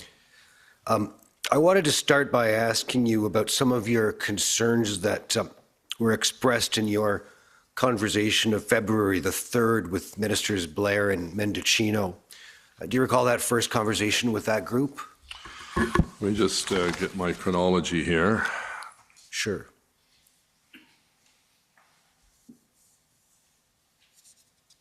Yeah, so that was with the Deputy Minister, or was it, let me just see here.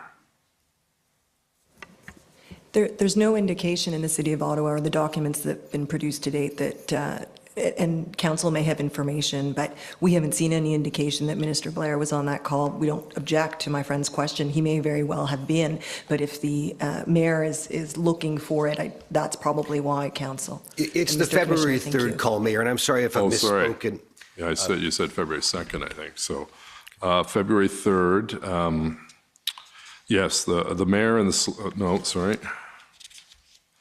yeah, the Tripartite meeting at 5:15. Is that the one you're referring to? I believe so. It isn't too material at any rate. My point really is that as early as the conversations you are having with federal partners on February the 3rd, you are already understandably growing extremely anxious to secure more resources for the City of Ottawa, right? That's correct, yes. And you were getting engagement certainly at the political level from the ministers initially and later from the Prime Minister, right? Sorry, can you repeat the question? You were getting engagement on these issues Yes. initially from those ministers and ultimately from the Prime Minister as well, right? Yes, no, we had no difficulty having calls returned by federal officials. It was quite a cooperative relationship. And at the political level, at any rate, you were getting the commitment to do what they could to assist you in getting boots on the ground, right? Well, in theory, yes, but before we could celebrate, we wanted to see the boots on the ground, so that took a longer period of time. But at the very beginning, they understood clearly, both Minister Blair and Minister Mendocino, they understood that we needed help, and they offered that assistance. We just wanted it faster. Yes, sure. And you certainly took them to be serious in their desire to get you that assistance to the best of their ability at the political level, right? That's correct, yes. And the purpose of getting those boots on the ground, and when we say boots on the ground, what we mean in those conversations is RCMP officers working on Ottawa streets, right? Absolutely, yes. The purpose of getting those officers working on the city's streets was to enforce the law, right? That's correct, and bring order to the downtown and the Byward Market and Coventry. And in your first call with the Prime Minister that my friend took you through earlier, you expressed some, I think, understandable frustration, given the situation you are in, with the difficulties and the pace of bureaucracy at times, right?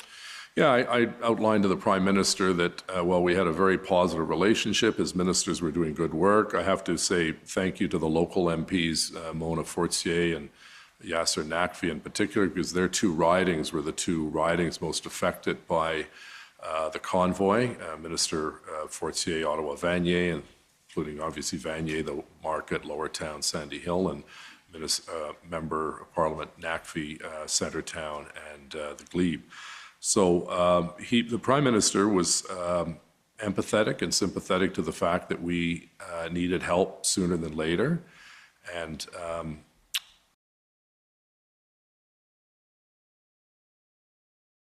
it was exactly what we asked for. And it worked because we saw the result the following days, the Friday, Saturday, and Sunday, where the whole operation was wrapped up quite successfully. In the press of events, though, you were feeling a great deal of urgency, and you weren't sure you were seeing enough urgency in terms of the implementation of these efforts. Is that fair? Yeah, the interesting thing is, of course, being the nation's capital, the Prime Minister lives here, the MPs are here for their House sittings and so on, and the senators are. So they were living and breathing what a lot of our residents were, although they had the luxury of leaving and not having to stay in the red zone. But there was, at the initial stages, there didn't seem to be the sense of urgency on the part of the provincial or federal government. But I think when the Prime Minister got engaged and then the ministers suggested the tripartite table, they set up a structure that we could actually start making decisions and start seeing results. So I think the more calls we had, quite frankly, the better it was, because I think they were tired of listening to me hound them for more resources more quickly. Sure. And at the same time, there's matters going on behind the scenes that, that you may not be able to be aware of in detail, and that they may not be able to be aware of in all of the detail, because they are operational in nature, right? Yes, and both the Premier and the Prime Minister indicated that, I should continue to work with respective ministers, which we did. And also our Chief Sloly at the time, obviously was working the phones to ensure that Commissioner Leckie knew exactly what he needed. We followed that up with the letter by Councillor Deans and myself to the Premier and the Prime Minister and their respective ministers. And we started to see some action. We saw slowly more RCMP officers coming in, more OPP. And then when the plan was finalized and ready to go, we had the necessary resources of the 1,800 in the city to bring an end to this terrible situation. You, I think very fairly earlier this morning, acknowledged that some of the delays are simply practical delays, particularly when you're dealing with the National Police First, the RCMP. For example, you told us that you understood these officers might in many cases need to travel some distance to get to Ottawa, right? Yes, and there was a little bit of confusion in terms of, at one point I was told that there was quite a backlog in getting RCMP Mounties sworn in as peace officers, I guess, for Ontario. That may have been a situation early on, but apparently they started to do in bulk and 2 sessions a day, so it sped up because Sure. My understanding is that they would not have authority on City of Ottawa property if they weren't sworn in. Sure, and I'll come to that in a moment. But just first on some of the practical, there's an element of that's just practical delay, right? Where you're looking at travel, the need to check into the hotel, the need to eat. These things take a bit of time depending upon where an officer is coming from, right? Yes, I think that's a legitimate issue. My point was, though, that if we'd started the process earlier, and we didn't have this lag time, we may have been able to go in on the second week instead of the third week. But Sure, that's it's just common hindsight. sense, right? If you start something earlier, you finish earlier, but the question is, Correct. what's done as matters unfold. So, and one of the things that would take a bit of time too, then, once you're checked in, once you've had a meal, maybe gotten sleep and so forth, is to receive shifts and operational orders and be equipped to go out and start policing, right? That's right, because the vast majority of these officers, maybe not so much for the RCMP, who may have been stationed over the years in Ottawa, but most of those officers would not know where the police station was, for instance, for the Ottawa Police. So they had to go through some kind of an orientation to ensure that they knew what their instructions were, and lining up frequency on radios and all sorts of other things that professionals told me had to be done in order for the person to hit the ground running. Sure, and you need then to also ensure familiarity. You need to ensure, as you say, familiarity with the place that is being policed, and also that's part of the need to do things in a safe fashion, right? That's correct. And you need a sufficient number of officers with clear roles and responsibilities to proceed with a significant public order crisis in an environment like this, right? That's correct. And particularly in a place like Rideau in Sussex, for example, where you'd been told about a real concern about a more dangerous element having taken hold, correct? Yes. And that was also a top priority for the same reason in terms of the order of enforcement that you understood was likely to occur, right? So I don't quite understand your question. Rideau in Sussex was a priority for enforcement as the week of February 7th, for example, proceeded. My understanding is from the documentation that Chief Sloly felt that was a higher priority because of the criminal element within that group of trucks and bikers and so on. Yes. And that was taken care of, I believe, earlier than Wellington Street. But it was a relatively small group compared to the large number of trucks and people that were in the red zone. Sure, but because of that more dangerous element, at least as it was being reported to you, that's an area where you would need, again, to really assure officer and protester safety. That's correct. And also the protection of private and public property. As you know, the Rideau Centre had been closed for something like 2 weeks, losing $2.1, I believe, million a day. So it was I stand to be corrected on that number, but it was a significant loss. And the restaurants across the way and the Chateau Laurier all were being impacted, where no one could even go near the Byward Market. So those businesses were suffering greatly, along with the people who live in that area. Okay, now just coming back, you indicated the issue of the officers needing to be sworn in. And I want to ask you a few questions about that, Mayor Watson. Let me go back, first of all, to just, reconfirm. I mean, the purpose of having these resources in place was to enforce the laws here, right? That's right. And in order to do that, you need the law enforcement professionals, the peace officers who are going to be doing that job. They need to be here lawfully themselves, right? That's correct. They need to have the proper legal authority to be able to enforce before you can get underway with a very significant law enforcement operation, right? Yes, we estimated that to be 1,800. And if they did not have that legal authority, you might be in a situation where the operation itself might be called into question in terms of its lawfulness, as well as any charges that might result. That's very true. There might be a possibility of liability accruing to the city, or indeed the RCMP, or the individual officer if an officer wasn't lawfully in place at that point in time. That's right, and our police service was well aware of that, and that's why obviously we followed the strict rules to have them properly sworn in. And as I said, initially I was told that was slowing down the process, but then something happened, whether they added extra shifts or extra staff or did it in larger gatherings or groups, that was covered off, and they were now legal to operate in Ottawa. Now, that process of swearing in officers to be able to enforce laws within the local jurisdiction, that was also true of other municipal police officers too, right? Such as those that came from London and Belleville and otherwise? I stand to be corrected, but I don't believe they needed to be sworn in because they were sworn in as officers in all of Ontario. With respect to municipal bylaws, though? Well, yeah, I'm not an expert on that, so you'll have to ask someone who is, but my understanding was that they did not need to swear in. Okay, and at any rate, it is not something that needed to be done, whichever of us is right about that, and you may be.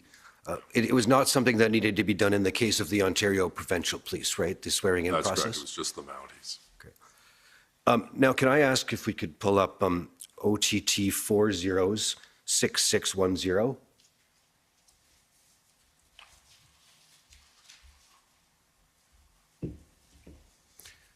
You are, of course, at the Ottawa 7 Emergency Council meeting, Mayor? I was, yes, I was chairing it. And quite a number of motions were passed, unsurprisingly, with respect to actions the municipality should take in response to the convoy that had then been entrenched for just a little over a week. Yes, there were many, many motions. I'd like to just focus on a couple of them. The first is at page 10, begins at page 10. And this is a motion that your colleague, Councillor Dean's, excuse me, it's the motion at the bottom of the page. It's a motion that we asked your colleagues, Councillor McKenney and Councillor Fleury, about last week, but it is a motion, if you go over to the top of page 11, you'll see that it's carried. And what it asks is that the council formally petition the Government of Canada to assume responsibility for public safety and security within the precinct, and to commit to an immediate and increased level of support to the Ottawa Police as the police force of jurisdiction, subject to the resolution of any jurisdictional discussions between the Ottawa Police Service and the RCMP, right? Yes. And that motion's carried, of course, so unanimously, I take it? One dissent by Councillor Shirelli. Oh, excuse me, I missed that. It's right there in front of me. With the exception of Councillor Shirelli, that was passed. That's correct.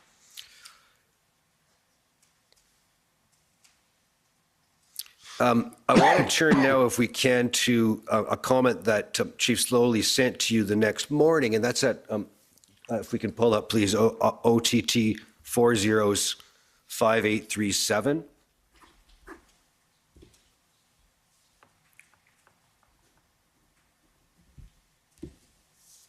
You see, this is an email from Chief Sloly to yourself and Chair Deans, Councillor Deans, copying a number of others from the Ottawa Police and the city manager, et cetera. Do you see that? Yeah, I think if you can push it up so I can see the full email, that would be helpful. Of course. Do you mind pulling that down?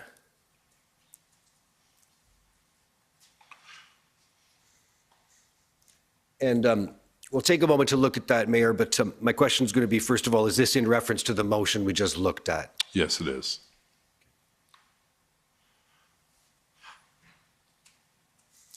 And I'm just going to direct you to the second paragraph there, where Chief Sloly is indicating to you, in Ontario, policing is governed by the Police Services Act. In accordance with Section 5 of that act, the city has discharged its responsibility to provide police services by establishing its own police force, the Ottawa Police Service, right? Yes. And he indicates that, therefore, Ottawa is the sole police service of jurisdiction. But then he continues, says it's also important to note that the Police Services Act defines police force as either the OPP or a municipal police force. Do you see that? Yes. And that's consistent with your understanding of that's the reason why OPP, for example, need not be sworn in? That's correct. Okay. And when you compare the situation as you did this morning in Ottawa to the situations that were in place both in terms of enforcement efforts down the road, that were in place both in Windsor and in Coutts, you saw that those operations were able to move more quickly than you perceived they were in Ottawa. Is that fair? Yes, granted the magnitude of protesters and occupiers was significantly larger in Ottawa than it was in Coutts or in Windsor. So I think we had a much more difficult situation. If you just saw aerial shots or drone shots of the crowds around Parliament Hill and the Byward Market and the Cenotaph and so on, it was significantly larger than, I looked like, in Coutts there might have been, 50 vehicles. Now, for a small town and a small crossing, that's a big deal. I'm not diminishing that, but certainly just in sheer volume. And I think if I could just comment on this, I think what Councillor McKinney's motion was trying to get at was that there was a level of frustration that Ottawa police were on Wellington Street trying to keep the peace and deal with issues of jerry cans coming and so on. And it then stretched our officers and didn't give them the ability to go in and patrol the residential neighborhoods, which was Councillor McKinney's true, Councillor McKinney's desire to represent her constituents and protect those constituents. And similar to Councillor Fleury, we had, the tail end of the parliamentary precinct is in his riding by just the other side of the Cenotaph. So, I think it was an attempt at the motion to ensure that we had some ability to have the Mounties come in and take jurisdiction on Wellington Street, and then it would free up those Ottawa police officers to go deeper into the community neighborhoods. So the chief came back and obviously pointed out that this was not legally possible to do. And then there was the other issue that we really haven't talked about. I think we talked about, one of the lawyers asked me about, was the issue of what do we do with Wellington Street on a go-forward basis in terms of access and so on. So that's one discussion, and this is another discussion. But it's clear that Chief Sloly was not consulted on this, or otherwise I think he would have told the mover of the motion that what they are proposing is not legal. Well, I think, and the point he's making, to your point, I think really is that there's both legal obstacles and there's practical obstacles to getting this to move forward as quickly as everyone wanted, right? Yeah, I think, there was the sense that, well, why don't we just take the Mounties and maybe PPS and put them on the street and then move everyone south? And I think, Chief Sloly was trying to be respectful and not embarrass the councillor, but I think he felt an obligation to inform them of the law. Surely. This is not a situation like it was in Coots, where the RCMP was already the police force of local jurisdiction and didn't have to worry about any of those legal obstacles. Yeah, and certainly I knew the desire to get greater presence in the Centretown residential communities. And as a result, I certainly raised it with Chief Sloly on at least 2 occasions that you needed to see a large presence. If we keep announcing we're protecting the Central Core, you needed to see a large presence, not 1 or 2 officers walking down Kent Street or O'Connor. It had to be visible. And, again, we couldn't always do that until we had more police officers to share the burden. Now, you told us this morning, I believe, that before the 14th of February, when the Emergencies Act was invoked, that you, in fact, were not familiar with the particular authority that existed under that act. Is that right?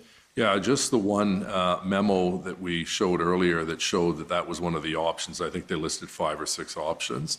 It was very brief. It didn't give any details. But when it was introduced by the federal government, and to be very clear, I've been consistent on this since day one, we needed that act. And it's fine for someone out, west or down east to say, well, it was overkill. No, we needed that act. We needed to give our police resources the tools they could use, such as tow trucks and so on, to actually solve the problem, or this thing would have gone on for many, many more days, if not weeks. So I was not familiar with it, but when it was introduced, our legal staff provided me with a copy of it and highlighted the points that we felt we could use to our advantage to clear up this terrible situation. And one of the points that you've raised in that regard is the important point of the towing issue. And I'm sorry, Mr. Commissioner, just have to finish this one question. Okay. But the second aspect of it, Mayor, am I right, was that the regulations passed under that act permitted RCMP officers, regardless of the niceties of being sworn in, to enforce provincial and municipal laws in the streets of Ottawa. Is that fair? Yes, that was through the whole swearing-in process, to be automatically, in essence, deputized to enforce Ottawa bylaws and Ontario laws. And that enabled the clearing operation to occur later the week of February 14th. That's correct. Thank you, Mr. Commissioner, for your indulgence. Those are my questions. Thank you. Okay, next we have the Democracy Fund. Good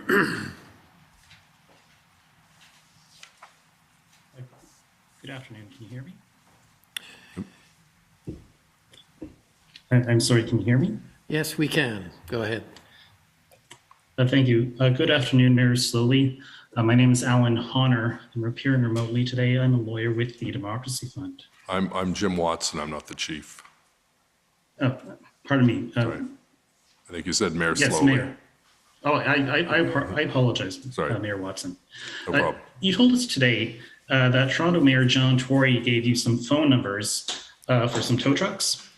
Names and phone numbers, correct. Okay, and you passed those on to Steve Kanellakis and city staff? Yes.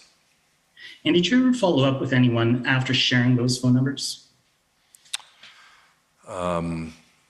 No, because once the Emergency Act was proclaimed or introduced, I actually saw the tow trucks on Laurier Avenue lined up for quite some distance, so there's no need to follow up because they'd obviously done the work that we had asked them to do, was to find trucks. Do you recall when you gave those phone numbers to Steve Kanellakis and city staff? Well, you'd have to go back and check my text messages, which I believe are on public record, and the phone numbers and the names and the text from John Tory were on that. And it was basically, I would think, an hour or so after receiving them, I would have walked next door, or had someone walk next door and give them to Steve Kanellakis. I don't know if let me interrupt you. I'm just asking you if you recall when you shared those phone numbers. What is the date? Do you know? I can't remember. It was probably the day of or the day after I received the information from Mayor Tory. And how many days was that before the invocation of the Emergency Act? Well, as I said, I don't recall the actual date I met with or I received from Mr. Tory. So if you can get me that date, then I can work my way back. Okay, so you didn't follow up, and you don't know how many days passed between those messages being passed on and the invocation of the Emergency Act. Thank you. Well, no, you asked me a question, I'm going to answer it. Yeah. If I had the date, which I have back in my office, I can tell you the date that John Tory sent me the text with the names and numbers of the towing companies, and then I would have referred those either that day or the next day to Mr. Kanellakis. But you don't have the dates? Well, I have them back at my office. I was told I couldn't bring anything other than the chronology. You can't tell us now. Mayor. Well, if I can, I don't think I'm going to be allowed to leave and go and get my document at my office, but I can certainly email it to you if you'd like to know. But that's fine. I'll move on, Mayor. Okay. Mayor, you did not speak to Premier Ford or to Sylvia Jones about the tow trucks. I'm sorry? You never spoke to Premier Ford or Sylvia Jones about tow trucks. Is that right? No, I would have had, in my first call with Premier Ford, I indicated to him that we were at a disadvantage because we just didn't have, we had two OC Transpo tow trucks and we couldn't even guarantee that they would cooperate. So that was a problem we had.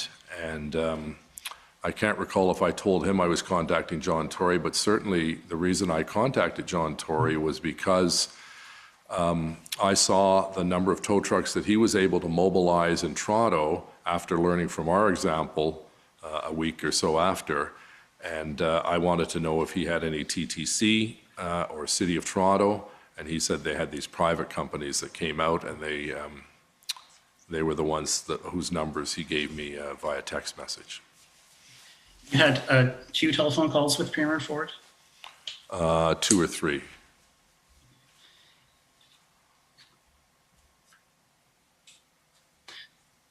Mayor Watson, do you know, you would agree with me that one of the biggest issues for the city was the lack of ability to move the trucks? I'm sorry, I didn't hear the last part. One of the biggest issues for the city was the lack of the ability to move these trucks. That's correct. The trucks, either they had to be towed or they had to be moved by somebody with keys. Is that right? Well, they had, yeah, someone would have to drive them out, or they would have to be hooked up to a tow truck and lifted out. And that's what happened with those that refused to leave, and they were brought to a compound. Similar to and what... And do you know if... Sorry. That's fine. Similar to... Go ahead. Similar to, you know, if someone is parking in a no stopping zone, we have the ability with city tow trucks to tow them, but those are for cars, not 18-wheelers. Do you know if financial incentives were offered to reluctant tow truck drivers? Not that I'm aware of, no. If those incentives were to be made, who would make them, the city or the police? Good question. I don't know legally or logistically who would make it, but the pot of money comes from the same. It's the taxpayers. So whether it's the city budget or the police budget, it's one and the same. I was asked the question with respect to the procurement.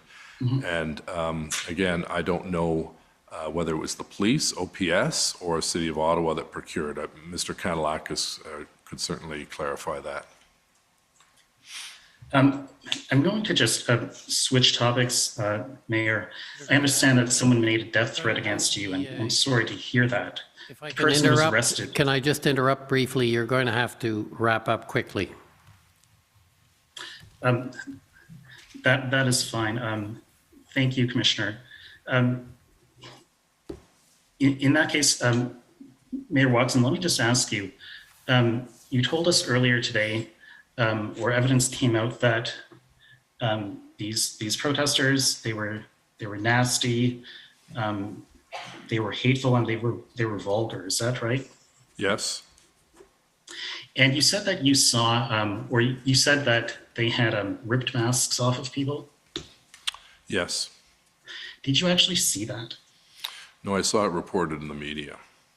Okay. And I think you also said that certain people were attacked. Is that right? I didn't say that, no. I said that I had death threats, but I wasn't physically attacked.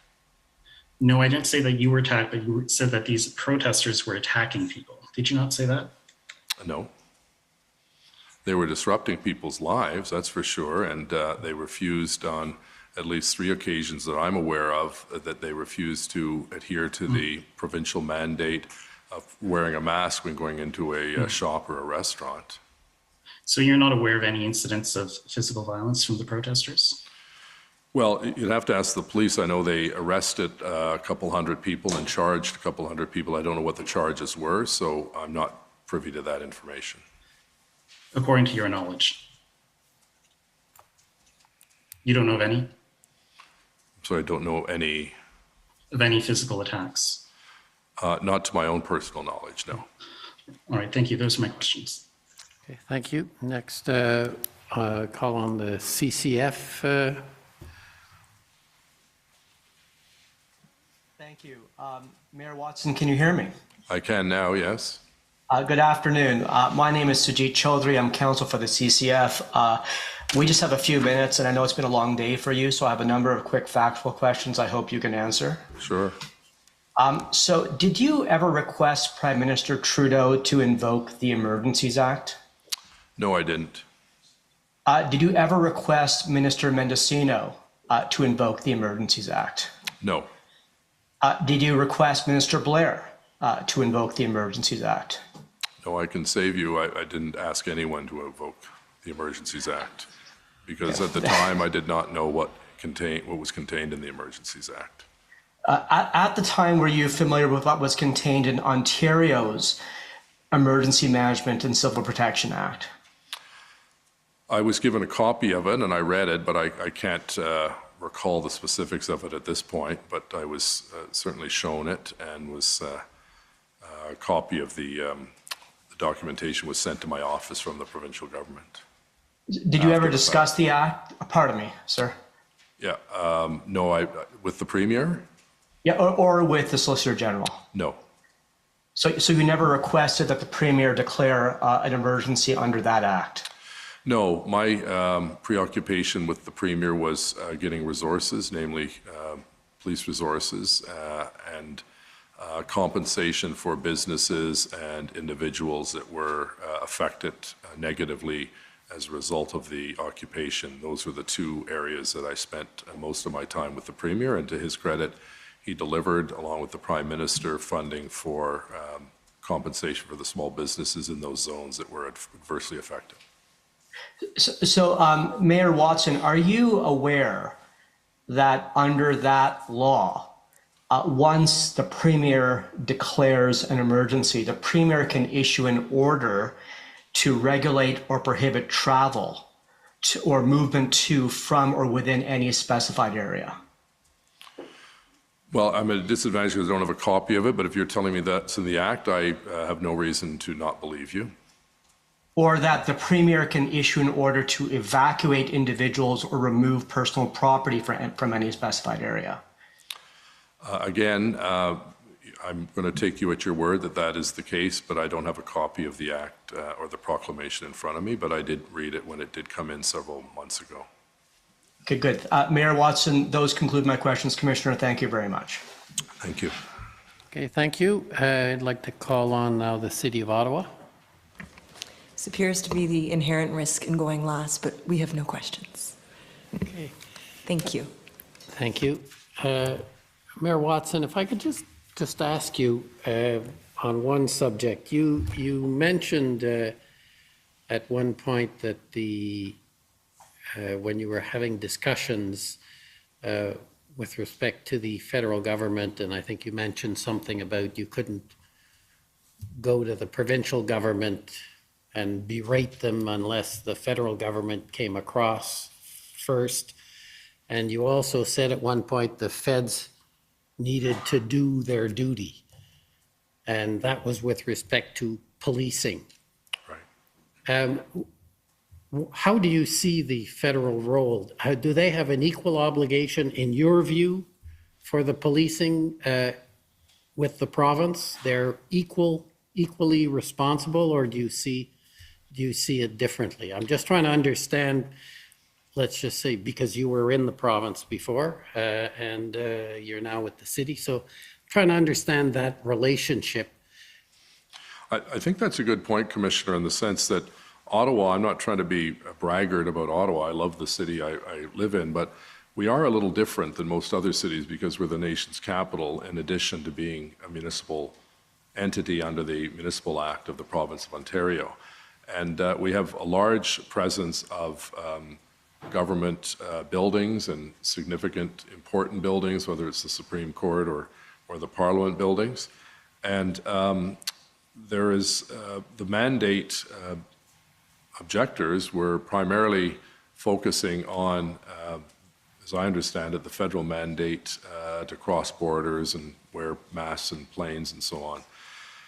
And we were caught a little bit in the middle. So I was equally frustrated by both orders of government, and I ended up, as you saw during the number of meetings and Zoom calls and so on, of my constant prodding to get them to take this situation to a more urgent level. And so, well, if we were another city that didn't have the large federal government presence, everything from the National Cenotaph to the Tomb of the Unknown Soldier to the Ambassador Corps, I think your point would be, well, you're no different than a regular city under the Municipal Act. I think we have that special responsibility as the nation's capital to ensure that when people come here, they come here feeling safe and secure and proud of their nation's capital. And I just wanted to get across to both orders of government that we could not do this on our own. We were literally, our back was against the wall.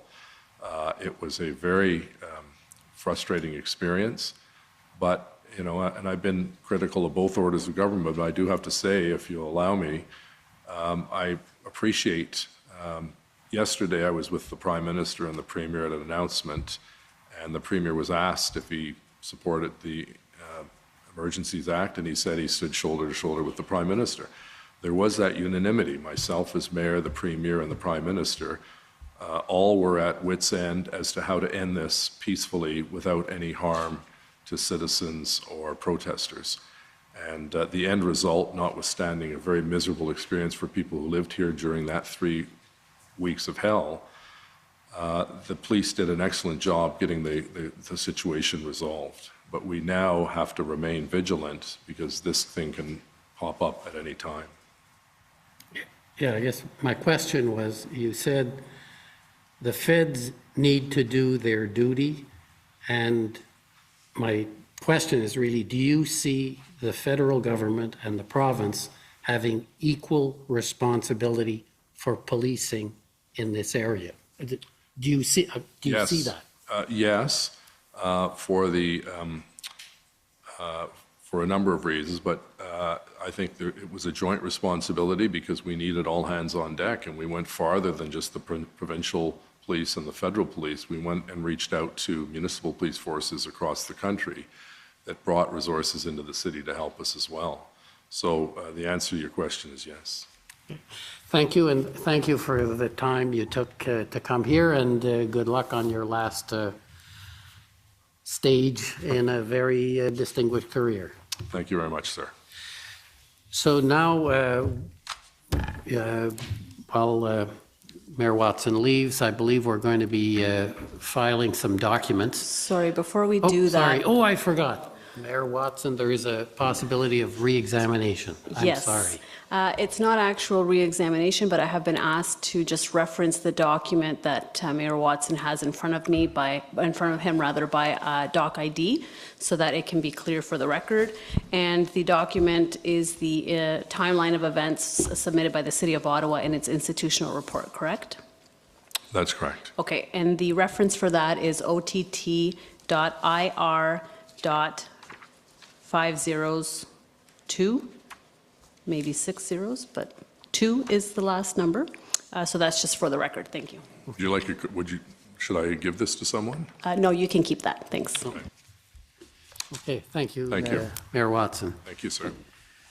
So now we're going to, just before we go to the next witness, we're going to file some documents, which is going to be a weekly event.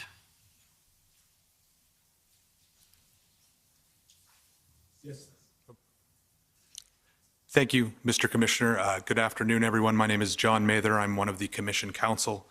As the Commissioner indicated, we are now going to enter into evidence a number of documents, and this is something that we expect that Commission Counsel will do every week. To provide some context to the public, the Commission has received more than 60,000 documents as part of its investigative process.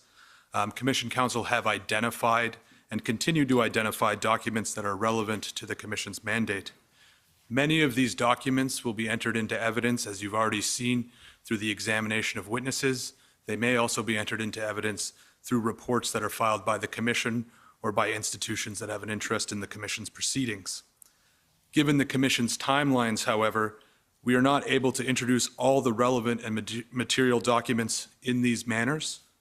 And some of these documents then will just be entered through this process. These are documents such as affidavits the Commission has received, meeting minutes, situational reports, other standard records and correspondence. On a weekly basis, Commission Counsel advise the parties about the documents that they intend to admit into evidence the next week. These are documents that the Commissioner may refer to or rely on in his final report, and for this reason, the parties are given an opportunity to object to the admission of any of the documents before they are admitted. Today, we are entering the first batch of these documents. There are 447 documents in total. They include, by way of example, city bylaws for the City of Ottawa, City Council motions, minutes of the City of Ottawa and the Ottawa Police Services Board, and letters of request for assistance relating to the city. As noted, these are documents that the parties have had the opportunity to review and advise whether or not they have an objection, and we are admitting those documents over which there was no objection. These documents will be posted to the Commission's website in the coming days, and again, as I noted, this will become a regular part of these proceedings. Thank you, Mr. Commissioner. Thank you. Now, next, we have a further witness, Ms. Rodriguez.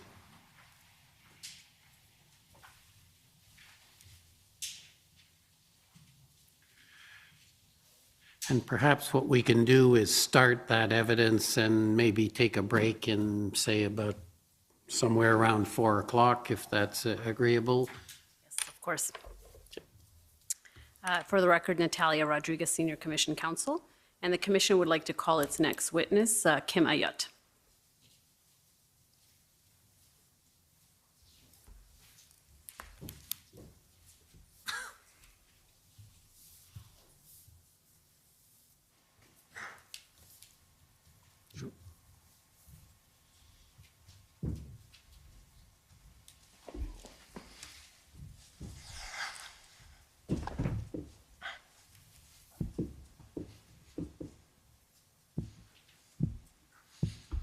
swear on a religious document or do you wish to affirm? I prefer to swear on the Bible, please. Please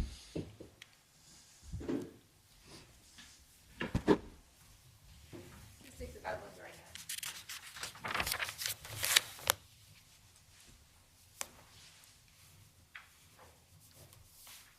For the record, please state your full name and spell it out.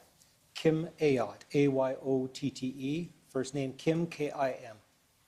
Do you swear that the evidence to be given by you to this commission shall be the truth, the whole truth, and nothing but the truth, so help you God? I do.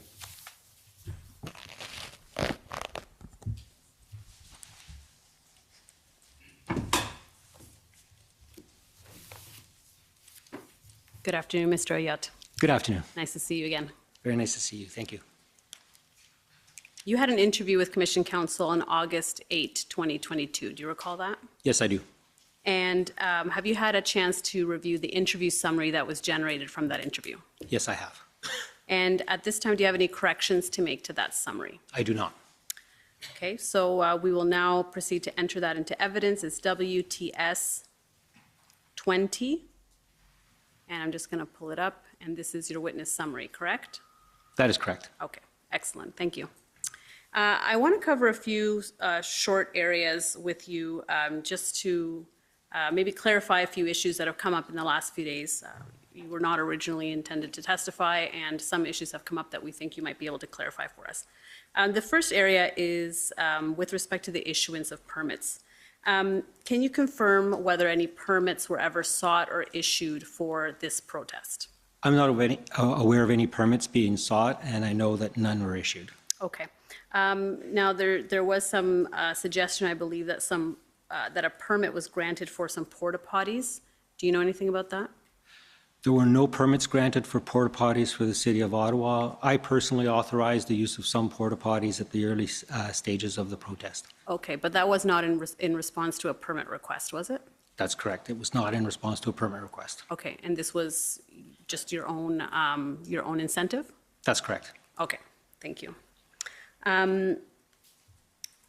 I want to talk a little bit about bylaw and fire services, and your role as you're the general manager of the Emergency and Protective Services, correct? Yes, that's correct. And so bylaw services reports into you, is that right? Yes, they do, through a director, Roger Chapman. Right, and is that the same for fire services? Yes, through the fire chief, Paul Hutt. Okay. And so I want to understand a little bit more the relationship between bylaw and fire on the one hand, and fire services, and OPS over the course of these events. And these events, obviously, we're talking about the Convoy protest in Ottawa in January and February of this year. I want to take you, just to refresh your memory and provide some context, to OTT 2120. So 2120.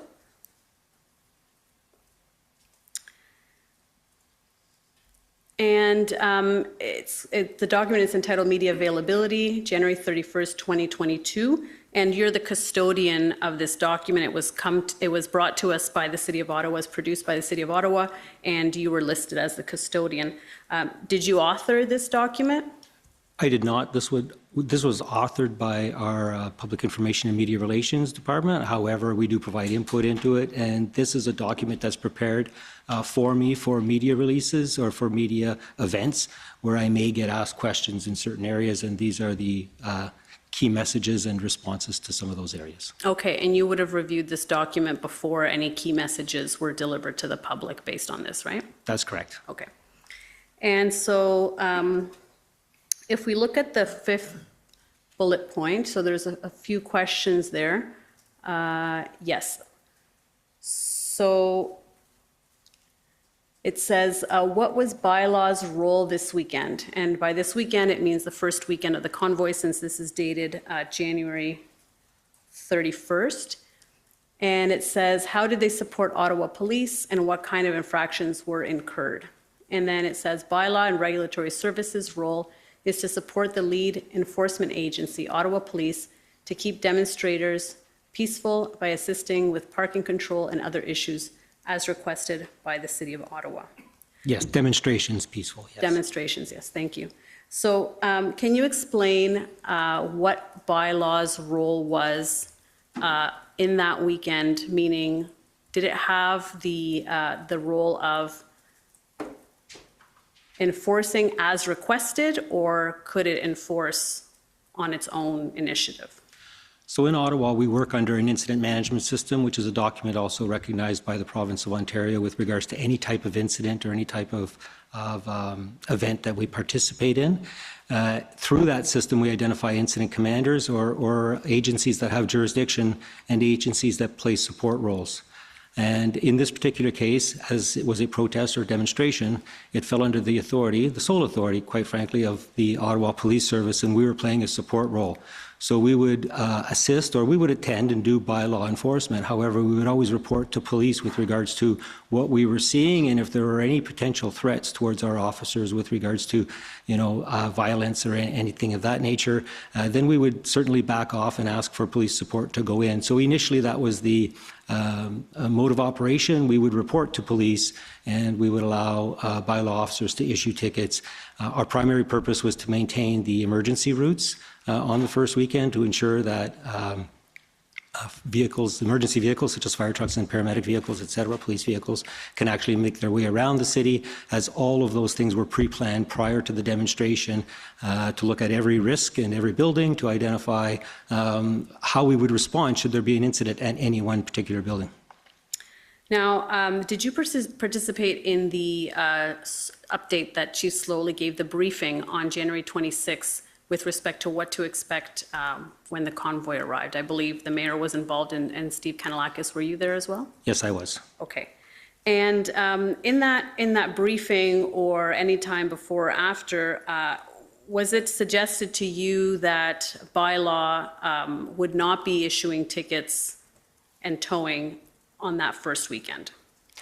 No, what happened is on the 29th, which I believe is Saturday, we received information through the EOC, through our Emergency Operations Center, that bylaw had encountered some difficulties in the field, and that now the police have established a red zone, and bylaw was to not issue tickets in that red zone unless it was approved or through the NCRCC, the National Capital Regional Command Center, and that bylaw was escorted into that zone, and that was on Saturday the 29th. So prior to the 29th, was bylaw exercising its authority to issue tickets and to tow independently? Yes, it was, with the understanding that any single point of contact could cause a potential serious incident or riot. And that was something we heard regularly from the police. So we were very cautious on that front, and we advised our officers to be very careful not to be that point of contact that could initiate a riot. And as a result of that, we were asking them to be very careful, and if they were fearful for their safety, that they should, back off and seek police support before issuing any infractions.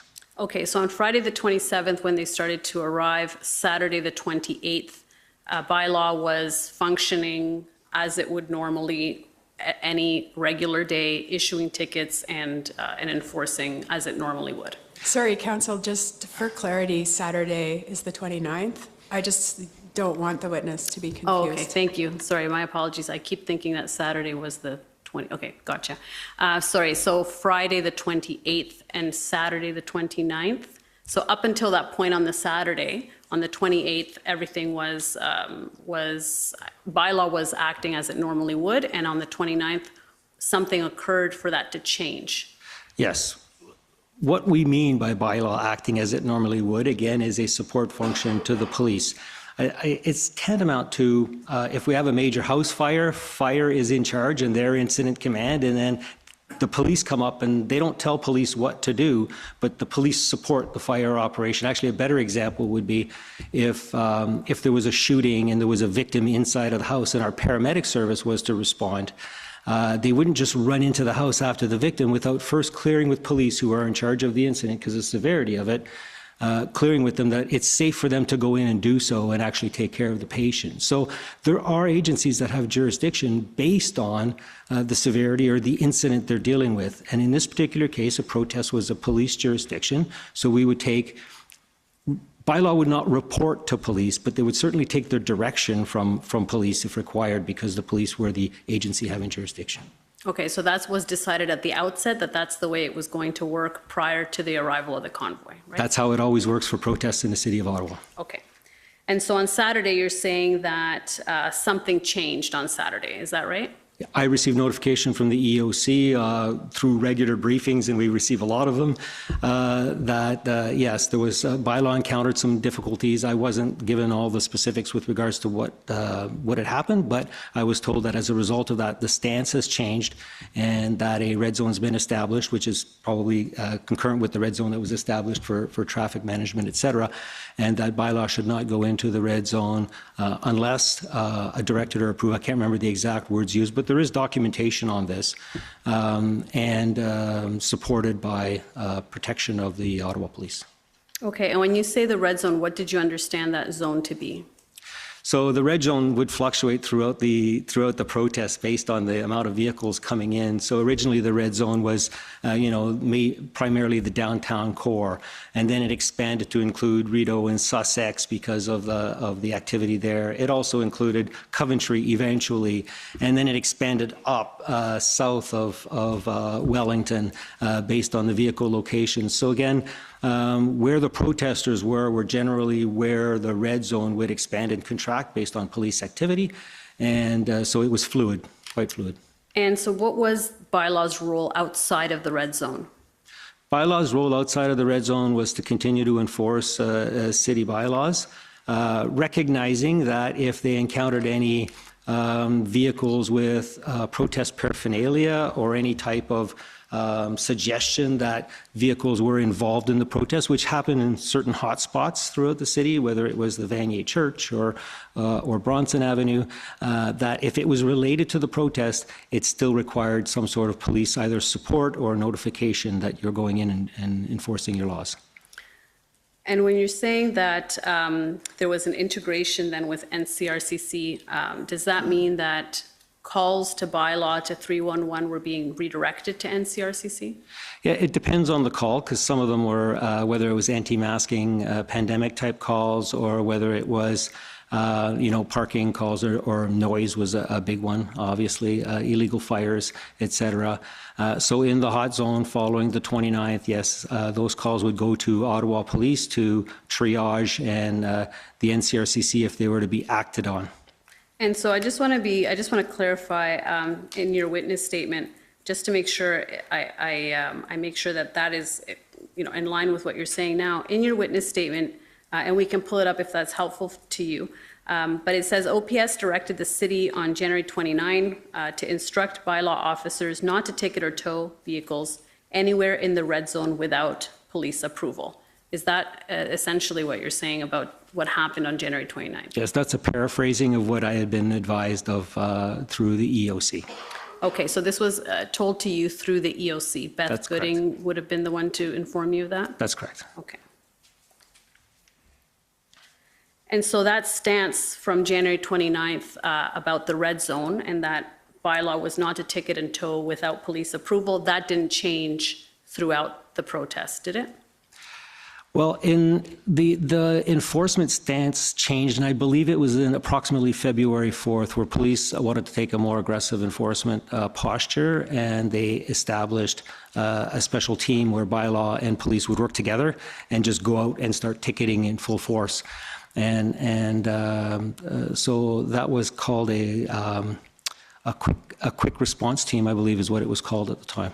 Right, but the stance that bylaw could not ticket or tow without police approval, that was maintained throughout the entire protest. In the red zone, yes. In the red zone. And as you said, outside of the red zone, if there was some sort of indication that the vehicle in question was related to the protest, then the police would make the decision as to whether or not to ticket or tow. Is that right? That's correct. And if I didn't say so earlier, it was primarily as a result of officer safety. Our officers are not trained to the level that police officers are not equipped with the same type of tools that police officers are equipped. They are trained to deal with conflict, but mostly verbal. So, I mean, we're very concerned about what we didn't know. right? I was not informed of all of the intelligence that the police had with regards to the element of the crowd. And what I was basing a lot of my decisions on was based on what I was seeing south of the border when, buildings are burning and riots are happening and people are dying. And when we were preparing for a worst case scenario for this event, that's the image I was trying to, one, avoid, but to prepare for in the event that we got to that point. Right. And Mr. Kanellakis testified yesterday that sometime in the second week, there was an integration between OPS and bylaw to ensure bylaw safety. Do you have a sense for when that was? Do you know? In my head, I believe it was around February 4th where they established those quick response teams, and that's where they would work together. And you're saying that was primarily for bylaw officer safety, correct? It was for everybody's safety, right? Our concern is not just for the bylaw officers. That's my primary concern because they're not my officers. They work with me. But I'm also concerned for the protesters' safety, for police officer safety. There were a lot of people in the protests who weren't angry, but there were a lot of people in the protests who were angry. So, we have to protect everyone. And when 311 calls were being redirected to NCRCC, was that within the entire municipality of Ottawa? How did that work exactly? I can't speak to how the 311, triaged the call at that point in time. I know that bylaw would have worked with them directly to say, here are the, standard, questions you would ask. And based on the information you receive, it would either go to the police or it would go to bylaw. And are you aware of any instances in which bylaw wanted to act and wanted to enforce some bylaw violation and they were prevented from doing so? For most part, throughout the incident, not enforcing what they do for a living was a morale hit for bylaw officers. They were frustrated that in the media they were being criticized for not doing their job when in fact they were told not to do their job. For the senior leadership, we understood why that was there. We tried to relay that to our bylaw officers, but yeah, there was a morale issue and a want to go out and do their job. And they certainly proved that in the follow-up protests that came to town, whether it was Rolling Thunder or even on Canada Day. They enforced a lot of their activities then. So if a vehicle did not appear to be related to the convoy, that vehicle could be ticketed or towed? There had to be some discretion. So if it was in a no stopping zone, it was towed no matter what, even if it was related to the convoy, because we needed to keep the emergency routes open. And they did an excellent job keeping the emergency routes open. We did ask our officers to use some discretion because, the perception of us ticketing our citizens, of a vehicle and then not ticketing one because next door it's a convoy was just not proper and it wasn't appropriate. So we did ask them to use discretion and to be careful on when they ticketed citizens that were mixed up in with the convoys. It just looked like we were taking sides, and that's not appropriate, and that's not what we were trying to do. Right. And quickly, it appears based on the evidence we've received so far that there were numerous fire code violations and other infractions that would involve fire services, such as open fires in barrels, stockpiles of fuel, illegal fireworks, etc. Not just in the red zone, but in residential areas as well. So I want to ask about how fire services, which is also under your direction, was able to exercise its function within this system that you've now described, where bylaw is essentially integrated with the police. Exactly as bylaw did. It would go through the NCRCC. There was a fire representative in the NCRCC. In the event that there was a major incident that would occur, they were able to provide very quick situational awareness on what the incident is and how they were going to deal with it from a fire perspective. But with regards to enforcement of the fire code and open air burning, it was the exact same thing. We would either receive a complaint through 311 and we would advise the NCRCC, and they would say, we know we have a fire. They go, yeah, we know it is. We know there's a fire there. And the police would actually make the decision, do we go in or don't we go in? Some of it was based on their resources. Other it was based on the criminal element that was holding the fire. But for the most part, the fire took not their authority, but certainly direction from the police with regards to, and they did it on several occasions where they did go in and put out fires. But that was with OPS support, correct? Exactly, always with OPS support. And so if fire services saw a potentially dangerous situation and wanted to act to remove that hazard, they had to have OPS support in order to do that. Is that right? That's correct. And that was seen with regards to the removal of the flammable liquids at two of the sites where there was an accumulation, a quantity of flammable liquids. Okay, and so fire services never acted on its own authority, like independently from the police? Fire services would go out and do inspections on their own, whether it was undercover or whether they were, just to see what they can observe. They would report back through their chain of command, and they would get direction from the police on when can we go in and deal with this issue. Report the risk, and then let the police identify when the police had the resources to deal with the risk. Okay, and we're going to take our afternoon break now, and thank you very much. Okay, thank you. Okay, so we'll take 15 minutes and come back at 4:15. Thank you. Recess for 15 minutes. La commission est levée pour 15 minutes.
Order à l'autre.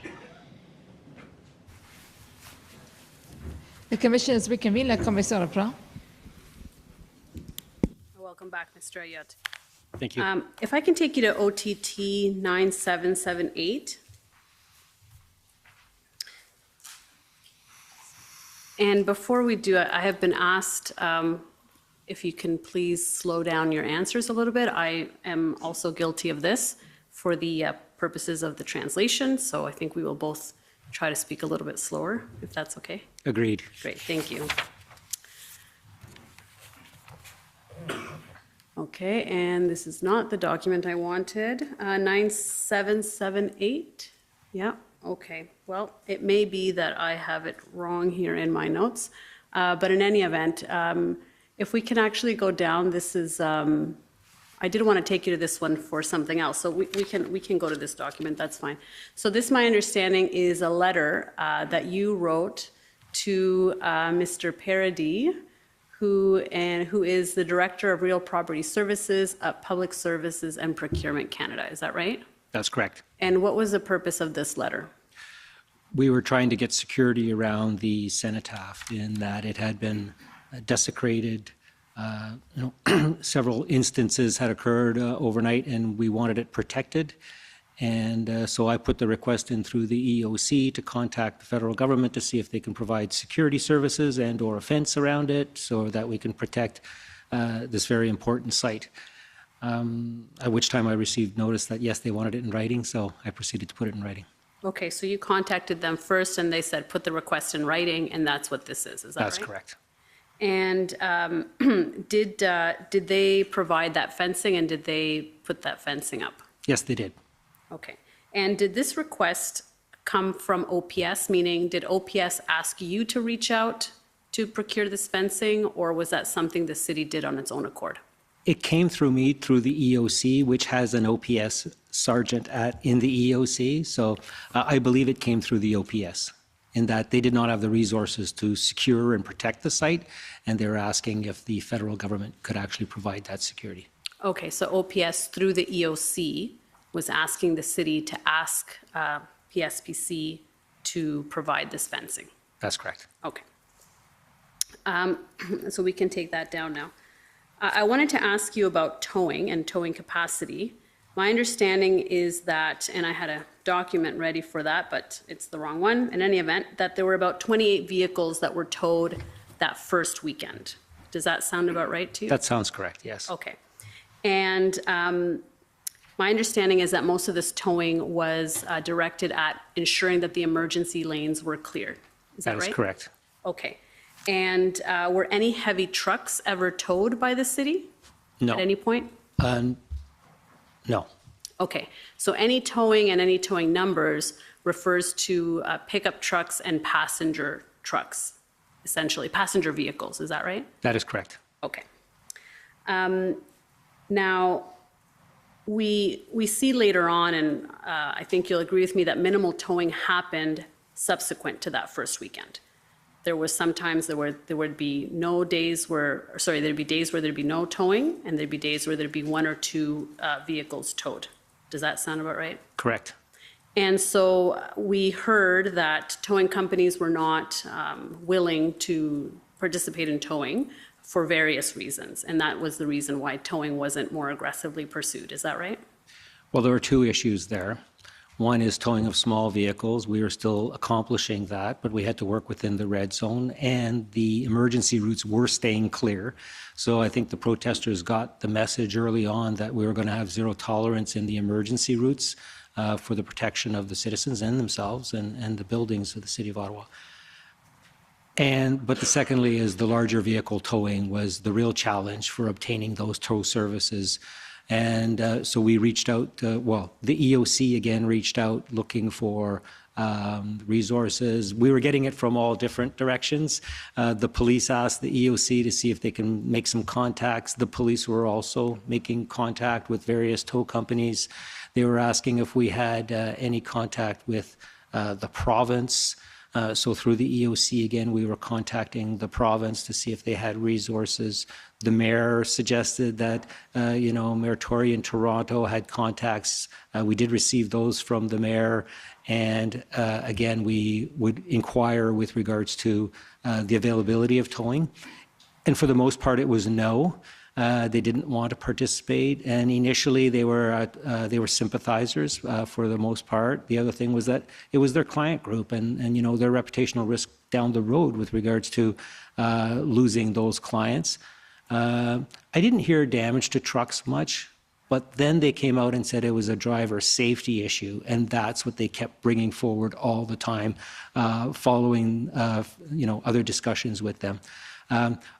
Any leads we had or any possibilities of towed were passed down to the EOC, the work was being done by the EOC to make these contacts. They were provided to the police, and police ultimately made the contacts and got the appropriate tows to end the protest. But the towing that was being procured or was being looked at was heavy towing capacity, is that right? That's correct. And so in terms of the other towing capacity for passenger vehicles, the city had that, right? Yes, we had those contracts. They were still willing to do the smaller vehicles. There were delays in obtaining tows at times, and that caused some issues.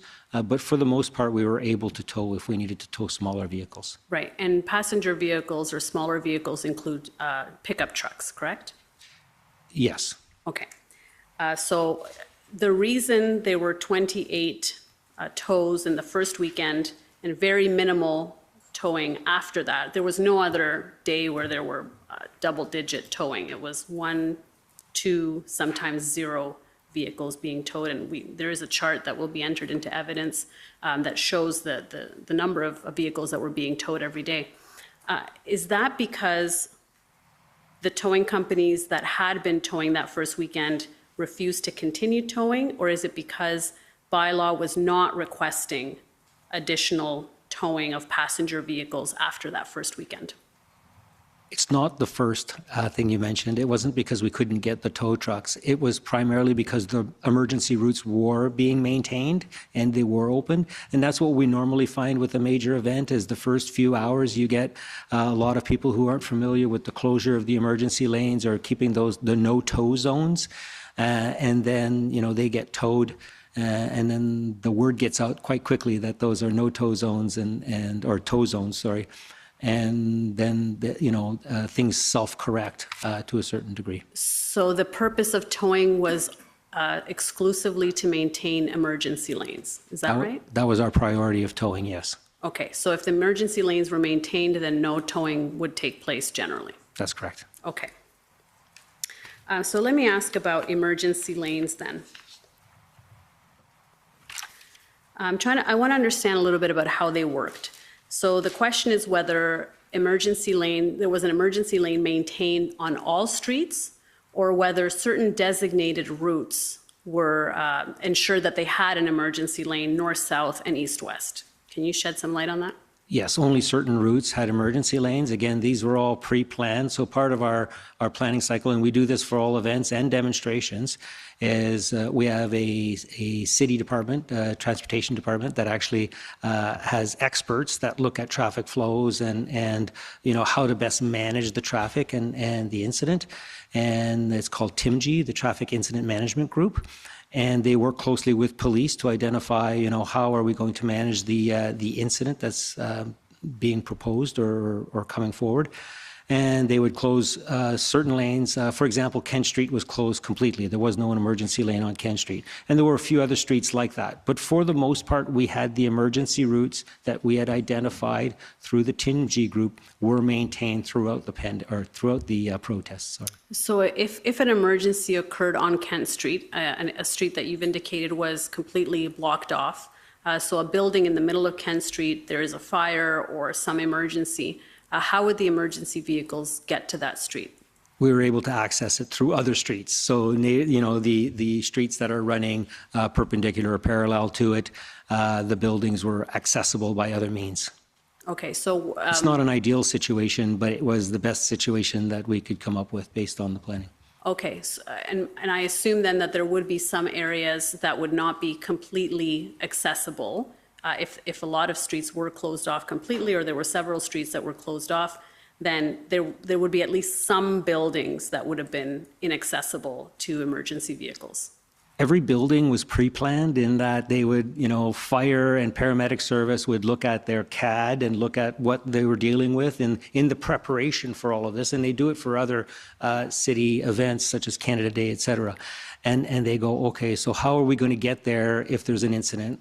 And what's the biggest risk incident that we have in this building? So let's say for fire, it would be a fire, a major fire. And then how would we access it? And we ensure that we have multiple access to every building. Even so, one street could be closed, but you might still have 3 other streets that actually, encapsulate or surround that building. So those buildings were all, we were sure that we can attend all of those buildings. It wouldn't be an ideal response because sometimes you'd want to put your ladder truck, let's say, on Kent Street to actually bring the ladder or tower up to access certain floors, and that wouldn't be available. But there was always a plan to how do we actually assess and manage these types of situations when we're faced with them. So we were comfortable from an emergency service that we could access the buildings that we needed to access given any emergency. Okay, and when you said the CAD, they would look at their own CAD, what did you mean by that? Yeah, so fire services has a computer-aided dispatch system. So it's a Sorry, can you repeat that? Computer-aided dispatch system. Yeah. So it identifies, the streets, where the hydrants are, the buildings, the height of the buildings, what the risk is for the building. So, a hotel would have a much higher risk level than a government building that's unoccupied, or a government building that's not occupied in the evenings or on the weekends. So based on the risk level, will dictate how many resources we actually have going to those calls. So it's not always just one fire truck going to an incident. In fact, sometimes people will say, oh my God, that must have been a big fire. There was like 6 trucks going to it. Yeah, it might have been a false alarm. The reality is those 6 trucks were required in the event that it was a real incident. They needed to set up. There are so many different tasks that need to take place in the initial minutes to be successful that those resources need to be there. Okay, and in this case, were there any delays from EMS or fire, ambulance to be able to access any points within the areas that were occupied with trucks? There were no substantial delays. We did get some complaints with regards to paramedics not being able to access, or a paramedic trying to get through a street and it was taking a little longer. But we investigated every one of those complaints to look at it with regards to our response standards to see whether or not they still fell within our response standards. And if they didn't, was it an acceptable risk? Was it reasonable? And we didn't have any high-level risks that we were concerned with regards to any response. Okay. Now, I just want to ask about the relocation of the trucks as part of the negotiation between the protest group and the City of Ottawa. I want to take you to OTT 30057.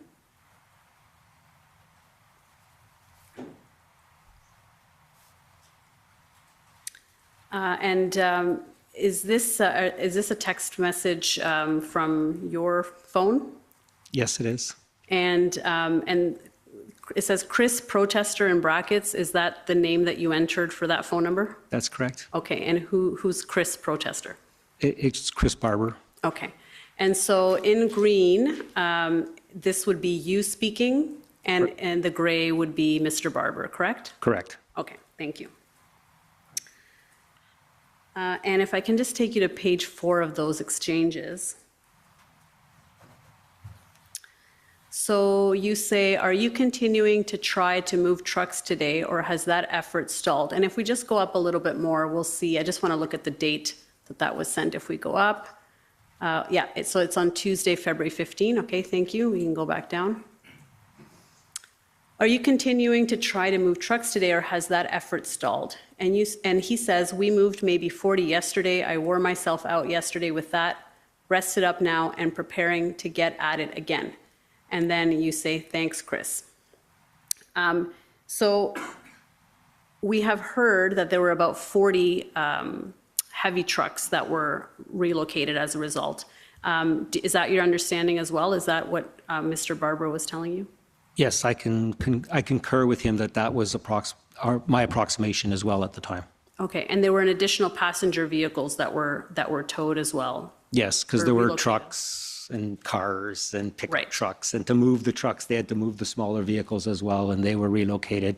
Not necessarily all on Wellington, but they were relocated. Okay, so this 40 number refers to the heavy trucks only, right? Correct. Okay.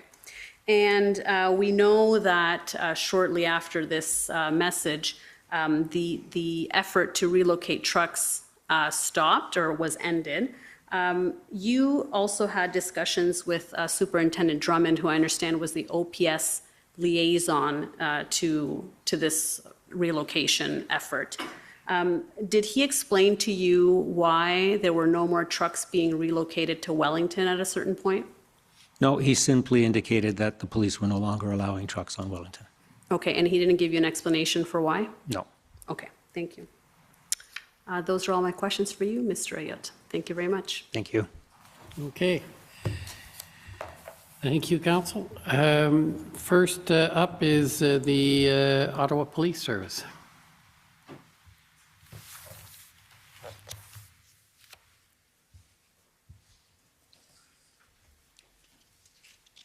Good morning, good afternoon, Mr. Ayot. It'll soon be good evening. Yes. Thank you. I am David Michikowski. I'm counsel for the Ottawa Police Service.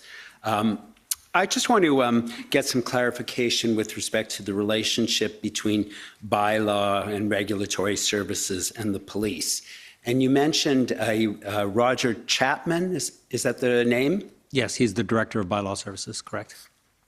And so if you could please turn up OTT 0359.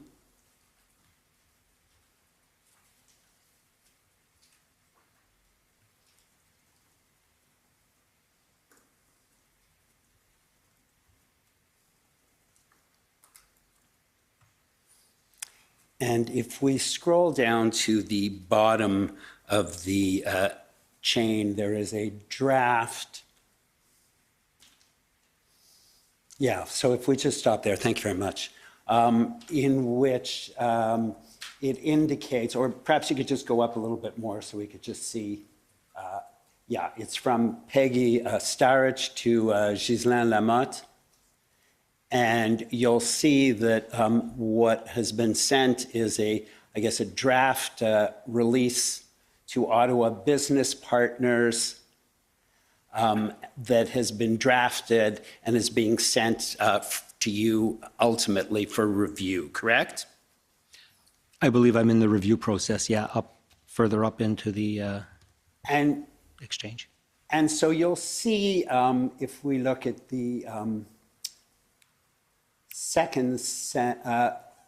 the sentence that begins, the OPS will always be available to respond to any issues of safety you may encounter by dialing 911. If you are experiencing issues relating to COVID-19 and masking, please call City Bylaw at 311 first. Correct? I see that that's what they were suggesting. And so if you then could scroll up to the next email, just this is the date of Thursday, the 27th, correct? So it's the day before the protesters started arriving. And so just above that, you'll see there's a response from a Michel Lalonde, I think, at 11:06 a.m. And so Mr. Lalonde says, bylaw has one area of concern. The OPS will be available to respond, so it's the same email, and he has highlighted the sentence that says, if you're experiencing issues relating to COVID-19 and masking, please call City Bylaw at 311, correct? And then you'll see underneath, he writes his comment about, I guess he has concerns about that phrase. And he says, since this relates to a protest demonstration, COVID-19 complaints are to be directed to OPS for response. Responding to COVID-19 complaints during a protest demonstration is a safety issue for our officers by being subject to violence. We have made our position clear over the year that bylaw services does not respond to protest demonstrations, including the activities surrounding it. Can we change what is highlighted in yellow?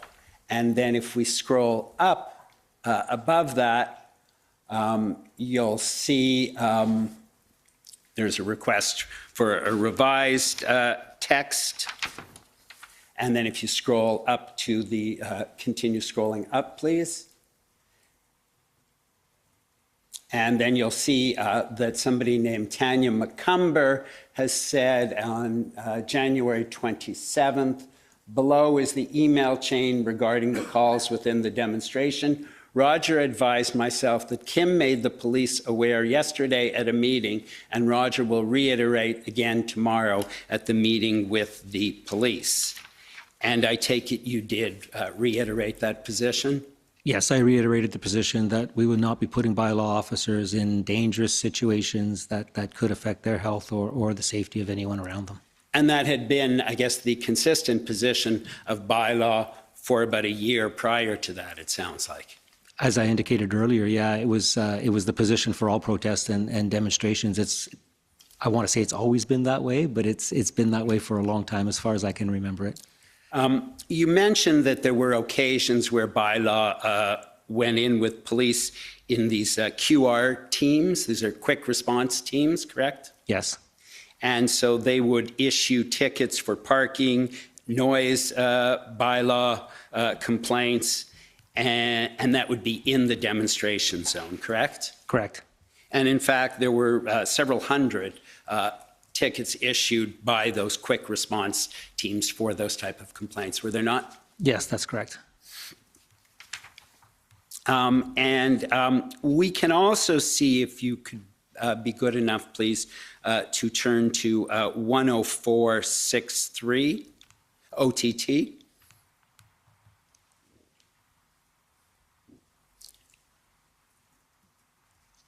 And if we could just look at the first page, those are your notes, Mr. Ayotte, is that correct? Embarrassingly, yes. They're pretty legible. So if I could You just caught me ask, on a good day for these, because some of my other notes are not that good. I could just ask to look at number 3. Sorry, I wonder if we could just see the date of your notes. February 2nd.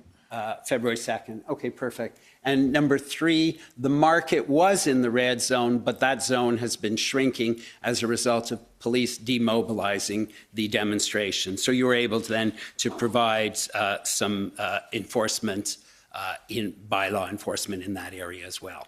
That's correct. Kind of like what I was explaining earlier, the red zone would contract and expand based on how the protesters, they would expand on the weekend and contract during the week because of the amount of additional people that would come in on the weekends.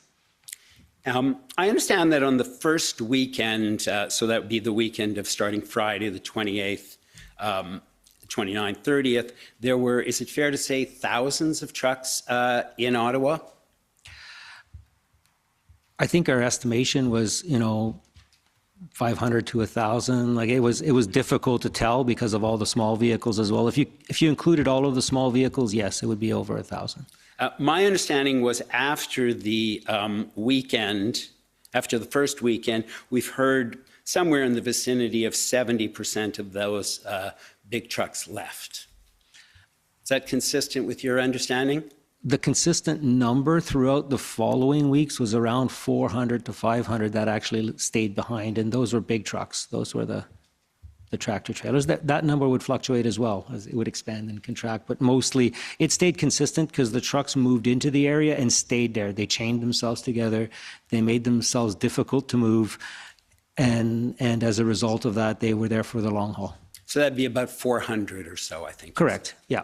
And you'd agree with me, I assume you were following some of this on social media while it was going on? I have people send me social media links. I'm not the social media guru that others are, but I was following some of it on social media. And yes. you would agree with me that there was a lot of misinformation about what was going on, what the demonstrators were doing, what they might do? I'm not sure that that I can corroborate whether the information I was seeing on social media was misinformation or accurate information. I did report to my office every day, which is City Hall. I was exposed to the honking every day. I did go out for a walk and observe certain things. So unless you can give me some specific information with regards to what the misinformation might be, I'm sorry. I'd rather not speculate. Fair enough. We'll be hearing it from others. Sure. So, that's okay. We did not have in Ottawa 15,000 hotel rooms occupied by Convoy members for 30-day periods, to your knowledge, did we? I don't think we have 15,000 hotel rooms in the city of Ottawa, but I don't think that they were all occupied for the entire duration. That's right. Correct. Because basically the core was those 400 trucks, correct? Yes. I wonder if you'd be good enough, please, to look at document OTT 10103.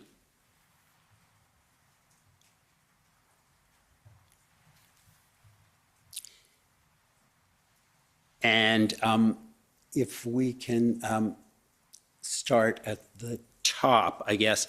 This is some iMessages, I assume, between yourself and Beth Gooding. Correct. And Beth Gooding is the Director of Public Safety. Have I got that right? That's correct. And she was the incident commander of the EOC. And this is on February 15th. So that's the Tuesday. Correct. And the movement of trucks, as I understand, pursuant to the mayor's agreement, was on February 14th. Is that right? Correct. That's when it started, yes, to move the trucks. And on the 15th, as I understood your evidence, the police had stopped assisting in the moving of trucks and were encouraging the truckers to go home. Is that right? Yes. And on the 15th, then, you were discussing what happened in that agreement, what the effect of it was, correct? With Ms. Gooding? And so I was trying to obtain numbers of trucks that had moved. Sure. Because that was the key question that I was being asked from the city manager and the mayor's office. And so if you'd be good enough, please, to look at Beth Gooding's message at 1:24 p.m. Correct. And so you'll see you're asking her about the number that are still there. And she says, I think there's about 337. 357, but that Chief Sloly had been saying 400, so that there's a delta of 43, correct? Yeah, so what I read from that is that the 400 was the original number, and now the police are saying there's 357, so what had moved is 43. Right, and then we see at 1:26, you tell her that what you're interested in the numbers is the big trucks and whether they move. That's what you want the information. That's correct. And so you tell her at 1:56, if you could please scroll down. You tell her that according to the protesters, I think they moved about 40 the previous day. Is that right? Yes. And she said that that basically aligns with what the NCRCC has said, correct? Correct. And at you continue then to discuss how many and how it's difficult to count them. And if you could please look at 4:19 p.m. You scroll down a bit.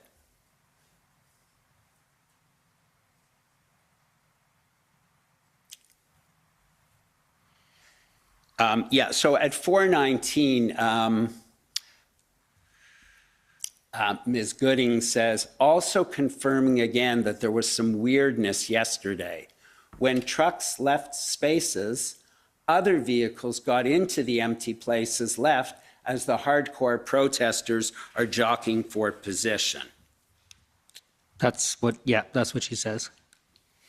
And The agreement, as I understand it, with the mayor was that the truckers said that if vehicles move, they would not be replaced, correct? Correct. And so that seems not to have occurred.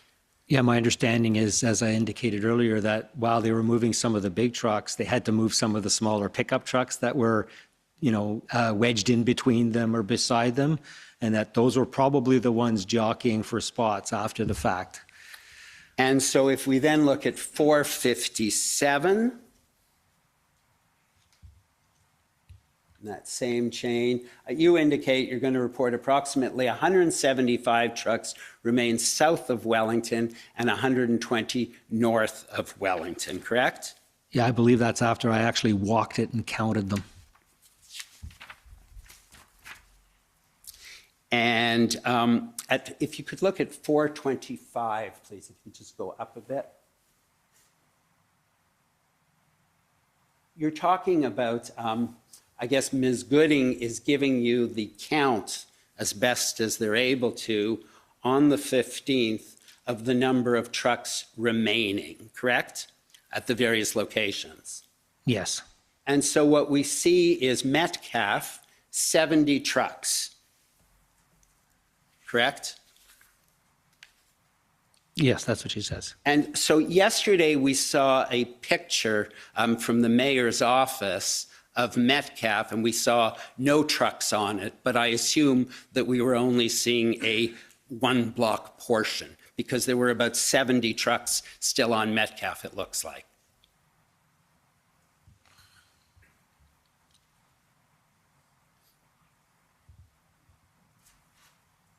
Is that what you're understanding from Ms. Gooding? Yeah, I don't know if these were the numbers that she was giving me before the movement or after. Like these, I'm asking her for the numbers, so I don't know if we can scroll up a bit so I can just get the context of the conversation before that. Sure. I see this today. They're using the cameras to try and identify, what trucks are where. Right. And so you would agree with me that on the 15th, there were trucks still on Metcalf, correct? Yeah, I actually walked it, and a good portion of Metcalf was cleared. Right. And there were a number of trucks still on Metcalf, though, correct? Yep, perhaps south, yes. And those are all my questions. Thank you very much, Mr. Ayat. Thank you. Okay, next I'd like to call on the convoy organizers.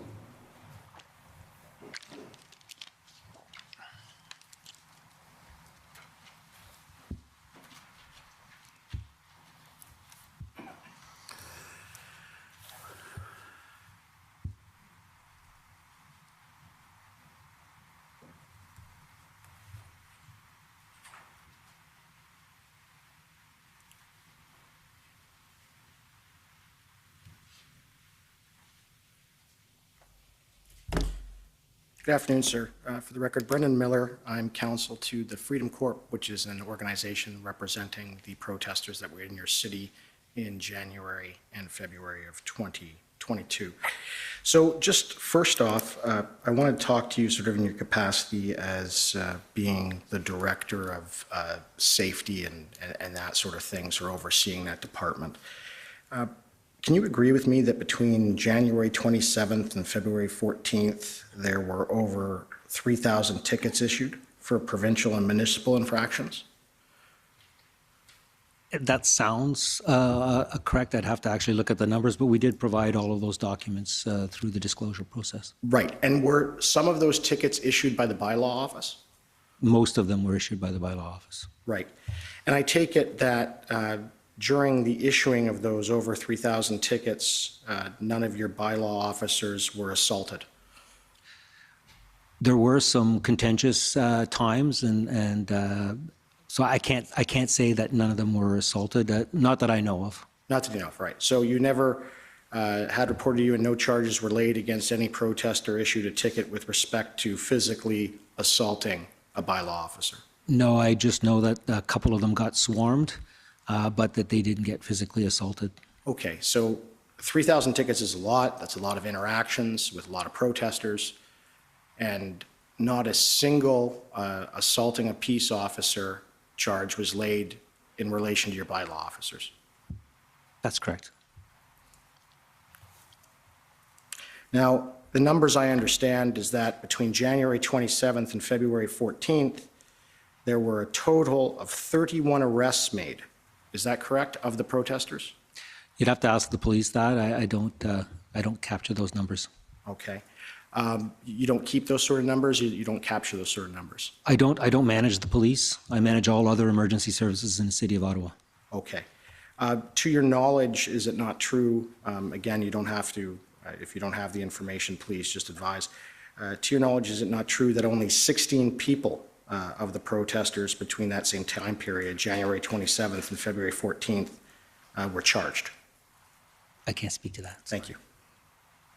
Now, dealing with some of the stuff with respect to the cooperation of the leaders of the protest, as well as dealing with the safety lanes and that sort of thing, is it not true that the protest leaders were actually concerned about maintaining the safety lanes and raised that with you? They did. Right. And they wanted to ensure that the lanes were open so that emergency vehicles could always get through? Correct. Right. And the protest leaders cooperated with you and the city in maintaining those safety lanes, right? Yes. Right. And they maintained them? For the most part, yes. Yeah. And when new trucks would even arrive, they even organized to talk with what they refer to as block captains. Did they relay that to you? No. All right. But when new vehicles had arrived, to your knowledge, you agree that they always organized to make sure that those safety lanes were open? Yes. And you did have, I believe, your fire chief even do an inspection of the Coventry Street or Coventry? Yeah. Just for clarity, the fire chief wouldn't have done the inspection, but one of his chief officers would have. So there are many different chief levels within the fire service. Right. And when that fire chief did the inspection, he asked them not to have any open, he did not, or he asked them not to have any open fire pits. Isn't that right? I can't speak to that. I don't know the contents of that. Right. I understand that you attended a logistics meeting at City Hall on Sunday evening of February 13th to discuss the truck's moves. Yeah, that's the only time I ever met with the organizers of the protest. Is it not true that at that meeting the protesters explained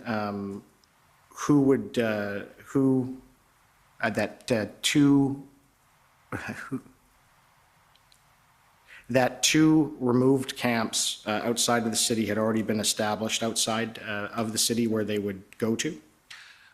From my recollection, the discussion was around how are we going to move the trucks out of the residential areas, and that there was limited spots on Wellington Street. So I wasn't 100% sure we could move all 400 trucks onto Wellington. Actually, I knew we couldn't move all 400 trucks onto Wellington Street, and that the agreement, from as far as I was concerned, meant that they had to make sure that those other vehicles left town and left the city of Ottawa. And they said yes, that they had secured ground or and that's farmers' properties outside of the city. Right. So that's what I'm trying to clarify, because I'm just trying to be fair to you, because there's going to be evidence about that. So they told you that they had set up two camps in properties they were allowed to be at outside of the city, and that they were looking to move there. Yeah, they told me that, but I was also aware of that through other intelligence reports as well. And then the plan was that other vehicles would go there, and then there would be some other vehicles that would go to Wellington. Is that correct? Correct. Right. And the city agreed to that? Yes. Right. Now, if the protesters were able to move the vehicles on Tuesday and Wednesday, which is February 15th and 16th, as had been agreed, can you agree that the result would have been most, if not all, of the vehicles would have been cleared out of downtown except for Wellington? I can't agree with that, only because I didn't see a lot of protester vehicles moved except for the ones we allowed onto Wellington.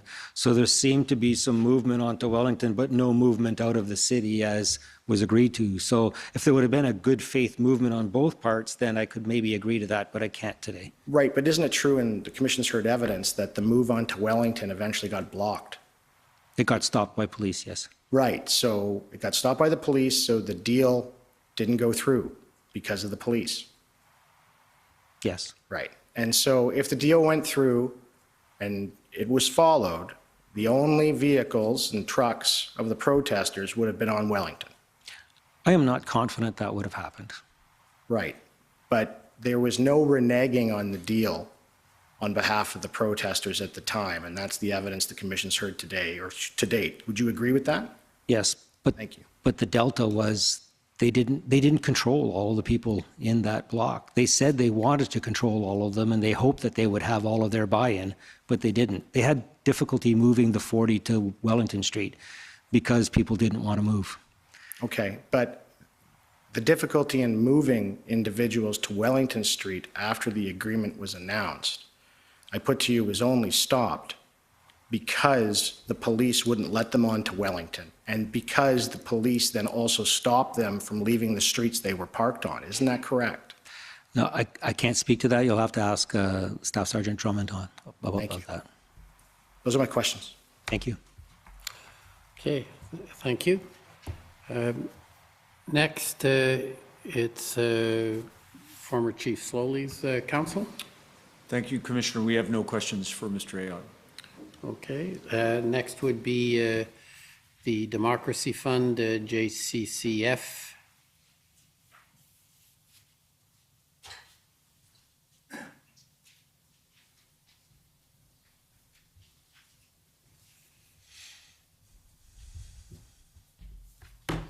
Good afternoon, Mr. Ayotte. My name is Rob Kittredge, and I represent the Justice Center for Constitutional Freedoms, and we have 5 exciting minutes here together today. So I'm going to plow through a number of questions. Parking tickets serve as a deterrent to illegal parking, don't they? They do. When people know that parking illegally will get them a ticket and a fine, that deters at least some people from parking illegally, doesn't it? Yes, of course. I'd like to understand a little more about how often Ottawa parking enforcement people can ticket an illegally parked vehicle in the ordinary course of business. So let's say, just to pick a totally random hypothetical example, that I parked my car this morning in the middle of Wellington Street, obstructing traffic, and I left it there for 2.5 weeks. Assuming that for some incomprehensible reason my car didn't get towed, how many parking tickets could I possibly find on my windshield at the end of that period of time? That's a very good question, and I don't have that answer for you. I don't know the minutiae of the regulations. My background is the fire chief, and now I'm managing all of this, but I don't have that knowledge. Could a parking ticket be issued daily to an illegally parked vehicle? I would have to get that information for you. Would you assume that probably a parking ticket could be issued daily? I believe it could, because the parking infractions, the signs would say you can't park between a certain time period, and then once that time period lapsed, the next day, the time period would start up again. But so it'd be reasonable to say that at least 1 ticket per day could be? That would be reasonable, yeah, okay. Yes. Leaving aside the instruction from OPS to stop bylaw enforcement without police instructions and accompaniment, it's true that illegally parked vehicles weren't ticketed anywhere near that frequently during the process, were they? I believe I understood the question, but I'm going to kindly ask you to repeat it. And then can I just ask you to go a little slower? I'll even give you an extra minute or 2. Deal.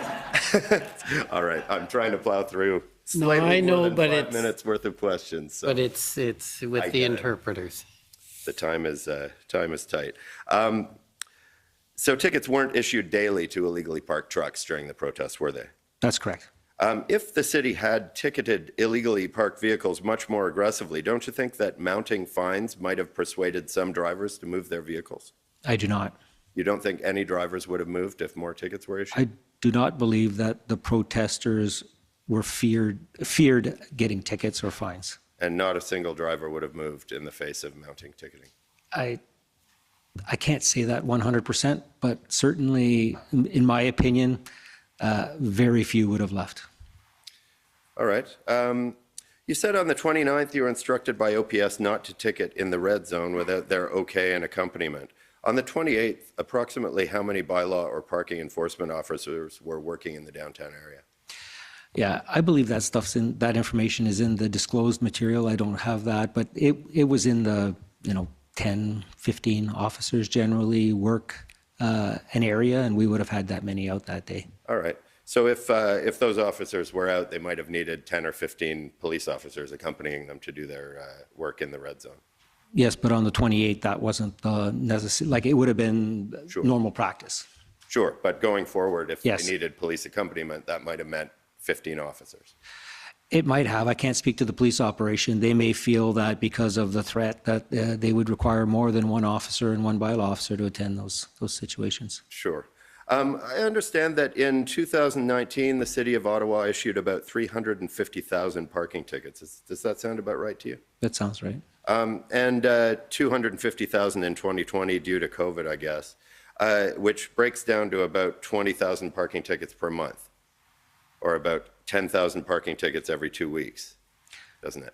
You did the math. I'll agree with your math. How's that? Close-ish, underestimated.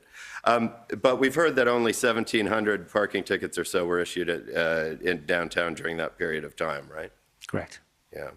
No, sorry, over 3,000 were issued. Over 3,000. Still, Yes. that's quite a bit less than the normal Yes. 10,000 or so. Yeah. Yeah. Ottawa bylaw and parking enforcement officers are trained in dispute resolution and conflict de-escalation, aren't they? Yes, they are. And they receive that training because in the ordinary course of business, it's not unusual for ticket recipients to behave in a less than civil manner, isn't it? Correct. Right. And on any given day, protest or no protest, it's not unheard of for ticket recipients to get aggressive with enforcement officers, is it? True. But no bylaw or parking enforcement officers were attacked or injured by freedom movement protesters, were they? As I indicated earlier, not that I'm aware of, Right. except for the swarming. And when talking to Commission Council earlier, you discussed the difficulties that the city had obtaining towing services from its standing offer towing contractors and others, and the efforts made to procure towing services. Did the city consider offering increased compensation to towing services to encourage them to provide? Not that I'm aware of. All right. Did the city consider buying or leasing heavy tow trucks? We were looking at all options. You still need to train the drivers, and this was still being viewed as a specific time frame, right? By the time we bought a tow truck and we trained an appropriate driver, that would be one truck, and we needed a lot more than one to execute the final plan. Right. The city never used its two OC Transpo heavy towing rigs during that period of time, did they? It did not. Initially, they considered it, but they needed it for their daily operations. The bus system was still running, and the buses were still breaking down and required towing. So, and there were also from the union concerns about safety issues. All right. You mentioned that heavy towing operators were concerned about driver safety, and that was a big reason why services could not be procured. Light towing operators apparently didn't share those concerns, though, since the city's light towing providers continued to tow vehicles in emergency lanes, didn't they? Correct. And there were no incidents of assaults, violence, or injuries to towing operators during the protests, were there? Not that I'm aware of. All right. Well, thank you very much. I've gone about 1 minute and 20 seconds over, but those are my questions. Okay, thank you. Next, it's the Government of Canada.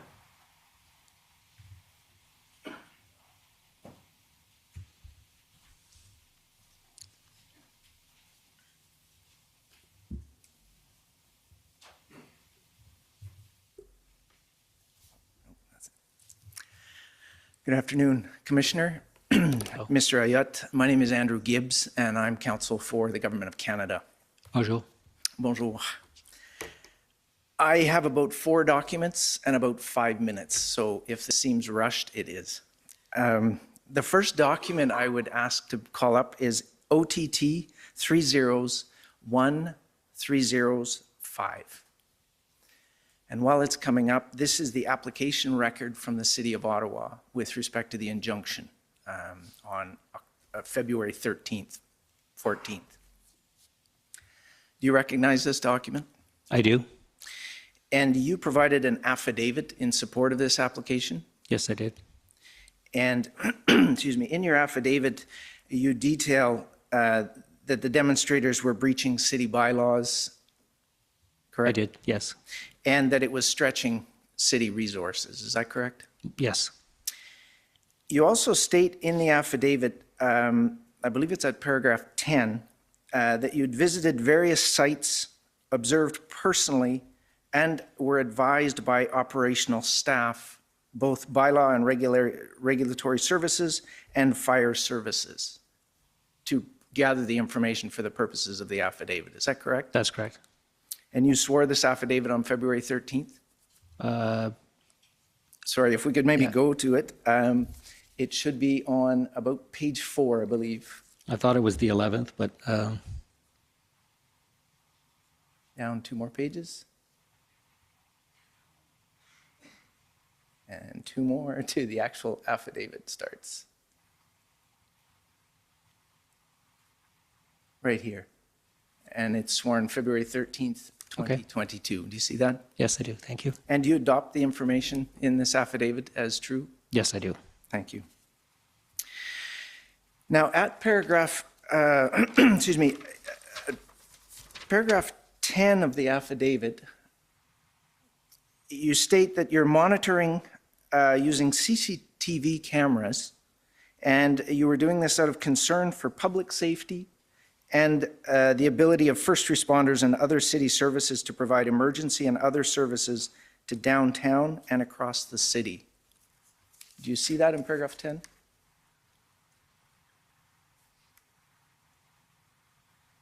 Yes.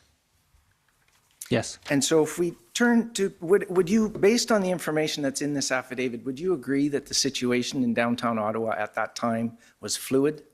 Very fluid, yes. And volatile? Yes. And unpredictable? Correct. If you turn to page 37, please. This is a series of photographs of Exhibit A. Unfortunately, it's on its side. This is one of the photographs taken from the CCTV cameras, is that correct? Correct. And in the bottom left-hand corner, it states the location. Yes, Wellington, Metcalfe and Wellington. Metcalfe and Wellington, and the top left-hand corner, the date. Correct, February 5th. February 5th, and it's, I believe, 2 p.m.? Correct. What is the white bar that we see in the middle of the photograph? That's a boom or it's a crane. That's a large crane. Is that an industrial crane? That's an industrial crane, yes. And are all those trucks in the background, is that the lineup of trucks on Wellington? That's correct. And did you know what was in those trucks? No.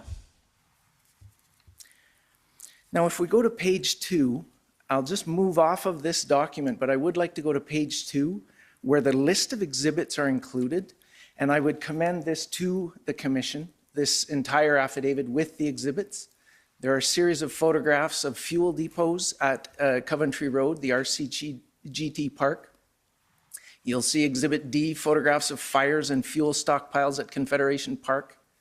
Exhibit E, the bylaw call logs and fire complaints dated February 4th to 12th, 2022. Exhibit F, CCTV images of fireworks on February 5th, 2022. And Exhibit G, and so forth, are the details with respect to call logs. Is that where the various complaints are registered for open fires? Correct. And parking violations? Yes. Thank you.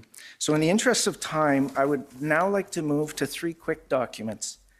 If we can bring up OTT 404061. You had mentioned earlier that your officers were directed not to ticket in the red zone. Is that correct? Yes, correct. And you'd mentioned that that really came into play on February 4th? No, the 29th of January. 29th of January? Okay. This email is from February 4th. Roger Chapman, he reports to you? Yes, he does. And he states specifically, if you look at the second paragraph, first and foremost, our top priority and responsibility is ensuring the safety of staff. As you have no doubt gathered, this is a potentially volatile situation, and there is a significant difference between ticketing illegally parked vehicles and ticketing a person for a violation, where the latter presents a much greater risk of confrontation. Do you see that? Yes. And do you agree with those statements? Yes, I do. And in response to the questions you just received from my friend, Mr. Miller, with respect to the lack of tickets or the number of tickets and very little charges laid for assault, would you agree that where the directions to the officers were to ticket vehicles and not people, that is one possible explanation for that discrepancy? Correct. Thank you. Skipping right to the bottom, again, officer safety is our first priority, and therefore we will not be enforcing other bylaw violations in the demonstration zone at this time. Demonstration zone, that's the red zone? Correct. Thank you. Next document, OTT 406781, please. These are listed as updates. E0CCG update 15 from yourself. Correct. Do you recognize this document? Yes, I do.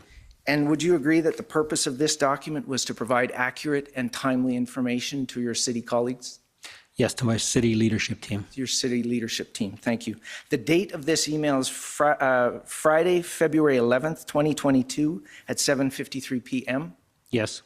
And in the third paragraph, we see evidence of external influence persists. The Ottawa Hospital has received some disturbing calls, mostly from the United States, which have been reported to police. PIMR, what does that stand for? Public Information and Media Relations. Thank you. Has paused public comments on the City of Ottawa's corporate Facebook and Instagram accounts for the duration of the city's state of emergency due to an apparent coordinated effort to spam the city's feed with hateful or toxic comments, including racist comments or misinformation and rumors. Was that accurate information? Yes, it is. Thank you. Last, very quickly, document OTT 408754. This is the operational update 24 on February 22nd. Can we have that document, please? It's 8740.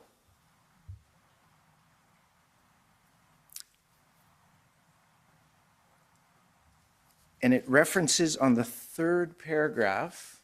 This is again from you. You recognize this? Yes. Thank you.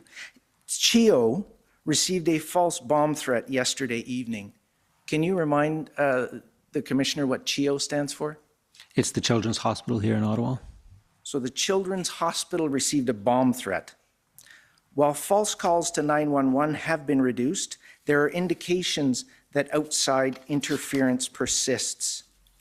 Is that correct? There was a bomb threat to the Children's Hospital on February 22nd? Yes, there was. Now, Mr. Ayotte, do you have any evidence that that bomb threat was connected to the convoy? No. But would you agree that that was part of the challenge in these events?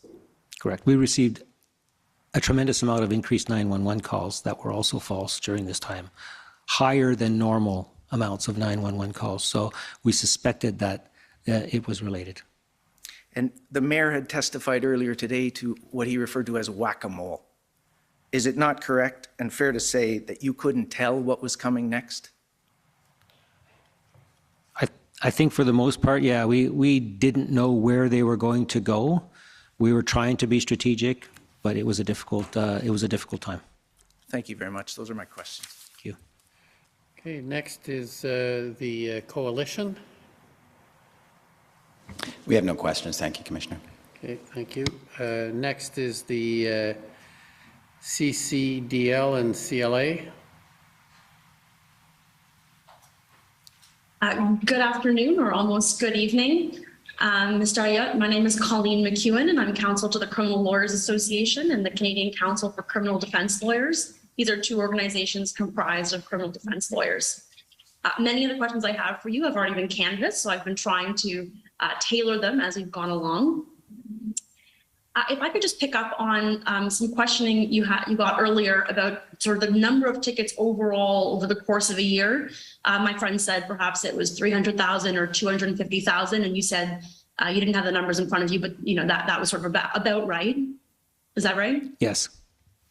And he gave you an estimate that could mean something like 20,000 tickets being issued monthly. Is that right?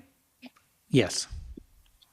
And my understanding, not having seen these figures myself, but this would be for across the whole city. That's correct. Is that right? Correct.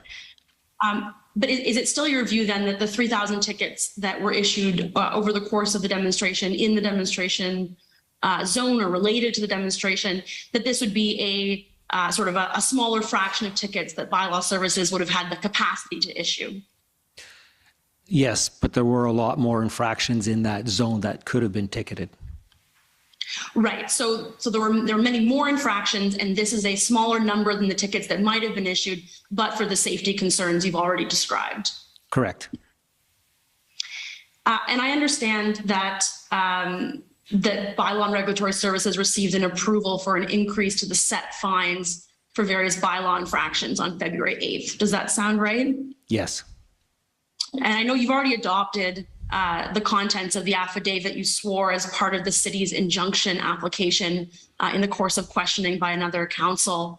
So I'll just draw your attention that you said in that affidavit that you didn't think that these increased fines had any impact on the ongoing bylaw violations. Is that right? That's correct. And that was the affidavit you swore on February 14th. And I take it that your opinion didn't change after you swore the affidavit, that there wasn't some change after that fact. My opinion hasn't changed, and the affidavit was sworn on February 13th. Right. And yes, and after February 13th, there wasn't those changes from February 8th. You didn't change your opinion of whether they had an impact. No, my opinion remains the same. Okay. Thank you very much. Those are my questions. Thank you. Thank you. And now to City of Ottawa.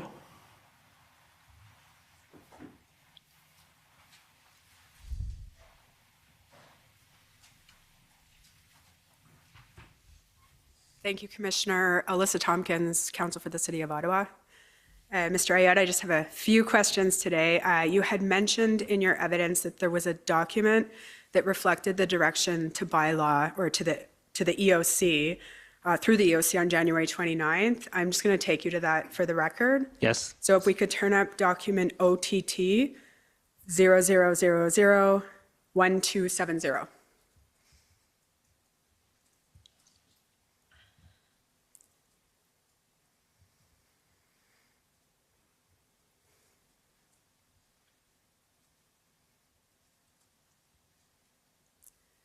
And if we could just scroll next page, please. Okay. Under number 3, under section updates, there's a comment from a Jay Gravel. Who's Jay Gravel? Do you know? Jay Gravel is one of our commanders in the incident management system. So he used to work for bylaw services, and now he works for roads. Okay. And it says here, BLRS, we're experiencing issues. A perimeter red zone has been established. If BLRS are required to enter that zone as directed by the NCRCC, they'll be provided police escort. And then we have a comment from Kay Cochran. Can you remind the Commissioner who is Kay Cochran? Kelly Cochran, she's part of our EOC staff. And she states, police advising BLRS to withdraw services if they are encountering concerns will provide escorts on an as-needed basis. Is this the direction to which you were referring earlier? Yes, correct. Okay, thank you. There was a couple incidents discussed last week in the evidence involving the Chateau Laurier and the Rideau Center. And I was just hoping you could provide the Commissioner with additional information on that. So starting with the Chateau Laurier, are you familiar with the concern that was raised? Yes, it was raised directly to me, and we had it investigated. Can you explain to the Commissioner what happened and what the city's follow-up was? Certainly. Basically, there was an alarm for a water leak or a sprinkler head that had been knocked off, and so it was an alarm call for the fire service. The fire service responded with 4 different trucks from different directions, from different fire stations, which is normal from a deployment of our resources perspective. We don't respond with just one truck. We respond with multiple, especially for a high-risk setting like a hotel.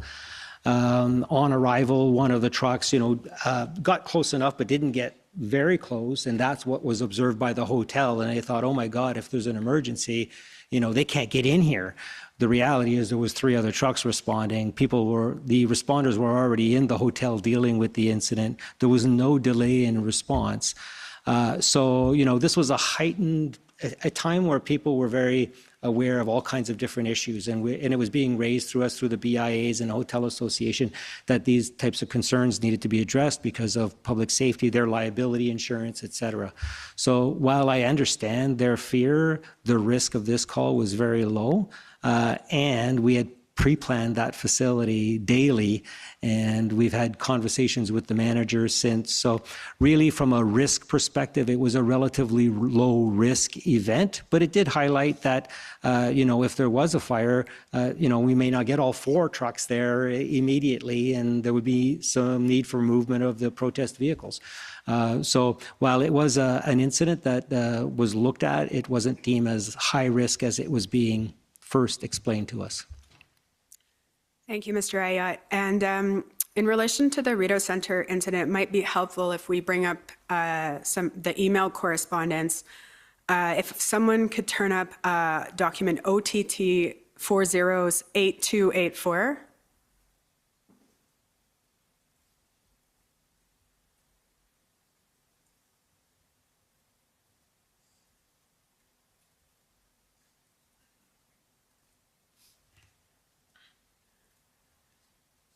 So this is an email exchange between you and Councillor Fleury. Do you recall this exchange? Yes, I do. And we had seen your response, or the draft response, prepared last week, but if we could scroll down and you could just explain the response to the Commissioner. Yes, can you just go up a bit so I can see where that's from Jennifer Turlcoston. Okay, now you can go back down. So in this particular case, you know, it's a private property, so they could request that by law come and remove illegal vehicles. It was a truck, a construction type truck that had a legal diesel container in it.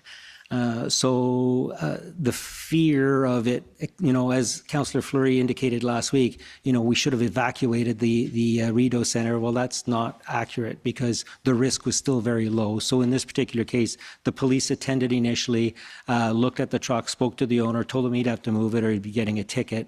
Bylaw eventually went out and gave them a ticket. Rideau Centre wanted it removed. It was one of those times when getting a tow for a small vehicle was more difficult, more challenging for us. And as a result of that, it took some time for us to secure the tow vehicle to come and actually remove it from the Rideau Centre. And when it finally, when the tow truck was finally en route, the owner moved it himself. So the Rideau Centre was frustrated that it took, you know, a day and a half to actually deal with this issue. But again, when we're dealing with the whole protest, we're looking at risk, and we're looking at risk-based responses as well. So yes, there are, you know, the councillor was concerned about the amount of layers with regards to us having to get the police involved and the police coming back and then the police saying they can't escort by law because they don't have the resources. And I could understand that frustration, and I could understand the Rideau Centre's frustration. They have valid concerns. From a risk perspective, this was also a very low risk incident. Thank you, Mr. Ayotte. The last thing I was hoping you could assist the Commissioner with is the movement of trucks subsequent to the mayor's deal. You mentioned during your evidence that you went for a walk and observed the movement. If you could just explain to the Commissioner what you observed on your walk on the various streets. Yeah, so yes, certainly. I went down to Wellington just to see, you know, how much trucks had been moved, and I noticed that they hadn't just been moved, but they've been placed in a row where they can park a lot more of the trucks. And I think that they were doing that to try and get as many of the trucks on Wellington as possible. And so there was still quite a bit of room from, you know, Wellington, from let's say Kent Street right down to SGM with regards to, you know, the ability to park more trucks. Metcalf was cleared for the most part. Again, there may have been a few scragglers here and there, you know, south of Laurier. But Kent was still packed. So when Councillor McKinney was walking down Kent Street, she was right. There was no movement of any trucks on Kent Street. In fact, Kent didn't clear out until the police started their action to actually, with the public order teams, to move out. And then the trucks moved out quite quickly. But yeah, so my walk was to just, I try and identify, has any progress been made, and is there still room? And are the protesters actually moving out as well, or are they just trying to move everything to Wellington Street? And it was my perception, I guess, that I didn't see a lot of trucks leaving town. I just saw a lot trying to get on Wellington Street. And again, I can't speak for Officer Drummond and the reasons for stopping it, but I suspect that it might have something to do with that as well, and the negotiation and the ability of both sides to be able to, the give and take factor. So. Excellent. Those are my questions. Thank you very much, Mr. Ayat. Thank you. Thank you, Mr. Ayat. I just want to make sure I understood what you said about the fire issue with the Chateau Laurier. And you said they dispatched 4 fire trucks. Yes. That would be the appropriate number of trucks, or was that more trucks than what the appropriate response is? That is our deployment for an alarm call. Okay. So in this particular case, it was an alarm call, general alarm. So just so I understand, so when you say it wasn't a high risk, it's because it was a broken fire plug, if you like, or sprinkler. Sprinkler. But if there had been a real fire, that would be a real problem, having not all of the trucks that were dispatched, and presumably there would be more trucks dispatched if it were a real fire. Correct. How it unfolds is depending on the information that the 911 or that the dispatch center, the Ottawa Fire Dispatch Center, receives. If it's just a general alarm, then we proceed with our staffing for a general alarm, and that's enough to get things started. And then if there is a fire, other rigs would be coming in, and they would continue to come in. So that's a general alarm assignment. If it was a fire, if the information came in that we actually have a fire in one of the rooms, there would have been several more vehicles responding because it's a high risk. We would have had 25 firefighters in total responding. So you're looking at 8 or 9 rigs responding. And I guess all I'm trying to understand is the inability of some rigs to get there would have been a bigger problem if there had been a real fire. Because I think what I'm trying to understand is whether when you said it wasn't serious, it's because it wasn't a real fire, but access would have been limited if there had been a real fire. Of course, yes. And that would have been a big problem. And that was the concern of the Chateau Laurier. Okay. But they were portraying it as oh my God, they couldn't get in at all. Well, that was one of the 4 trucks. The other 3. But you're not saying it wasn't a problem. No, I'm saying it's a problem. It was a problem everywhere with the congestion. Ideally, there's a reason why we have large roads so that we can get the trucks set. And the same thing for Kent Street. If there'd been, as we saw, I think yesterday, apartment buildings on Kent Street that were inaccessible because Kent was blocked, that would have been a serious problem if there'd been a serious fire. No doubt. And we planned for those, but again, we were lucky there were no serious fires. Okay, I thank you for coming. There's just one more. You may have some re-examination. No, there is no re-examination. So we're done for the day, and we want to thank you for coming and testifying today. And thank you all for ending it a little earlier than I thought. We are back tomorrow at 9:30. The commission is adjourned. La commission est adjournée. Oui.